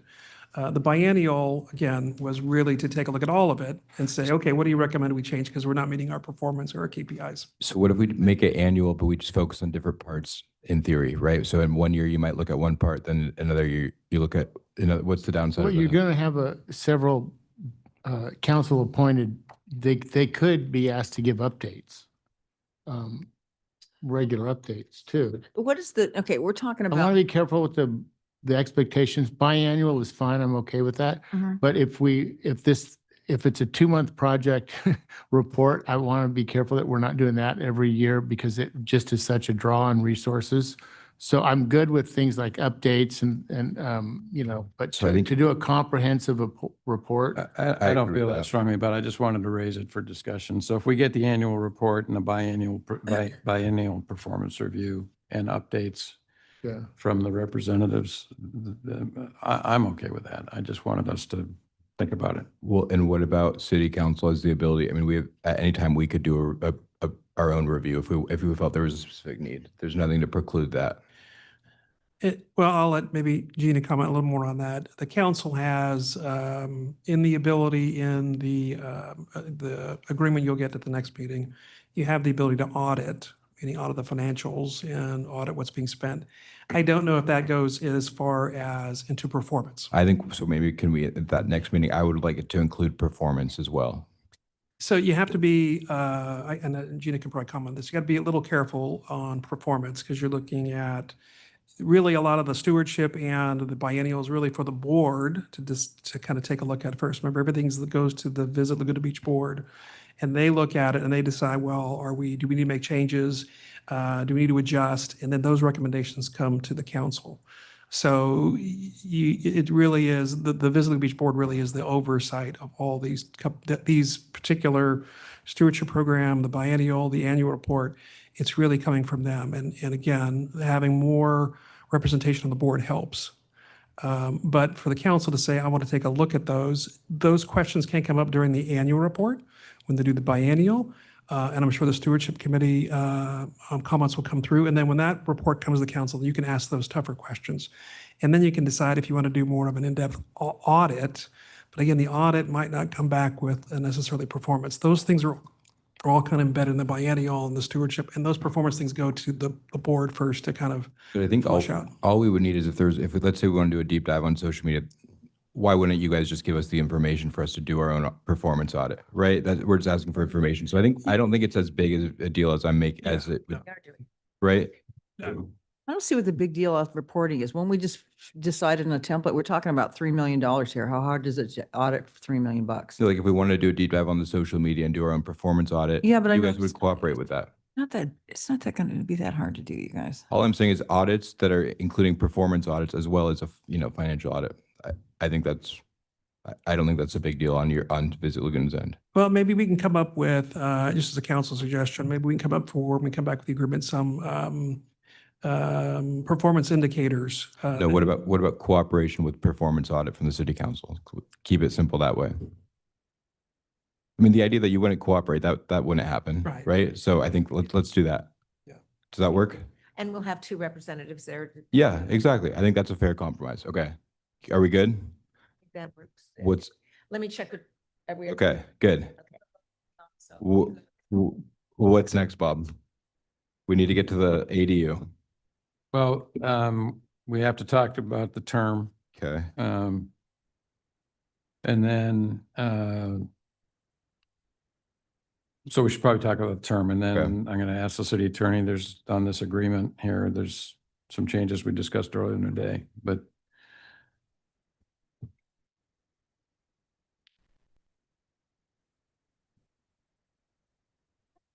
What's your question? well, we had a lot of back and forth about 5 years, 10 years. Oh, We well, just need, I was under the impression that all of these checks and balances, we solved all that Yeah. we thought.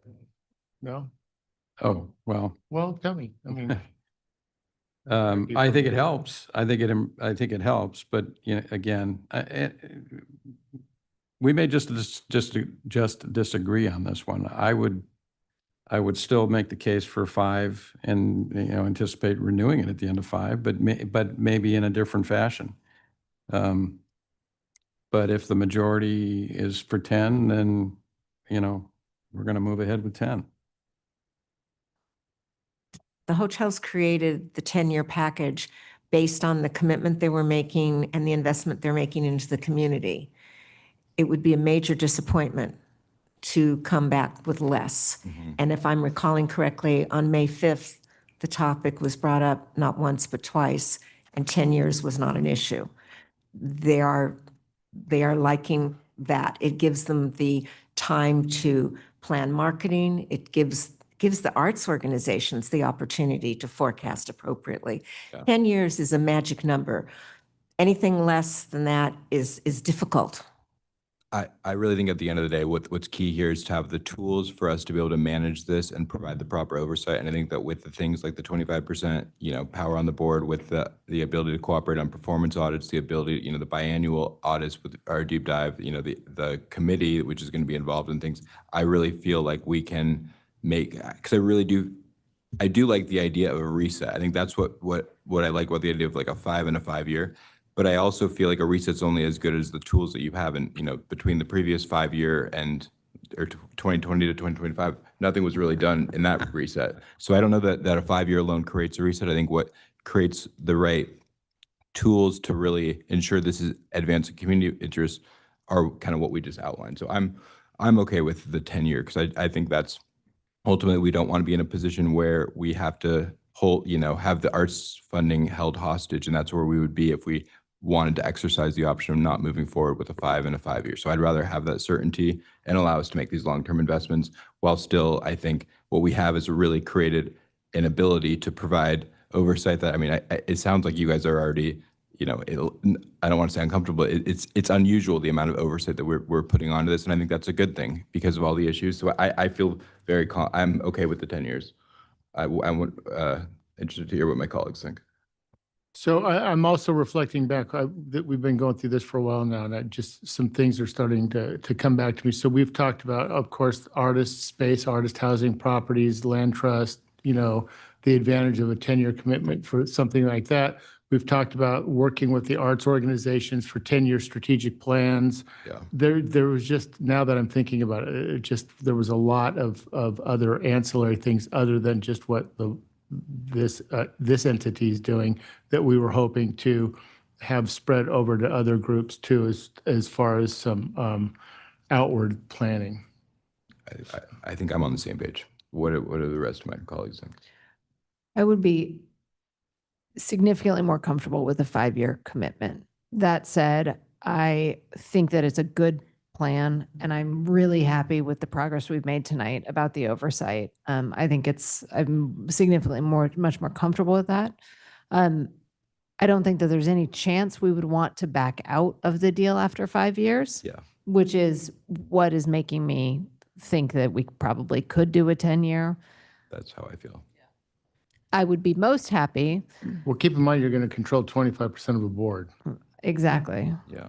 I would be most happy if we could come up with some deal that's a 10-year plan with a 5-year exit ramp if we had to, a parachute cord of some sort. I don't think that there's a way to structure that, really. There's no such thing. I don't think so. Once the term, really the way you would structure that is like a 5-year term. Right. Yeah. And to be quite frank, we might not be a unanimous vote on this, and that's okay. Like, we don't have to agree on everything. So what are you supportive of, Hallie, on this? Ask me all the hard questions. Welcome to the city council. With a 5-year term, it would be an absolute no-brainer to me. With a 10-year term, I will vote for it and I will swallow hard and With these oversight measures that we implement. and I have some reservations about it.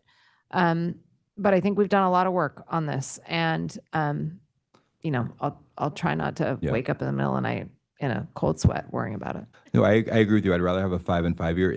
But when I really walk through and think about the cost benefit analysis of that, I don't think we actually gain that much from going to the 5 and 5. I think we actually, really the key here is power on the board and the ability to provide the proper oversight. That's ultimately how we're going to be able to control our own destiny here and manage this. So I'm supportive of it.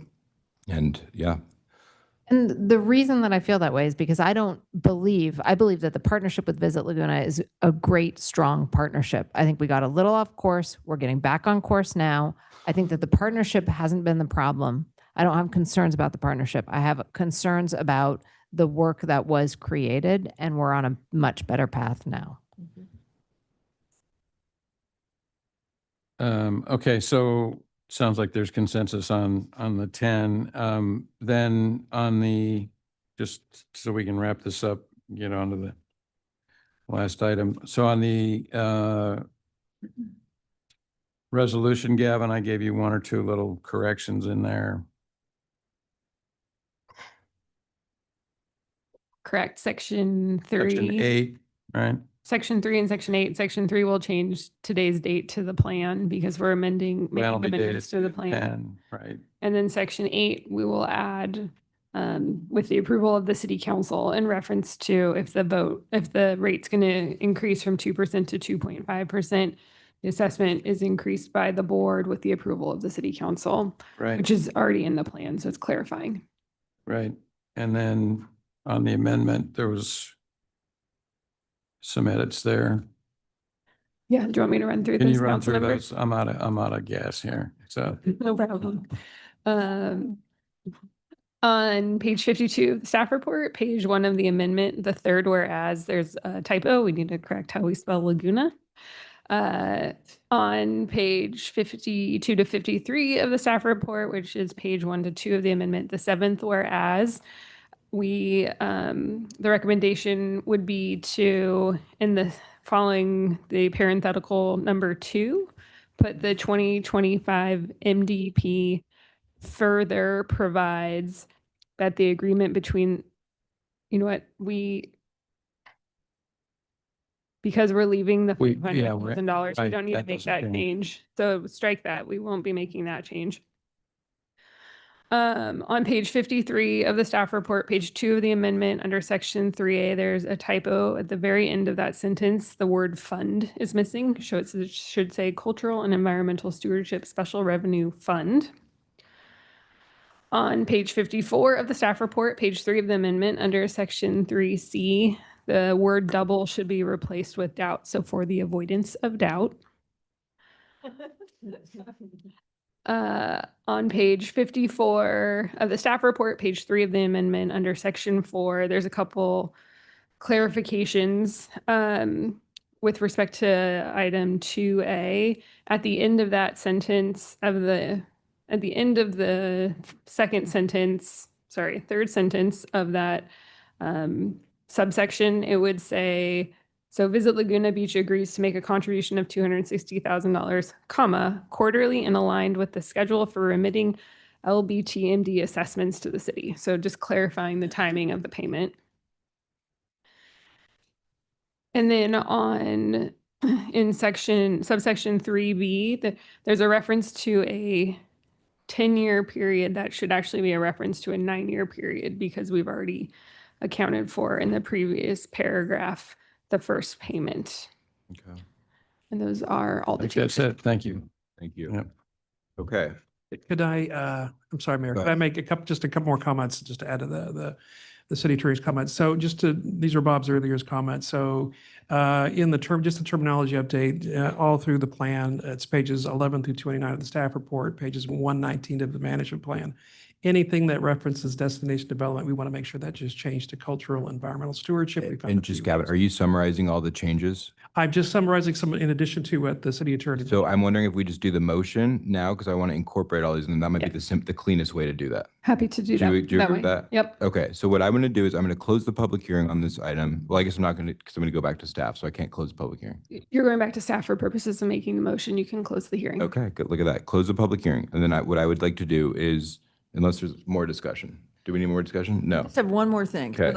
On the allocations to the arts organizations, the Arts Commission is very upset about their cut. I can kind of get it because, they do Circus Bell, they do Music in the Park, they do, Don't they have a huge reserve fund? well, I don't know, but this is what they asked me to bring forward, so, Okay. yeah. I feel like we've gone through all this already, so I'm. Okay, that's fine. Okay, so what I would like to do is move the recommended action. And, well, I mean, do you want to? I'm just bringing up. We may have fewer events next year because they have an allocation cut. That's all I'm saying. Okay. Does anyone want to change course or? Can't the city address that? I think there's other ways to address that. You did your job. Good. Okay. Well, because the remaining 260,000 is not programmed yet, not. That might be the appropriate. So opportunity. we could. I think that's a great idea, Yeah. especially because a lot of that will be like art. Yeah. Okay. So I think that's good. Okay. So what I would do is move the recommended action related to approving the plan, adopting the resolution, approving the amendment number 1 of the agreement, and then I'd like to incorporate the changes as described, most notably with guaranteeing 25% board composition for the city council members. And, or potentially more people based on how many people are on the board total, including the ability for cooperation in, this will be direction related to the underlying agreement for cooperation for not only financial audits, but also performance audits. I will reference the language provided by the city attorney just now, and then I'll go to Gavin for summarizing the other changes as described by Councilmember Whalen. Mr. Mayor, for clarification, the change you just made, it's specifically in the governance section of the plan. That's where you're making that The change. 25% thing. The 25%. Correct. Yeah, as we Correct. discussed. Okay, thank Yep, you. thank you. And then Gavin, why don't you go through your list? Just on pages, staff report, pages 11 through 29, it's 119 of the management plan. Just replaced all references from destination development to the cultural and environmental stewardship. There's a couple issues there. On the another content revision on page 19 of the staff report, page 9 of the plan. There's a comment there where it says services designated to improve the visitor experience, such as but not limited to beautification and the creation of new arts, cultural and educational activities. We're just recommending removing the word new. And I think the last suggestion was, as Bob, Councilman Whalen had mentioned, is add to the end of the cultural and environmental stewardship category, which is page 20 of the staff report, page 10 of the management plan, is the ability to hold a percentage of funding in the reserve fund, policies relating to contributions to the reserve fund. The target amount of the reserve funded expenditures of monies from the reserve fund shall be set by the Owners Association of the city. The city and the Owners Association shall report annually on the need of the reserve fund and its intent to carry over the reserve fund into future years. Similar language that's in the rest of those list of those categories. Okay, do we have any other minor changes that weren't earlier? Because Bob did that, just describe everything that you were saying earlier. Okay, good. Good work, Gavin, on getting good notes there. Megan, anything else on your end? I think we've covered it, Mr. Mayor. Okay, anything up from the dais? Okay, so I made a motion. Is there a second on that motion? Sorry, Second. Mr. Mayor, can I clear? Okay. We did have two changes to the resolution. That was I'd like to incorporated into incorporate your. those changes to the resolution. Yeah, Good point. Okay, thank thank you. you. Good, and as there's a second? I second. Second from Councilmember Kempf. All in favor? Aye. Aye. Any opposed? No, okay, passes 5-0. Good work, everyone. Thank you. Thank you, I everybody, for appreciate everyone's picking it out. input This is on not an all easy sides of this meeting. issue. I feel like we got to a better resolution. Okay, so now what we're gonna do is, before we get to the appeal, Councilmember Whalen will be leaving us. So we're gonna quickly take any future council member items. Does anyone want to bring forward an item? I do. Go ahead. I was really happy to see us flying the pride flag, and I think that the council should consider a policy that allows us to fly that flag proudly every June and potentially look at some additional locations for the pride flag. I thought we already had, don't we already have that? We do not currently have a flag policy in Okay. place.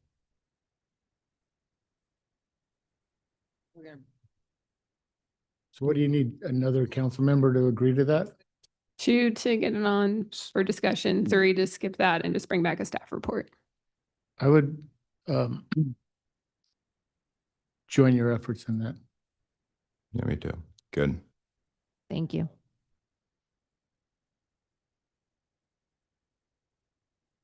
We're gonna go to appeal A, and I know, but I just want to get Bob, so Bob can. Oh, yeah. Or does he have to do his thing first and then we can take a break, or how does that work? Yeah, let me just, If he could, and the we city, could open the public hearing, let him state his recusal and then take a recess, Mr. Mayor. Let me do that. So I'm going to open the public hearing on appeal A, related to an appeal of a second-story accessory dwelling unit. And I'm going to open the public hearing, and then I'm going to go to Councilmember Whalen. thank you. Yeah, I discussed with the city attorney. So as we have on the front page of our agenda, there's this Levine Act disclosure. And I did receive a contribution from one of the participants in the appeal who has voiced opposition. So as a result, and has a potential financial interest. So as a result of that, I've been advised I need to recuse myself from the appeal, which I will be doing. Well, we'll miss you, Bob. And then we're going to take a quick, what do you mean, 5 minutes, you think? 5-minute break, and then quickly get back into order so that we can move forward. Thank you, everyone, for being patient with us. We really appreciate it.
We're here for the Appeal A related to a two-story ADU. I'm going to reopen the public hearing and I'm going to ask for disclosures of any ex parte communications of council members. So any ex parte communications related to this? Yes, I had a meeting months and months ago with Stacy. Okay, but I think it in the context more of this, of the specific, like since the agenda reports come out. Of the, an ex parte communication of anything that you have, factual information you have that you would rely on tonight. So it doesn't have to just be when the agenda report comes out. If you learned anything from those conversations that's not part of the record, then you would disclose that. So it sounds like no. Correct. I've had past conversations about this, but not since the agenda reports come out. So the facts here are what I'm relying on. I have none. Sue. None. I have none. Okay, good. Now we are going to go, so I open the public hearing. We're going to have a staff presentation. So please go ahead and provide the staff presentation. From Heather Stephen.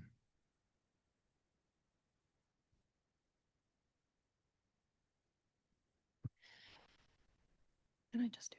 Good evening, Mayor Renagi and council members. I'm Heather Stevens, Senior Planner. Tonight, this is an appeal of the Community Development Director's approval of Coastal Development Permit 25-0036 for a second-story accessory dwelling unit attached to a single-family residence at 1673 Louise Street in the R1 zone.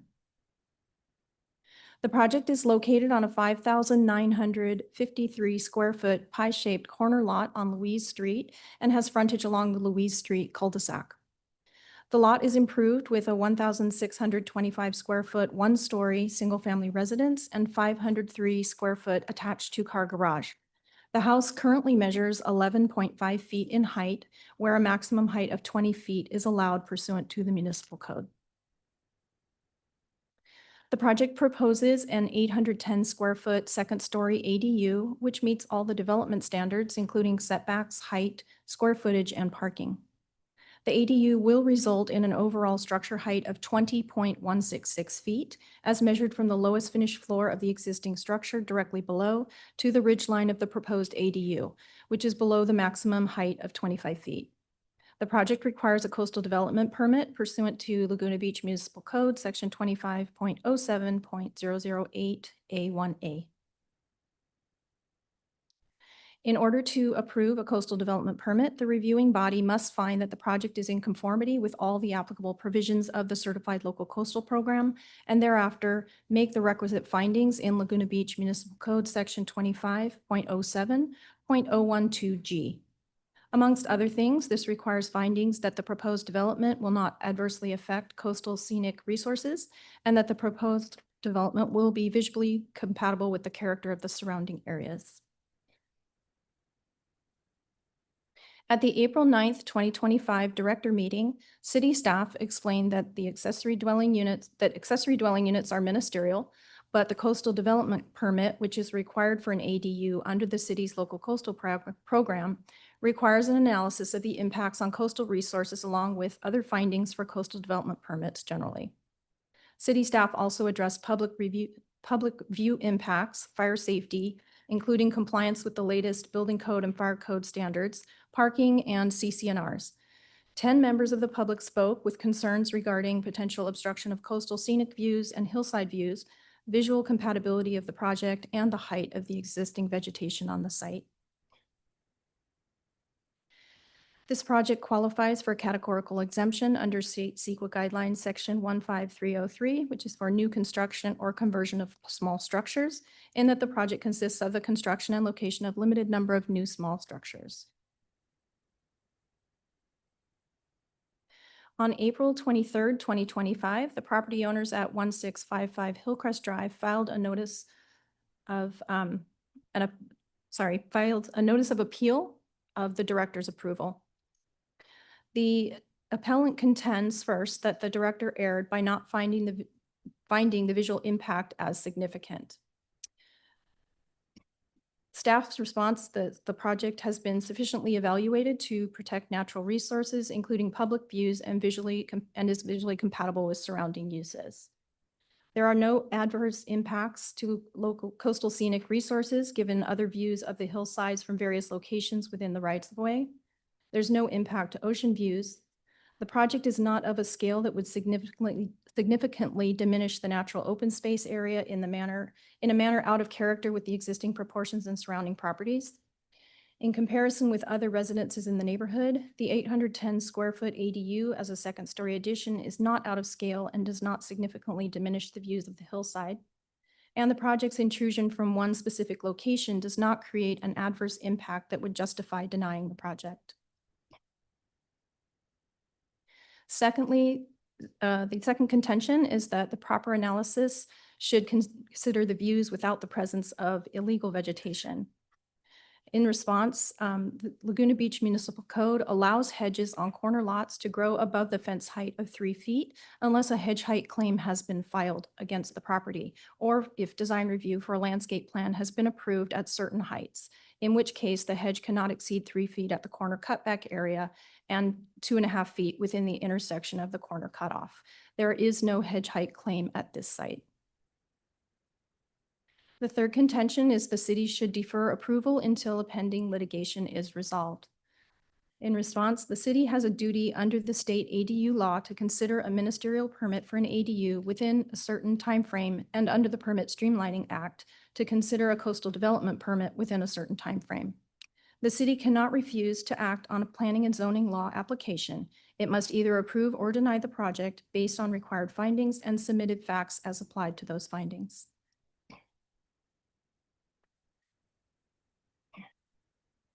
The City Council has the following options. First, adopt the attached resolution upholding the director's approval and finding the project categorically exempt from CEQA under the state CEQA guidelines, section 15303. 2, adopt the attached resolution upholding the director's approval and finding the project categorically exempt from CEQA under state CEQA guidelines, section 15303, but modifying the resolution to include more restrictive conditions of approval. 3, direct staff to prepare and return at a future meeting with a resolution overturning the director approval and findings in support of overturning the decision and denial of the project. And 4, direct staff to prepare and return at a future meeting with a resolution remanding CDP 25-0036 to the director with findings in support of the remand and further direction to the reviewing body. Staff is recommending the council adopt the attached resolution upholding the Community Development Director's conditional approval of Coastal Development Permit 25-0036 and finding the action categorically exempt pursuant to CEQA section 15303. Standards of review for non-design review decisions include the council is not limited to the grounds stated in the appeal. 2, the city council is not limited to the evidence presented to the community development director. 3, the city council shall conduct a de novo hearing and shall exercise its independent judgment and discretion as to the evidence. 4, the community development director's decision is presumed reasonable, valid, and is not an abuse of discretion. And 5, the appellant bears the burden of proving otherwise by preponderance of the evidence, more likely than not. Abuse of discretion is defined as the community development director did not proceed in a manner required by law, or the decision is not supported by the findings, or the findings are not supported by the evidence. This concludes staff's presentation. We're available if you have any questions. Thank you for that great staff report. And then we have our Assistant City Attorney, Jane Abzug here. So Jane, I just want to quickly just understand. So in, I guess, 2024 state law change that allowed for 2-story ADUs, attached ADUs. Is that correct? Correct. So under the state ADU law, attached ADUs are allowed to be 2 stories, but not allowed to be 3 stories. The state ADU law includes a carve out for the Coastal Act, which applies to protect coastal scenic resources. And so the majority of this appeal focuses on whether or not coastal scenic resources are impacted by the development. So then the question before us is because there's a provision, there's a Coastal Act savings clause that allows us to essentially impose the same criteria that we would impose for making findings under our LCP. Is that a fair characterization? Right, so under the state ADU law, the city would be required to allow a second story ADU, but it has the ability to consider coastal resources under its Coastal Act authority because of that savings clause.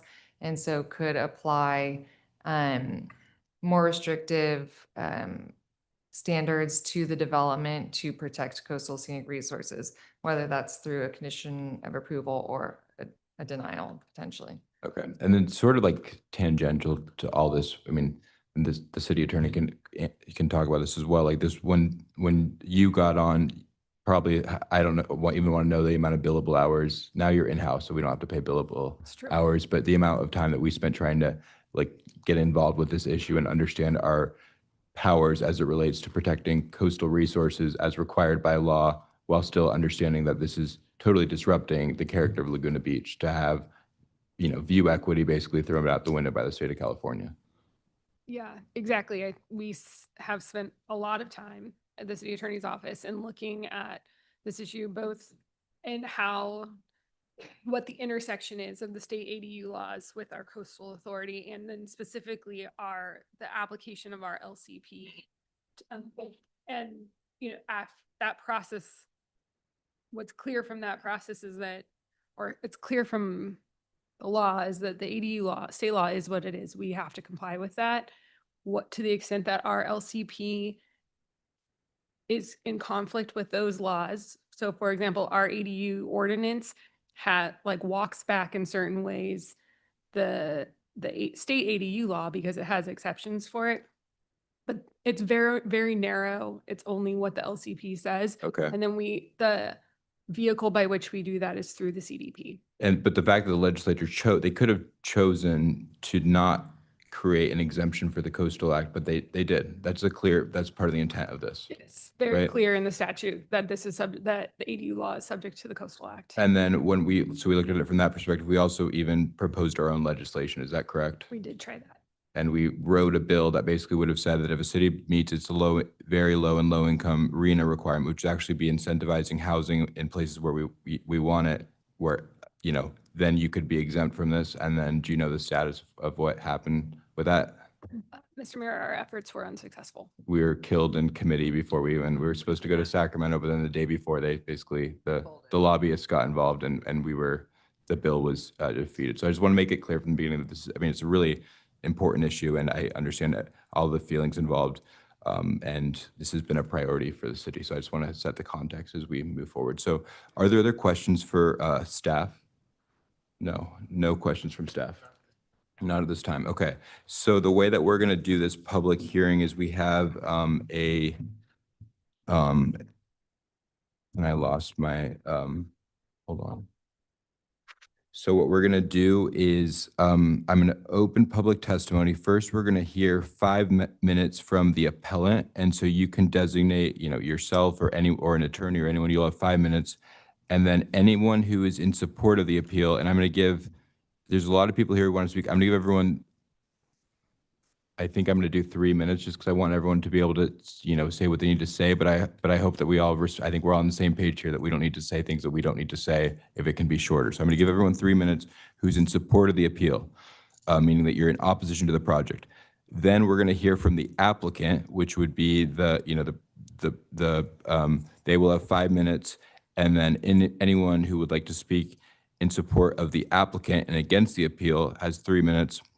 And then finally, the appellant will get 2 minutes. You know, you are a representative to provide any rebuttal and we'll bring it back to the council. So those are sort of the rules of the game that we're playing with. So, so I'm going to open public testimony and then I'm going to give the appellant or a designee 5 minutes to you know, present the appeal. Okay, good evening. Good It's evening. been a long night. 5 hours here, I think, 5.5 hours. Good evening, Honorable Mayor Vernaghi and City Council members. My name is Stacy Simondi. My husband Mike and I are longtime residents and homeowners in Laguna Beach. We are here tonight to appeal the Community Development Director's approval of a coastal development permit for an 810 square foot second-story accessory dwelling unit on top of an existing single-family residence. This appeal seeks to protect public rights to scenic coastal views that belong to all residents and visitors to Laguna Beach under California law. My husband and I are the standard bearers for the rights that belong to all residents and visitors of Laguna Beach. There is no dispute that the proposed project intrudes upon a protected public view. The two photos displayed on the screen show that the staking from Louise Street taken the week of April 2025. In the top image, or the image to the left, the protected open space can be seen. The natural green area is dedicated to the public as Crystal Cove State Park and Laguna Coast Wilderness Park.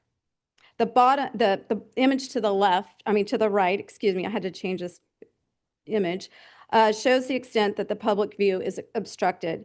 It is completely obstructed. Again, there's no dispute about this. The staff's report, which recommends denying the appeal, relies on 2 points, which are incorrect. First, it relies heavily upon the open space conservation element. In fact, the first 6 pages of the staff's report, pages 15 through 20 of the report, misinterpret the parts of the general plan as a basis to categorize the block public view as one of low priority. This was never intended at the time it was written and has never been used for this purpose. The argument that this is a city policy for protecting public views against second-story construction is complete fiction. The portion of the general plan was created in the early 1990s in the context of preventing building and development of open spaces and not for the viewing of open spaces. It does not create a standard for creating a hierarchy for views protected under the Coastal Act and those that are not. The proper standard is found directly in the California Coastal Act, Code Section 3251. It does not make a distinction by location of the view. All public scenic coastal views are protected. The second way the staff report is incorrect is that it relies on photographs taken from the ridgeline from locations remote from where the view is blocked. These photographs are misleading. One could always move away from the location where the view is blocked to a different location where the views are not obstructed. Clearly, this cannot be a standard to determine if a public view is protected. If this was a standard adopted by the city, there wouldn't be a single public view in Laguna Beach that would be protected. The proper standard must be applied is California Coastal Act, Code Section 3251, and I will quote it. The scenic and visual qualities of coastal areas shall be considered and protected as a resource of public importance. Permitted development shall be sited and designed to protect views to and along the ocean and scenic coastal areas, to minimize the alteration of natural landforms, to be visually compatible with the character of surrounding areas. By any standard, this view would be considered significant to the residents and visitors. The project is sited at the northernmost end of Louise Street, the last public street in North Laguna. It is not some remote area that is unlikely to be traveled by Laguna residents and visitors. On the contrary, Louise Street is commonly used by residents as a turnaround street for those walking north on Hillcrest and going through the back gates of Emerald Bay. There's always high traffic area through this walking, riding bikes, walking their dogs. This proposed new construction will erode the public view of those who visit this unique part of Laguna Beach.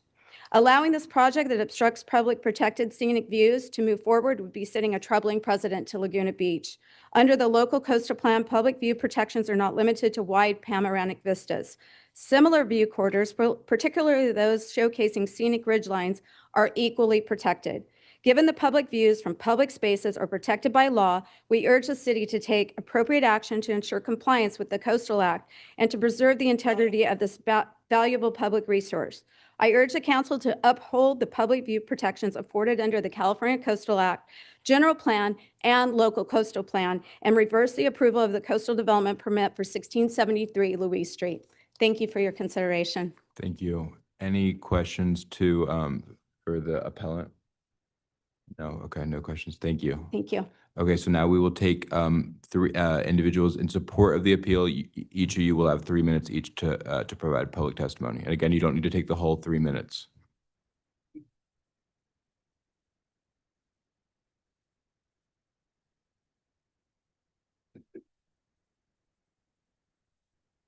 Good evening again, Council. My name is Merrill Anderson, President of Village Laguna, and Village Laguna supports upholding the appeal of an 810 square foot second-story ADU at 1673 Louise Street. A public hearing would be beneficial for both fire safety and loss of public view. According to the current ADU regulations, local government is within their right to impose specialized requirements for properties based on lot size and if these are located in a high fire zone, including changes in the setbacks. The council could benefit from added information of the improved plans, plus input from our fire department that would be included in a staff report. The staff report would also have the information on what percentage of the original house will be demolished and rebuilt during construction. According to the property file, the original house was built in the 1950s. It's possible that the current structure cannot support an 800 square foot second story. The issue of public view is a valued resource as referenced throughout our general plan and landscape and scenic highway documents. The scenic ridgeline, open space that is part of Crystal Cove State Park and Laguna Coast Wilderness Park, are visible to the public in North Laguna and deserve protecting. This project deserves a more in-depth analysis that a public hearing and staff report can provide and will enable you to make a well-informed decision. Village Laguna encourages you to uphold this appeal. Thank you. Thank you. Next speaker, please. It's now 10:30, so I will be brief. I admire your stamina. My name is John Bernard, and I'm in support of the appeal. I know that you're seeing a lot of these ADUs, and you're going to be seeing a whole lot more. And I'm very pleased to hear that you're conversant with the fact that these can't be used to meet your RHNA numbers, which is a shame. I mean, they're not even going to be used as rentals in most cases.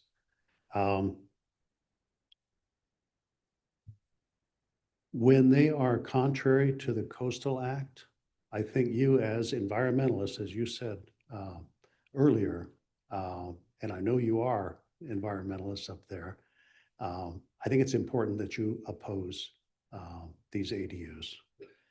You're the stewards of the Coastal Act, and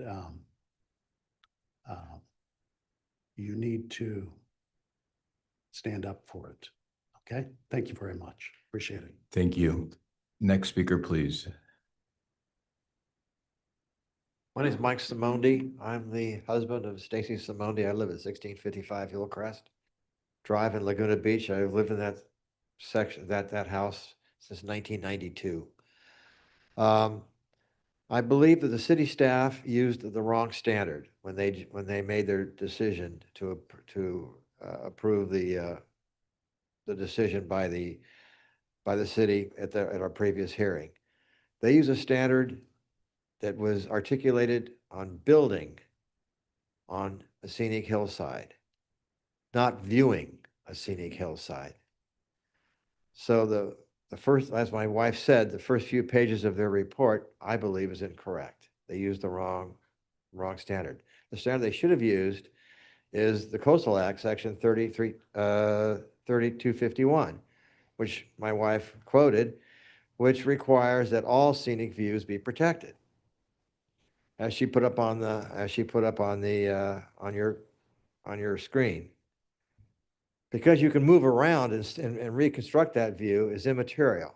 That means every view is going to be subject to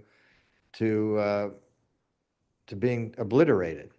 If you can go see it someplace else, you have no standard.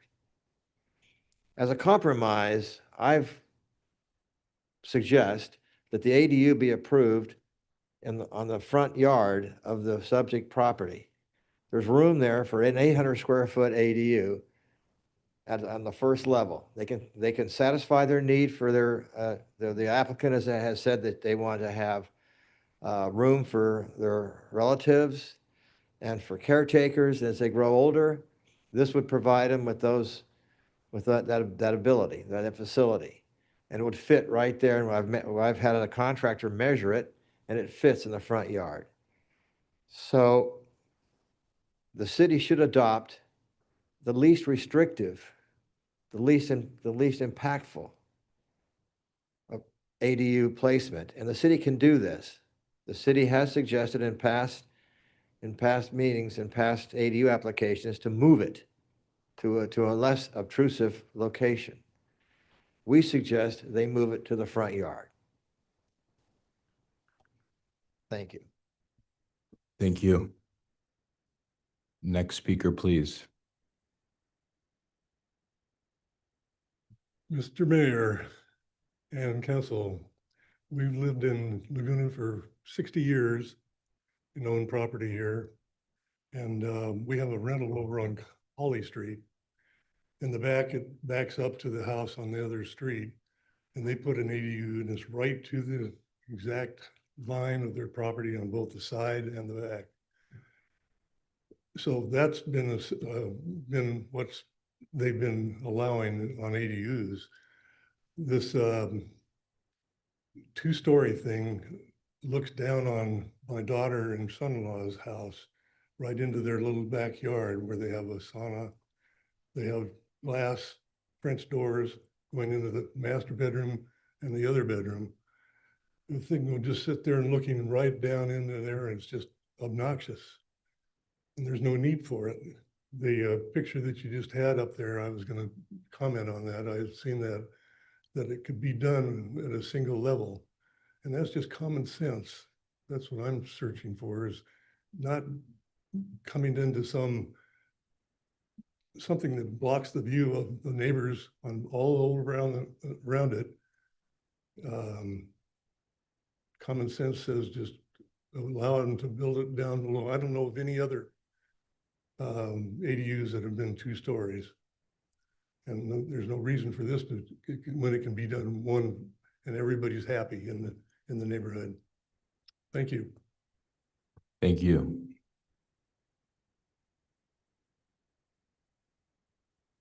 Good evening, Linda Morgan Lander. I'm here tonight as someone who knows this neighborhood from visiting here for many years. As an architect and former DRB member, I'm overwhelmed by this proposal, which adds mass and scale that would never be approved by DRB. This proposal blocks personal views, to be sure, but its presence is as much from the street and adjacent public spaces and what it does to the neighborhood compatibility and pattern of development. On that, the biggest issue is the precedent this would set for similar proposals that are not lowered into the terrain like the majority of the homes in this neighborhood. Obviously done to save views, but to also prevent the density that would result from 2 full stories. Again, DRB principles that have preserved neighborhoods to which this project does not adhere. The process needs to include some way to consider such important impacts beyond what was an admin hearing with no discussion. The city is doing a great job approving ADUs for the most part, and there are more applications all the time. I have 3 going on right now. It's great, but not at the expense of the neighborhood and the views of the open space that surrounds us. There are other solutions that could accommodate an ADU that would not be as impactful as this one. I urge that they be pursued and that the city acknowledge that the process is lacking the kind of review that is needed to be fair to the neighborhoods, the public, as well as the applicants. Thank you. Thank you. Next speaker, please.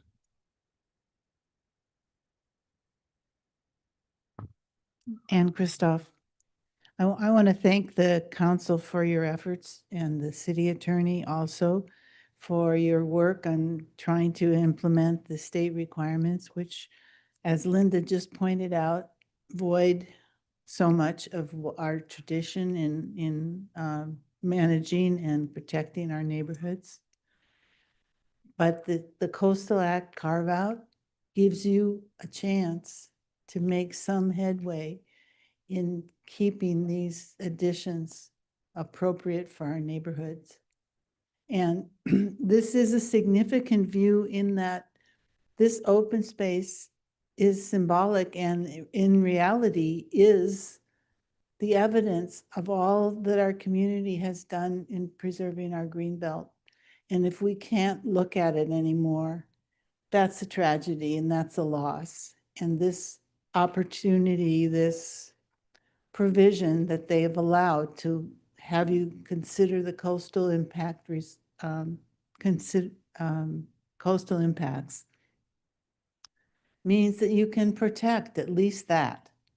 And so I urge you to just do as much as you can. And I think the Stacy has made a wonderful case, and it's a clear case, and it can also be a precedent for what else is going to happen in our city. It gives you a tool that you can employ to try to protect our coastal resources, and I hope you do it. Thank you. Thank you. Next speaker, please. I am Lester Julian Savitt, a 25-year resident on Louise Street. I want to thank Stacy and Mike Simondi for bringing this appeal on behalf of the residents and visitors to Laguna, those that benefit from access to views of the ocean, the beach, and undeveloped spaces on the hillsides. As I see it, we really just have two questions here. One, can you grant this appeal? And second, should you grant the appeal? So the first one, you do have the authority because it's undisputed that there is a public view of the hillside, the protected hillside, that is going to be obstructed by this proposed construction. You saw the photo, the staff report, and I think we'll hear later, that's not disputed. From eye level in a public space, the view of the public area will be disrupted. It won't be visible at all. The only way that the staff really comes to the opposite result is a bit ironic here, because they're looking at the 1990s policy that was set in Laguna at a time where there was objections to construction on the hillside. And that policy then was looking at what hillside could be seen from parts of Laguna. And of course, that has been a very successful policy, and those hillsides are clear to be seen. And now in the staff report, they basically flip that around to say, oh, see here, there's something in in this policy that says some views have more benefit and are higher in the hierarchy to be protected and are more likely and should be protected than other views. And in fact, the fact that the city has worked very hard to keep those hillsides open, beautiful and green and protected forever, obviously that's intended to be visible from Laguna Beach. Obviously, the policy didn't mean that there are certain views that should not be protected. And certainly there was no anticipation in the 90s that we were going to be in that ADU situation we're in now. With respect to the second question, whether the city should grant this appeal and deny the permit, I'd encourage it not to do what may appear to be an easy way out, which, there is litigation that's funded by pro-development billionaires, and it's understandable if you want to get rid of that. But the community really is in favor of meaningful ADUs, is when I've talked to people, but this is not one of those. The residents do want to see limits. They want to see a line drawn that's going to stop ADUs that go too far. And this is a perfect case for that. Thank you. Thank you. Next speaker, please. Good evening, Mr. Mayor, City Council. My name is Michael Morris. I really can't say it better than some of the speakers that have come before me, but firstly, I'm very pleased to hear that the city has explored various ways to try and work within the state's mandate to protect what is so important to all Lagunans. I would simply encourage the city to use every avenue possible, the Coastal Act, to help preserve the scenic coastal resources as best we can. We have to try and draw a line in the sand to help preserve the things that most of us came to Laguna for, and which most of us have paid dearly for in our home investments. So anything that can be done, I encourage the city to do it. The Coastal Act appears to be the one remaining tool that we've got, so I encourage us to see where we can go with utilizing the ways in which it could help us here. And I would strongly urge the council to go for option 3. I think that that's warranted at this point. Thank you. Thank you. Good evening, Council. My name is Amy Jackson, and thank you for your really in-depth look into this issue. And I just wanted to again echo a lot of the other sentiments and tell you that I really appreciate you working hard to use those abilities to protect the open air and views that we enjoy. I was watching this at home and I realized, oh my gosh, the way structures stop you from seeing the hillsides and things actually really does affect the feeling of our town. And if we allow these structures to go up slowly, we're being walled in and separated from nature and that connection, which makes our community unique. So I just wanted to add my voice to ask you to please use the ability that you can to mitigate these ADUs. I have a second story attached ADU going in next door, and they really did work to make it sort of livable. But as it's gone up, you can't believe the wall and effect that it's had. I didn't think it would be as bad as it is. So that light, air, and connection and view, it really makes a difference to the quality of our life. So thank you for your efforts, and please, I encourage you to use it. Thank you. Thank you.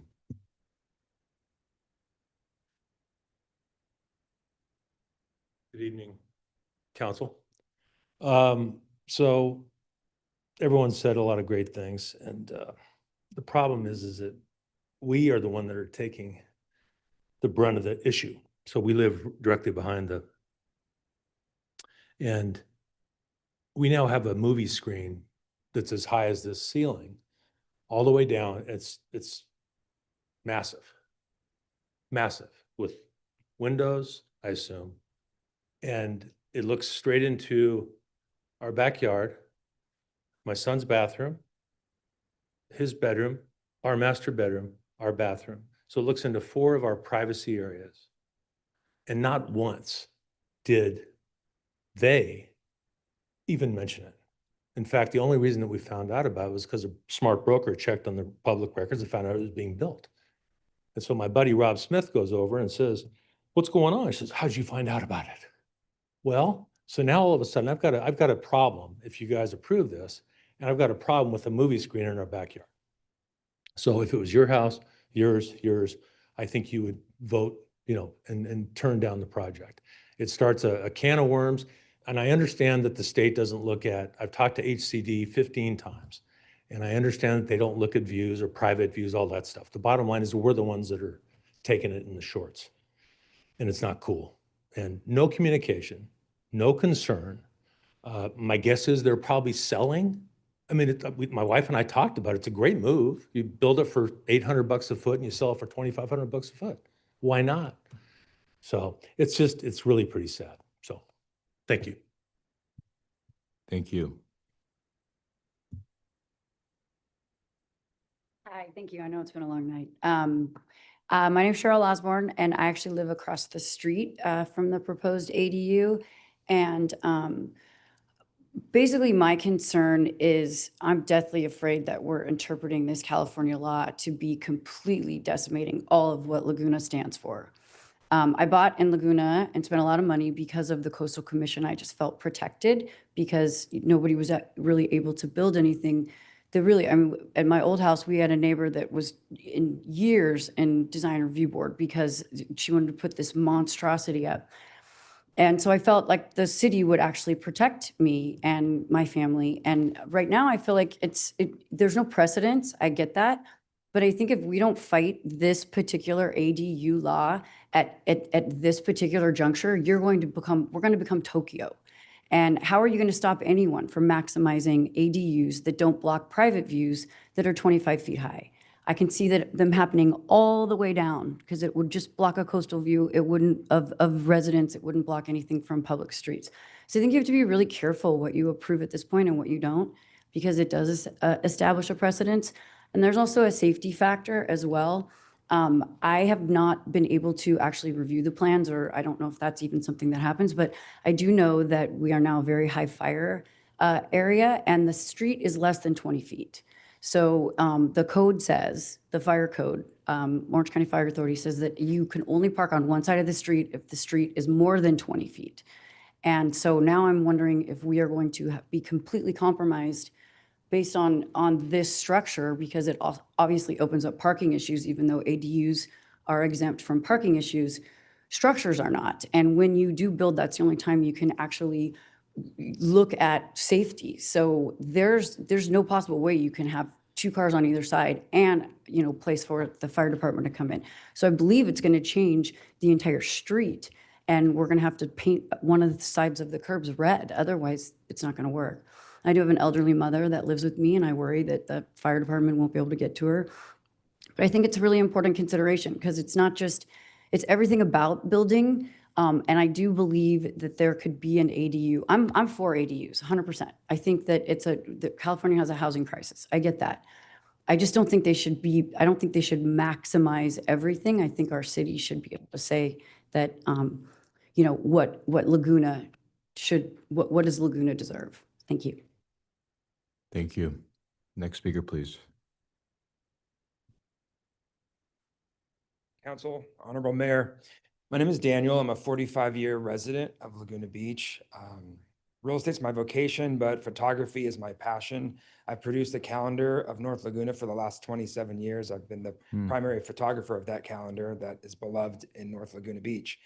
The reason why I'm here today is not because I live in the neighborhood. I don't represent anyone in the neighborhood. I did represent the seller of a house on this street. I didn't represent the buyer. I was glad that I didn't, because now I can wash my hands of this and move on. But then I started thinking, wrestling with this moral dilemma, because I stand actually more to gain if you vote tonight to not protect public views. I can't go into details. I'll email you privately, but suffice it to say, a lot of people are watching very carefully to see if you're going to protect public views on this ADU, and it will forever change the landscape of the city of Laguna Beach. And while I wrestled with this, I heard a luncheon, and Mr. Mayor, you speak, and I was inspired by your words when you said, from the beginning, this has been a city shaped by both art and nature, a place where the landscape itself feels like a masterpiece. And I thought about how I was inspired as a young man. I didn't grow up in this cul-de-sac, but I did grow up in a cul-de-sac in North Laguna, and I had this masterpiece landscape view that partly inspired me to get into photography, which is my passion. And I think about the future generations that could enjoy this view. And if it's gone, it's forever gone. You'll never get it back. And the precedent that this takes will set in place will be, anyone can do this. It's just open season to block public views. And while this may be just one little public view, even though that's a half a mile of beautiful ridgeline, it's slowly, surely going to be one after another, and we'll be living in a walled-in city. About 5.5 hours ago, someone mentioned Donald Bryn and Davis, and it reminded me about how much was involved with all that green. There's plenty of cities that I could move to that have blue, but how many have blue and green? If you look to your right and look at this map, that's what makes Laguna so special. It's the landscape of this beautiful green hillside that meet and marry with the ocean that makes it so special. And a lot of people gave up a lot. In 1990, 80% of this population voted to tax themselves. Overwhelming taxation to get this preserved land. Many deals were made with the Irvine Company, and there's compromises. Where I grew up, I could surf and look at the hillside of Crystal Cove and see cows grazing. That was a surreal experience. Now they're all homes. That was a compromise so that we could get this preserved land. To make the decision tonight to now have that walled off and not be protected is going against what so many people fought so hard for. And it's those people I'm appreciative for. I want to carry the baton and preserve it for the next generation, for future children. Thank you. Thank you. Next speaker, please. Any other speakers who are in support of the appeal in opposition to the project? Now is your chance. Going once, going twice. Okay, I'm gonna, so now we are gonna go to the, so at this point, we're gonna give 5 minutes to the applicant to provide a presentation. And so it sounds like we have counsel for the applicant. So you have 5 minutes. And when you're ready, we'll start the clock. Thank you very much, Mayor Runagi and members of the City Council and the city staff. My name is David Dearson. I represent the property owners in connection with this project. And we agree with staff's very careful and well-reasoned analysis. The ultimate issue here is that this project has no significant impact on coastal resources, and it is legally entitled to a coastal development permit. I disagree with the applicant's statement, with the appellant's statement that there's an undisputed impact of a protected public view. Not so. The view from the cul-de-sac to the ridgeline is not protected under Laguna Beach's LCP, and even if it were, it is so extremely minor as to be insignificant. And I really want to emphasize this case is not about, this project is not about the conflict or any potential conflict between the state ADU law and Laguna's local coastal policies. That's been a theme of a lot of what I've heard so far. But this project fits well within the limitations of the LCP itself. Under the LCP, the property can be up to 25 feet in height. With the ADU, it's only 20 feet. Under the ADU provisions in the LCP, it can be up to 1,000 square feet, given that it has 2 bedrooms. It's only about 800 square feet. So it's not built out to the maximum. It's not taking advantage of any kind of state law overrides. It fits well within the ADU provisions outlined under the city's existing LCP. There's been some public opposition and frankly some hyperbole, but public opposition is not a basis on which to deny this permit. Again, the alleged view obstruction is not of a protected view. There's nothing in any of the LCP documents about protecting views from cul-de-sacs to the ridgeline. As staff pointed out, there's language about protecting views from the ridgeline, protecting views along the coast itself, and about protecting views from certain very important public vantage points like highways and scenic vista points. It's a little bit ironic that in the appellant's written appeal, they relied on the open space conservation element, misquoted it actually, and now for some reason they want to call the open space conservation element something that's totally irrelevant and from 35 years ago and about something different. Again, even if the view were a significant protected view, the intrusion is so minor. When they talk about being able to go to a different location to view the ridgeline, what they're talking about is literally 5 yards to the west. And so I think that appellant's approach would actually mean you couldn't build anything in Laguna Beach ever, because there's always a place in which you can stand, right up against a building and not be able to see what's behind it. But of course, when you can capture the exact same viewpoint, first of all, from the main road out on Louise Street, and second of all, from 5 yards, that's it, to the west within the cul-de-sac itself, we are certainly not talking about any significant impact on coastal public view resources, just as staff found. I'd like to make one more important point. Under the ADU provisions in the city's own LCP, this is something that wasn't mentioned in the staff's report. This project actually qualifies for what's called a guaranteed allowance. This is under LCP Amendment 218239, which a staff report does point out is what applies here. And because it's a guaranteed allowance, because it fits the criteria for that, there are actually no other policies, no design review policies that you can apply to it other than the policies that specifically go towards coastal resource protection. What I think that means very importantly is while I want to point out that staff mentioned one of your options is to modify the approval with conditions. That's true, but you can only do that if you find those conditions are necessary to make the coastal resource findings. And the ADU cannot be built in the front, as some have suggested, because of setbacks. It's impossible. And even if it weren't impossible, you can't make them do that unless it's absolutely necessary. Do you mind if I ask a few questions? Please. Okay, thank you for the presentation.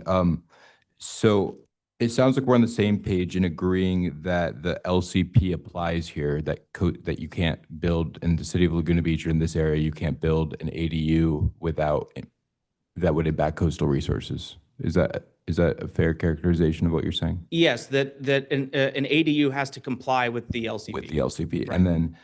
And then, so then we go to policy, because I sort of read policy 7A, which talks about protects public views from hillsides and along the city's shorelines, you know, not public views of hillsides. I actually agree with you on it's not about looking at the hillsides themselves.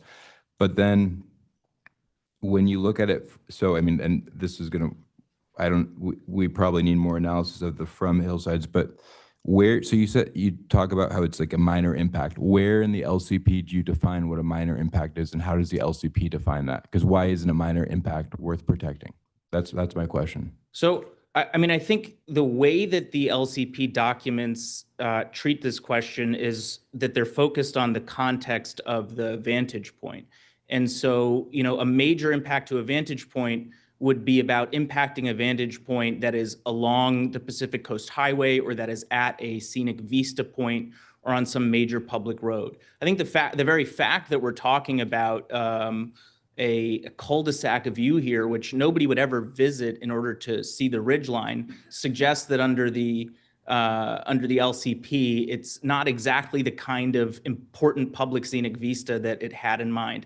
I agree that the LCP documents are not exactly clear about what kind of standard to use for major and minor, but I also would quickly point out that the Coastal Act itself is not either. It certainly doesn't require you to protect all public views. It says to protect public views. One thing that the open space conservation element does say is to balance the protection of public views with the needs of private property. So then sorry, I need to speak louder so that the microphone does, I'm learning about that.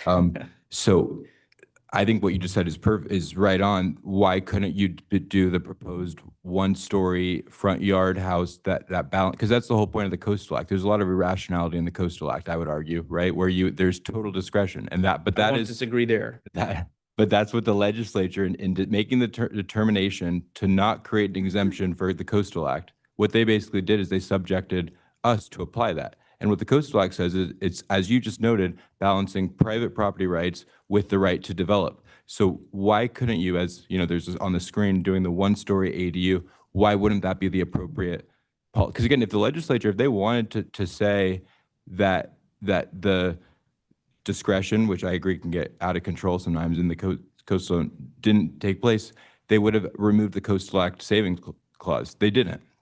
So how would you respond to that, about that doing a one-story ADU that could achieve the same square footage couldn't achieve that balance of property rights while protecting coastal resources and public views? I think there's 2 points about that. First of all, it simply can't be done under the zoning because of the setbacks. And for more questions about that, we have the architect, Mr. Hutcherson. He can speak more to the technical aspects of that. I don't think it can be done. The second point is that, again, leaving aside the state law, under the LCP itself,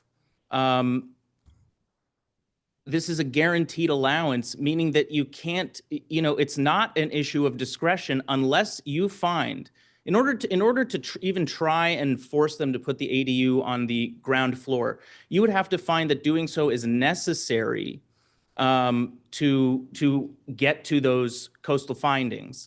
Which means it would have to be necessary to prevent a significant coastal impact. So you'd have to find that this minuscule view that you can recover by moving 5 yards to the west is significant. Where does it, so is it say significant defined in our LCP? Because I don't recall that being defined, right? Well, it's that it is entitled to an LCP if it doesn't have significant impact on coastal resources. I don't know that it's defined, but that is the language in the LCP. The city attorney can you weigh in? Does it say significant? Is that what the LCP says? Oh, If I may, I think what the term significant has come up because that was one of the basis for the appeals. And so the appellant had raised that the community development director used the incorrect standard, identifying that there was no significant impact. Really what the city is looking at is whether there's an adverse impact to coastal scenic resources. That's criteria 3 of finding number 1 for the coastal development permit. And so in talking about whether there's an adverse impact inherently in that determination is whether it negatively affects coastal scenic resources. And so I think in analyzing whether it negatively affects coastal scenic resources, a person then talks about it in terms of, is there actually a significant impact here that would negatively impact coastal scenic resources? So really the correct terminology would be adversely impacting coastal scenic resources. But again, that goes back to the point we just discussed. That's the problem with the critics of the Coastal Act would say it's totally broad and subjective, and that's how they've intended it to be. So there's no definition of what a minor impact arguably is protected, especially if you're able to, to the point of, and we can bring up the architect, that it can't be done because of the setbacks. We could conditionally approve this project right now with the, exceptions for that, to achieve that balance of coastal resources and allowing because I'm all in on ADUs. I'm all in on, we need housing. We could talk about all the things that we've actually worked with the Coastal Commission to build housing in our commercial zone. So we're not some NIMBY city here, but we're trying to look at this from a perspective of fairness and equity. And I think that I think it's sort of a false choice to say that you can't have this project approved at 1 story to achieve the same square footage. Well, still, because again, if our LCPs define significant coastal resources, I would get what you're saying. It doesn't define it. It says any minor impact, I think, could be an impact in coastal resources. So that's my final word if you want to respond to that. Sure. I think that the LCP does describe the kinds of view impacts that it's concerned with. And it's talking about scenic vista points, highways, beaches, parks, and scenic vista points. It's talking about views from the ridge lines and views along the shore. So I just, again, think in the first place, the notion that the view from a cul-de-sac of a ridge line is something that the LCP calls for some special protection for is erroneous. Okay. I think there is, and when we got the de minimis waiver of hearing, there the standard is that it doesn't pose a risk of adversely impacting coastal resources. And I think that's clearly the case when you can recover the same view a few steps to the west. Okay, thank you. I appreciate the dialogue. Any other questions from, so it sounds like you're not okay with, you're not supportive of a conditional approval to achieve the single story with the violation of the setback. You're not, that's okay. Okay, thank you, appreciate it.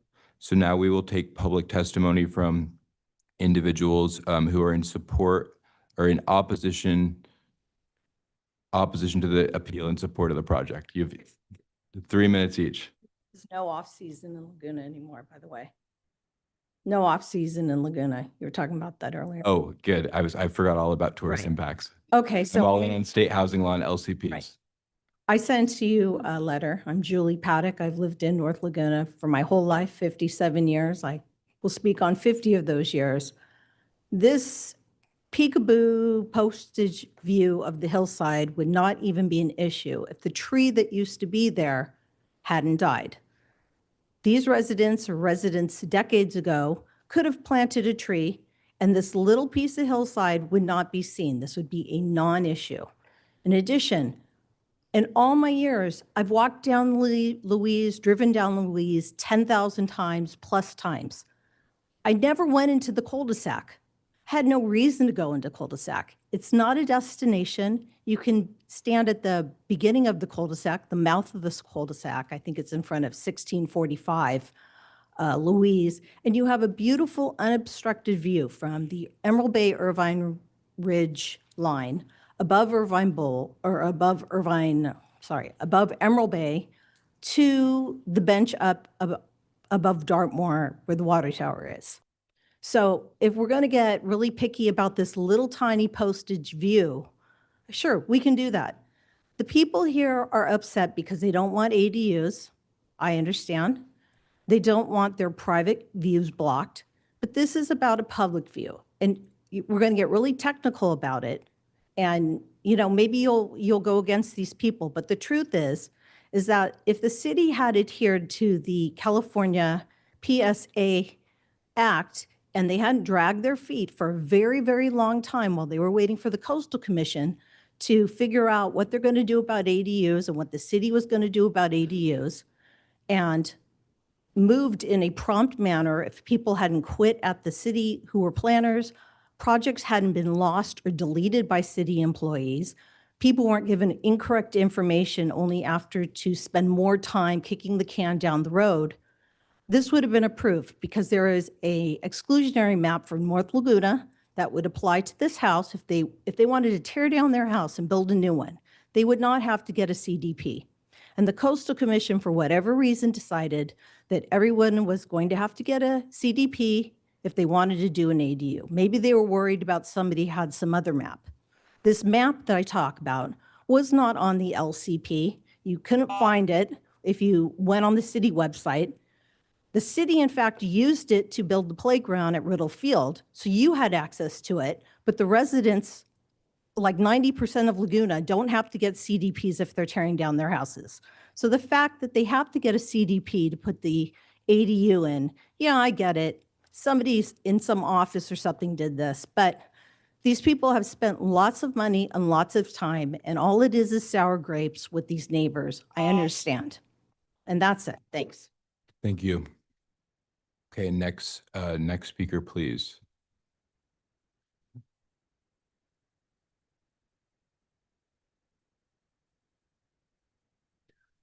Hello, I'm Warren, excuse me, Warren Hutcherson, the architect. I did want to clarify that image that was put up earlier. Is it possible to pull that one up? The one that shows the site plan and then a erroneous box that shows the ADU. Maybe we don't need to. Could you pull that up? Thank you, Heather. The point is, they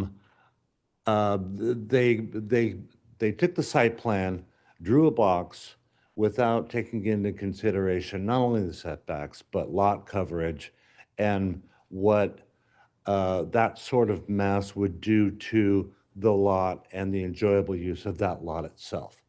That would essentially, for one thing, it doesn't work because it would be over lot coverage.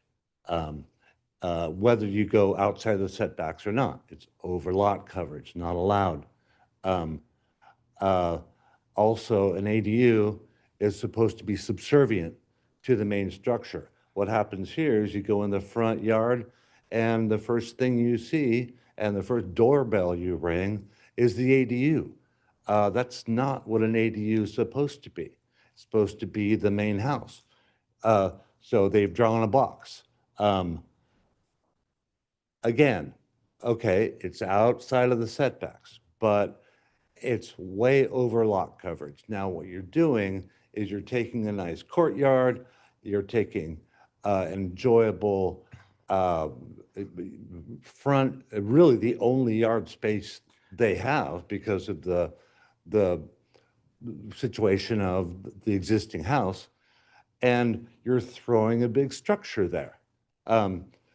This is rights enjoyable by other residents that now they're saying, throw a house there, throw a structure there. That is unreasonable in our opinion. So I just wanted to clarify that. Thank you. Thank you.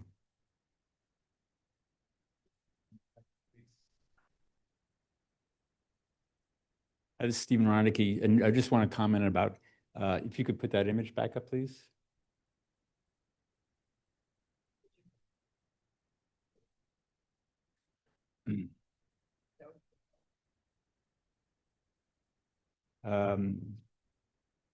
It's kind of hard to show. So what's difficult about this project, it says 60-degree angle. This is not a right angle house. We've done over 45 different designs on this house. There's what they're showing there isn't a rectangle. It's how would you actually facilitate this design? We've looked at every possible way to try to minimize the impact of this. There's no way that you can get 400 or even 700 feet there. It's about 400. If you go on the back setback, they're over the line there. It would have to move back a little bit. you wouldn't come at all these strange angles. One of the things from a design standpoint is that we have to meet the criteria of being acceptable in the community. You would have the weirdest shaped house ever. This house is very difficult. It's a piece of pie to begin with. You can see in that top corner, it's a 60-degree angle. It's extremely difficult to design something.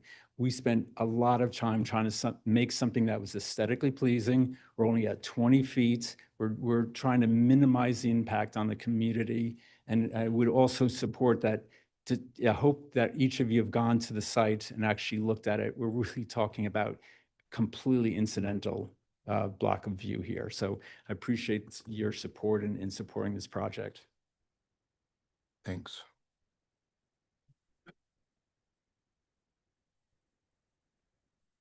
Greetings, my name is Glenn Butler, and I'm a Laguna Beach architect. I wanted to thank the City Council for your service to the community. And additionally, I want to empathize with you and the planning staff for annually having to deal with state mandates on ADU changes. But on balance, I think the ADUs are a great tool to meet our RHNA numbers and increase smaller housing units. Specifically regarding the CDP, the Coastal Development Permit for this project. And I should state, I don't know any of the relevant parties in this. I have no involvement. The Coastal Act should only be concerned with public views, and the discussion of private views from one's house or the adjacent sidewalk, in my opinion, would be an abuse of discretion. I think Newport Beach got it right. We've done projects there. You could ask James Campbell about this. Views in regards to coastal resources should be considered from public parks, public buildings, and scenic view corridors and view spots identified in the general plan, assuming that every public street is a view to be protected is a total abuse of discretion. If you're doing a one-story house and you stand in front of it, you're likely to impact a view of a beach or of a ridge line. So that standard is silly.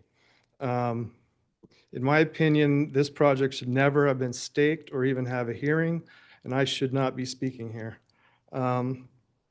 Staff did apparently designate there was no such public view issue. If you look at the criteria of a public park, a scenic area, there are none in the immediate vicinity. Only Coast Highway is a scenic corridor in the immediate vicinity. So to reiterate, I think for the staff's sake and architects and all, you should specifically designate where public views should be taken from. The idea of every public road is not reasonable. Public parks, public buildings, scenic view corridors, and government buildings are used by other cities. Thank you for your time. Thank you. Other questions or other members of the public who'd like to weigh in? Okay.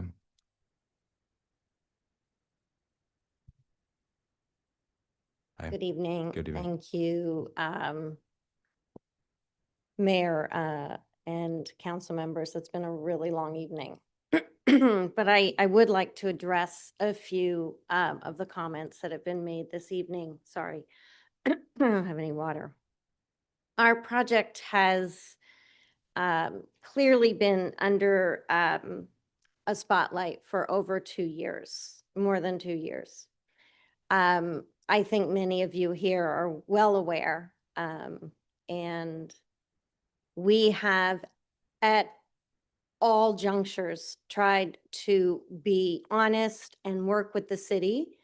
And the goalposts were constantly moved, and we remained sort of committed to working through this and following these guidelines that were forever changing. I think at this point, we've we've stuck in there. We've really worked hard.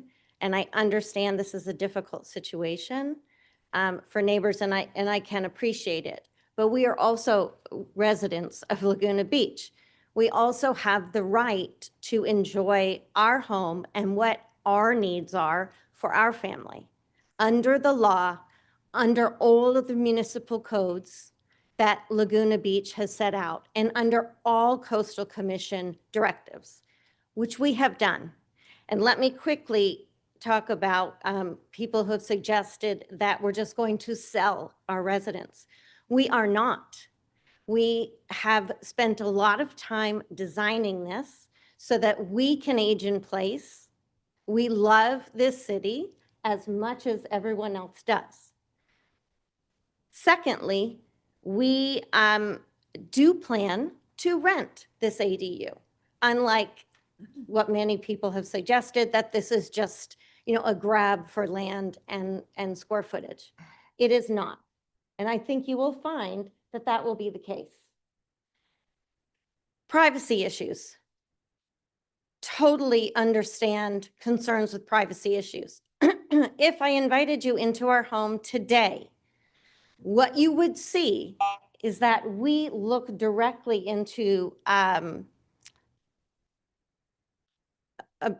person who spoke this evening. I don't have to name. We currently look directly into all of the rooms he's talking about. Were it not for some foliage that's on our property, and for us being careful and considerate about closing drapes and trying not to look, that will not change. We are trying to, design a home so that we don't look into their home. And as far as safety and parking, I'm sorry, but I would love to take another minute here Maybe. because the appellants had to. So quickly. Well, no, they had the 5 minutes. So if you just want to finish up your Sure. sentence, I Safety think I have to be concern- fair for everyone. Sure. Safety concerns, and I hope you've all been out to the property as it pertains to parking. The property opens up where our home is. There's plenty of parking. We have an entire round frontage. So thank you so much for your time and your consideration. Thank you. Okay. Any other speakers who are in opposition to the appeal in support of the project? Now is your chance to speak. Okay, I don't see anyone. So what I'm going to do now is go back to the appellant, and you are going to have 2 minutes to provide any rebuttal. So you can have anyone from the appellant can designate whomever they would like for those 2 minutes, and hopefully they make them count. So I probably won't need the 2 minutes. Again, my name's Lester Savin. I've been asked by the Simundis, the appellants, to address a couple of issues. One is, I think what we just heard was an extremely narrow view, contrary to law, as to the locations where public views would be protected. There is no such limitations. You heard them say it's a view from the cul-de-sac. That's not protected. That's not a overlook vista, or not an area where people are going to pull to the side of the road and look up at. That's exactly opposite and so incredibly narrow, contrary to the policy, longstanding policy of Laguna Beach, which is to protect the views of the residents where they live. And in fact, if you went to that cul-de-sac, you would see that's where children play because there's no through traffic. That's exactly a type of area where you'd want a public view to be protected, where people live, where they play, where they enjoy the surroundings. Okay, then similarly, they said nobody would visit this site to see the ridgeline. Again, that's topsy-turvy. That's contrary to the Laguna Beach longstanding policy to protect, and the state's policy to protect public views of the ridgeline. Of course, it doesn't need to be a public vista to invite people to pull over and look at the ridgeline. It's supposed to be where we live, where we play. And lastly, I think you're questioning about the alternative to have a ADU at the lower level. I think that flushed out what's really at stake here, which is they want the view. The only way they're going to build the ADU is to build it as a second story, take advantage of a world-class view. It's not about building an ADU, it's about taking the view. Thank you. Thank you. Okay, so what we're gonna do now is I'm are there, so does staff want to respond to anything at this point? I'm happy to respond about the reference to the Coastal Act and prioritizing views and protecting scenic coastal areas. Under the Coastal Act, Public Resources Code 30251, which was previously referenced, it does state that the scenic and visual qualities of coastal areas shall be considered and protected as a resource of public importance. This is language that's similarly mirrored in the city's LCP. It then goes on to say that permitted development shall be sited and designed to protect views to and along the ocean and scenic coastal areas, to minimize the alteration of natural landforms, to be visually compatible with the character of surrounding areas, and where feasible, to restore and enhance the visual quality in visually degraded areas. I wanted to just note that these directives from the Coastal Act are actually directly incorporated into the city's certified LCP, and those are actually the certain criteria for finding number 1 for the coastal development permit. So that tracks with the city's certified LCP. Additionally, in this section of the Coastal Act, it does specifically identify that there are areas that are highly scenic areas and deserving of a higher level of protection. I wanted to then point out that a lot of the conversation has focused on scenic coastal areas and what those are. Do they include hillsides? How does the city's certified LCP interpret scenic coastal areas? In the city's open space and conservation element, it actually has a direct reference to visual resources and specifically to coastal visual resources.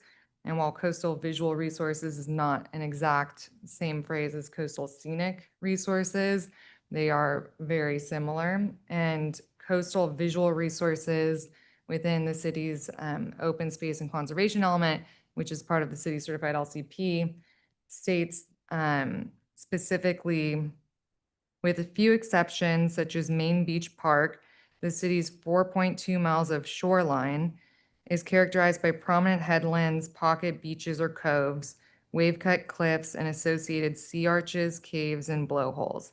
These shoreline features are largely a product of erosional forces that have shaped and formed their particular characteristics over centuries of time. Some of these features are more susceptible to erosion than others by virtue of their geologic formation and exposure to erosional elements, which contribute to and enhance the natural appearance of the coast. In part because of this reference in the open space and conservation element, it guides the city to look at impacts to coastal scenic resources with a direction focused on the shoreline, which is also mimicked in the Coastal Act. There are several policies in this same element that direct the city to look at views from hillsides and to and along the shoreline. And so I just wanted to reframe for the council the manner in which to view coastal scenic resources. And that's on page 33 of the open space and conservation element.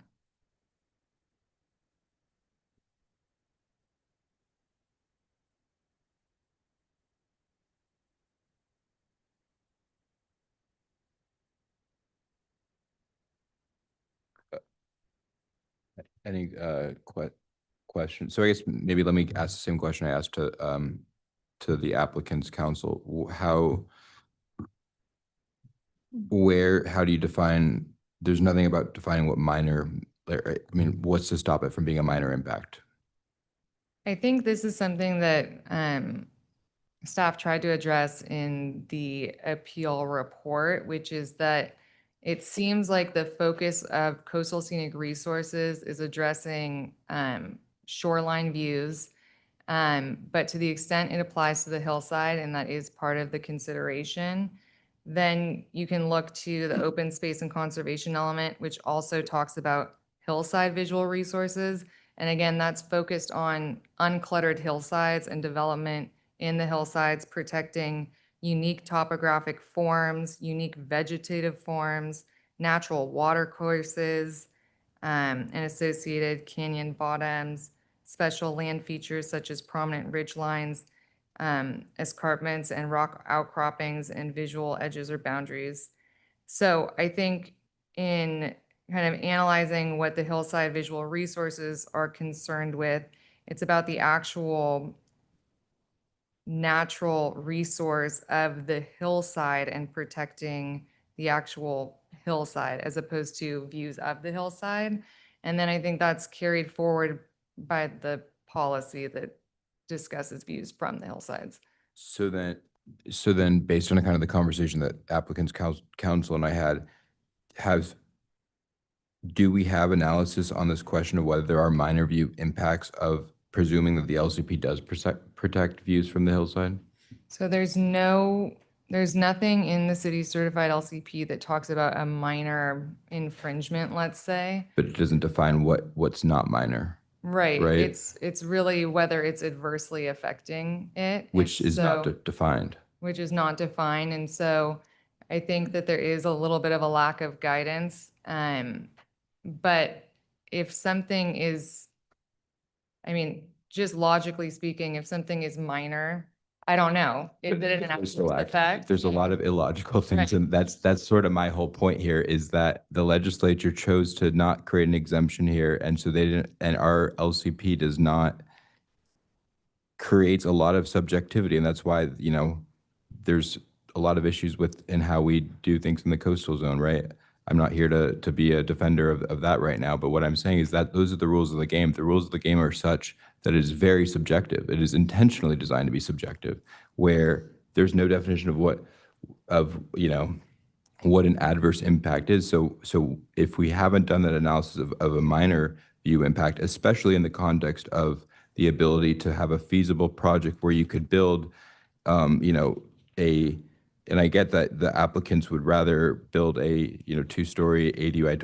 I appreciate that, but really they are able to build a 1-story ADU that could potentially mitigate those minor view impacts if we presume that the LCP does protect hillside view. So I'm just trying to understand if that analysis has been done, and if not, why not, and go from there. So I don't know, are there any other questions?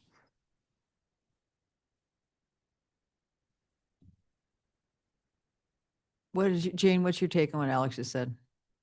I think that it may require some additional analysis.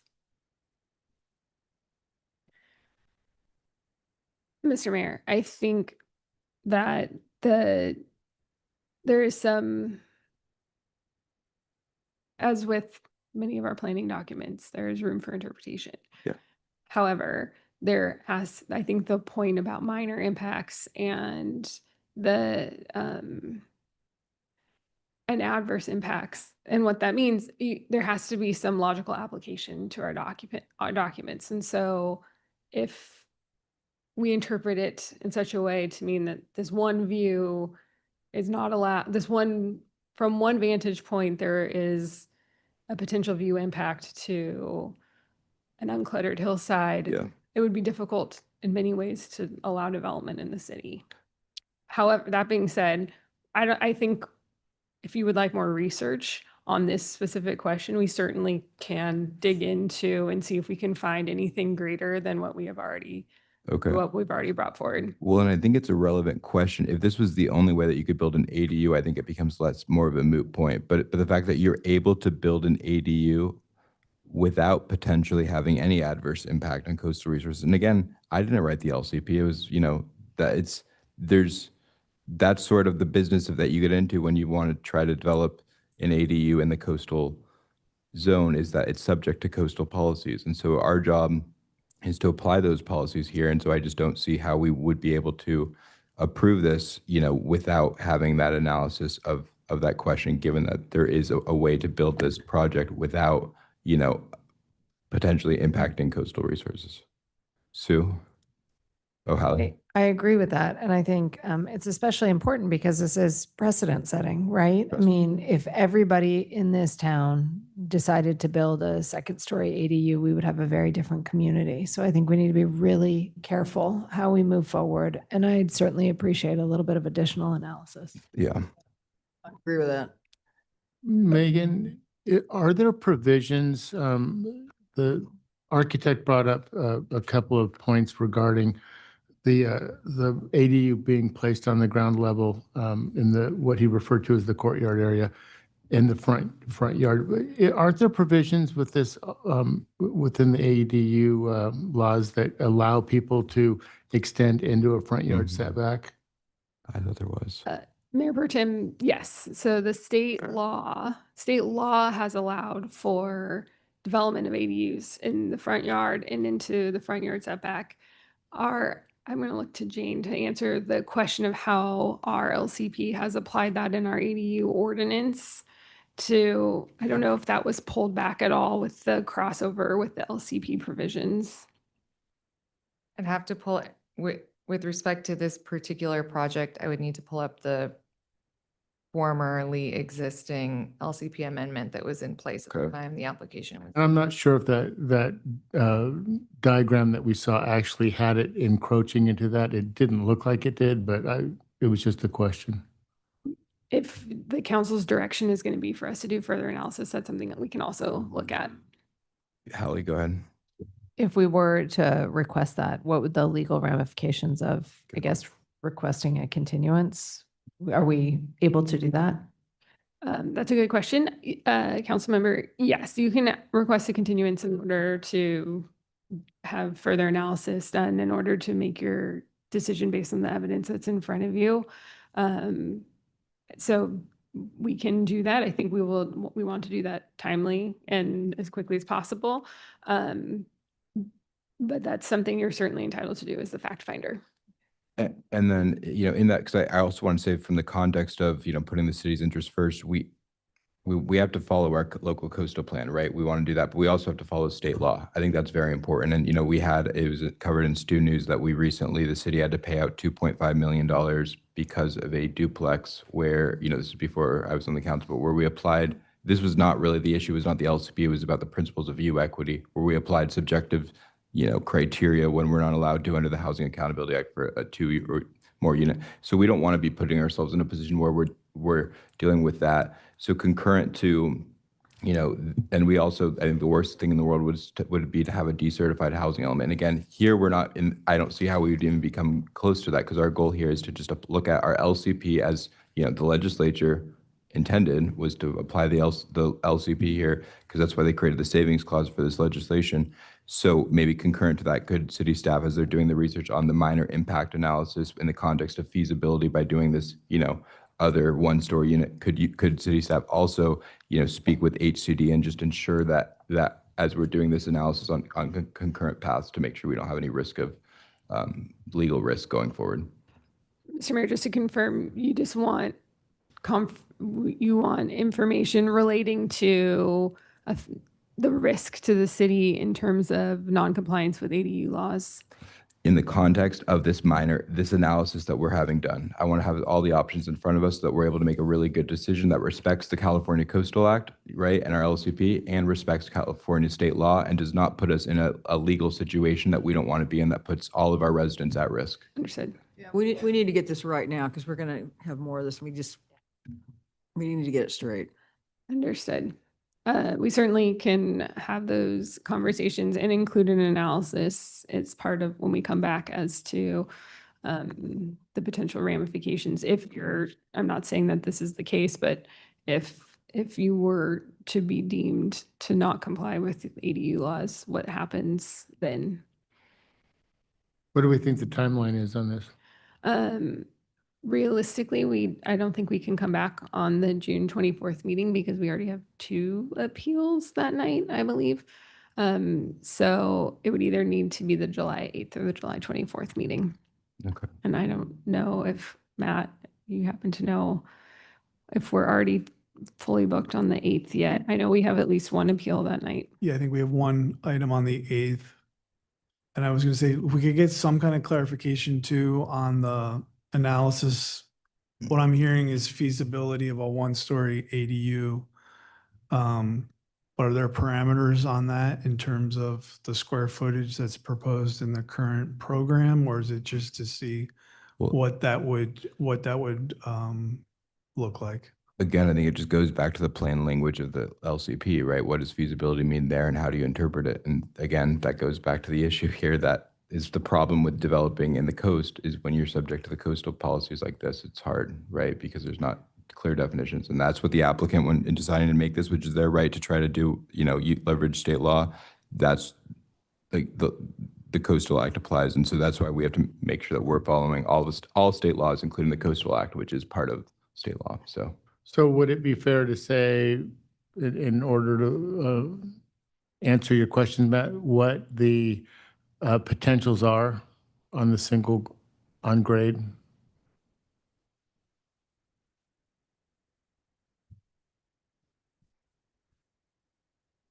Okay, any other questions? So did we figure out a date? You've got the Forest Avenue paint issue on the 8th and then the church bungalow on the 22nd, but they're just single one in each night. What's the Forest Avenue paint? That's my appeal. Call up. Oh, I would recommend the 8th. The 8th? based on that. Okay, so I would move to continue this item to the 8th and have staff come back with legal analysis on the question of minor, the language related to a minor, or can you provide, city attorney, can you step in? Sure. So Mr. Mayor, we're gonna leave the public hearing open and continue to July 8th for the purpose of allowing staff to further analyze whether the visual impairment of a minor view on undeveloped hillside under our LCP is sufficiently qualifying to require the second story ADU to become a first story ADU. In the context of feasibility as required by the LCP, right? Correct. And Okay. as the impact on coastal resources. And then secondarily, to also analyze the front yard ADU development to the extent that the feasibility is an issue. And then third, to resolve the potential effect, including potentially discussions with HCD about the decision to require a modification to this project based on the minor visual impairment. Yeah, in the context of any decertification. Correct. Of our housing. Okay. so I move Megan's description. Okay, I will second that. And we have the date as well, the 8th. Is there enough time for you guys to do? Did you want to do? Given your current workloads, I know. We're a little busy, but I think July 8th, I think that Yeah. is going to be a more reasonable appeal night than the 22nd, to be honest. So I think I'd recommend that night. Okay. Okay. I'll second Sue's motion. All in favor? Aye. Aye. Okay, 4-0. Thanks, everyone. So I will adjourn the meeting until tomorrow night. Well, you can sit here.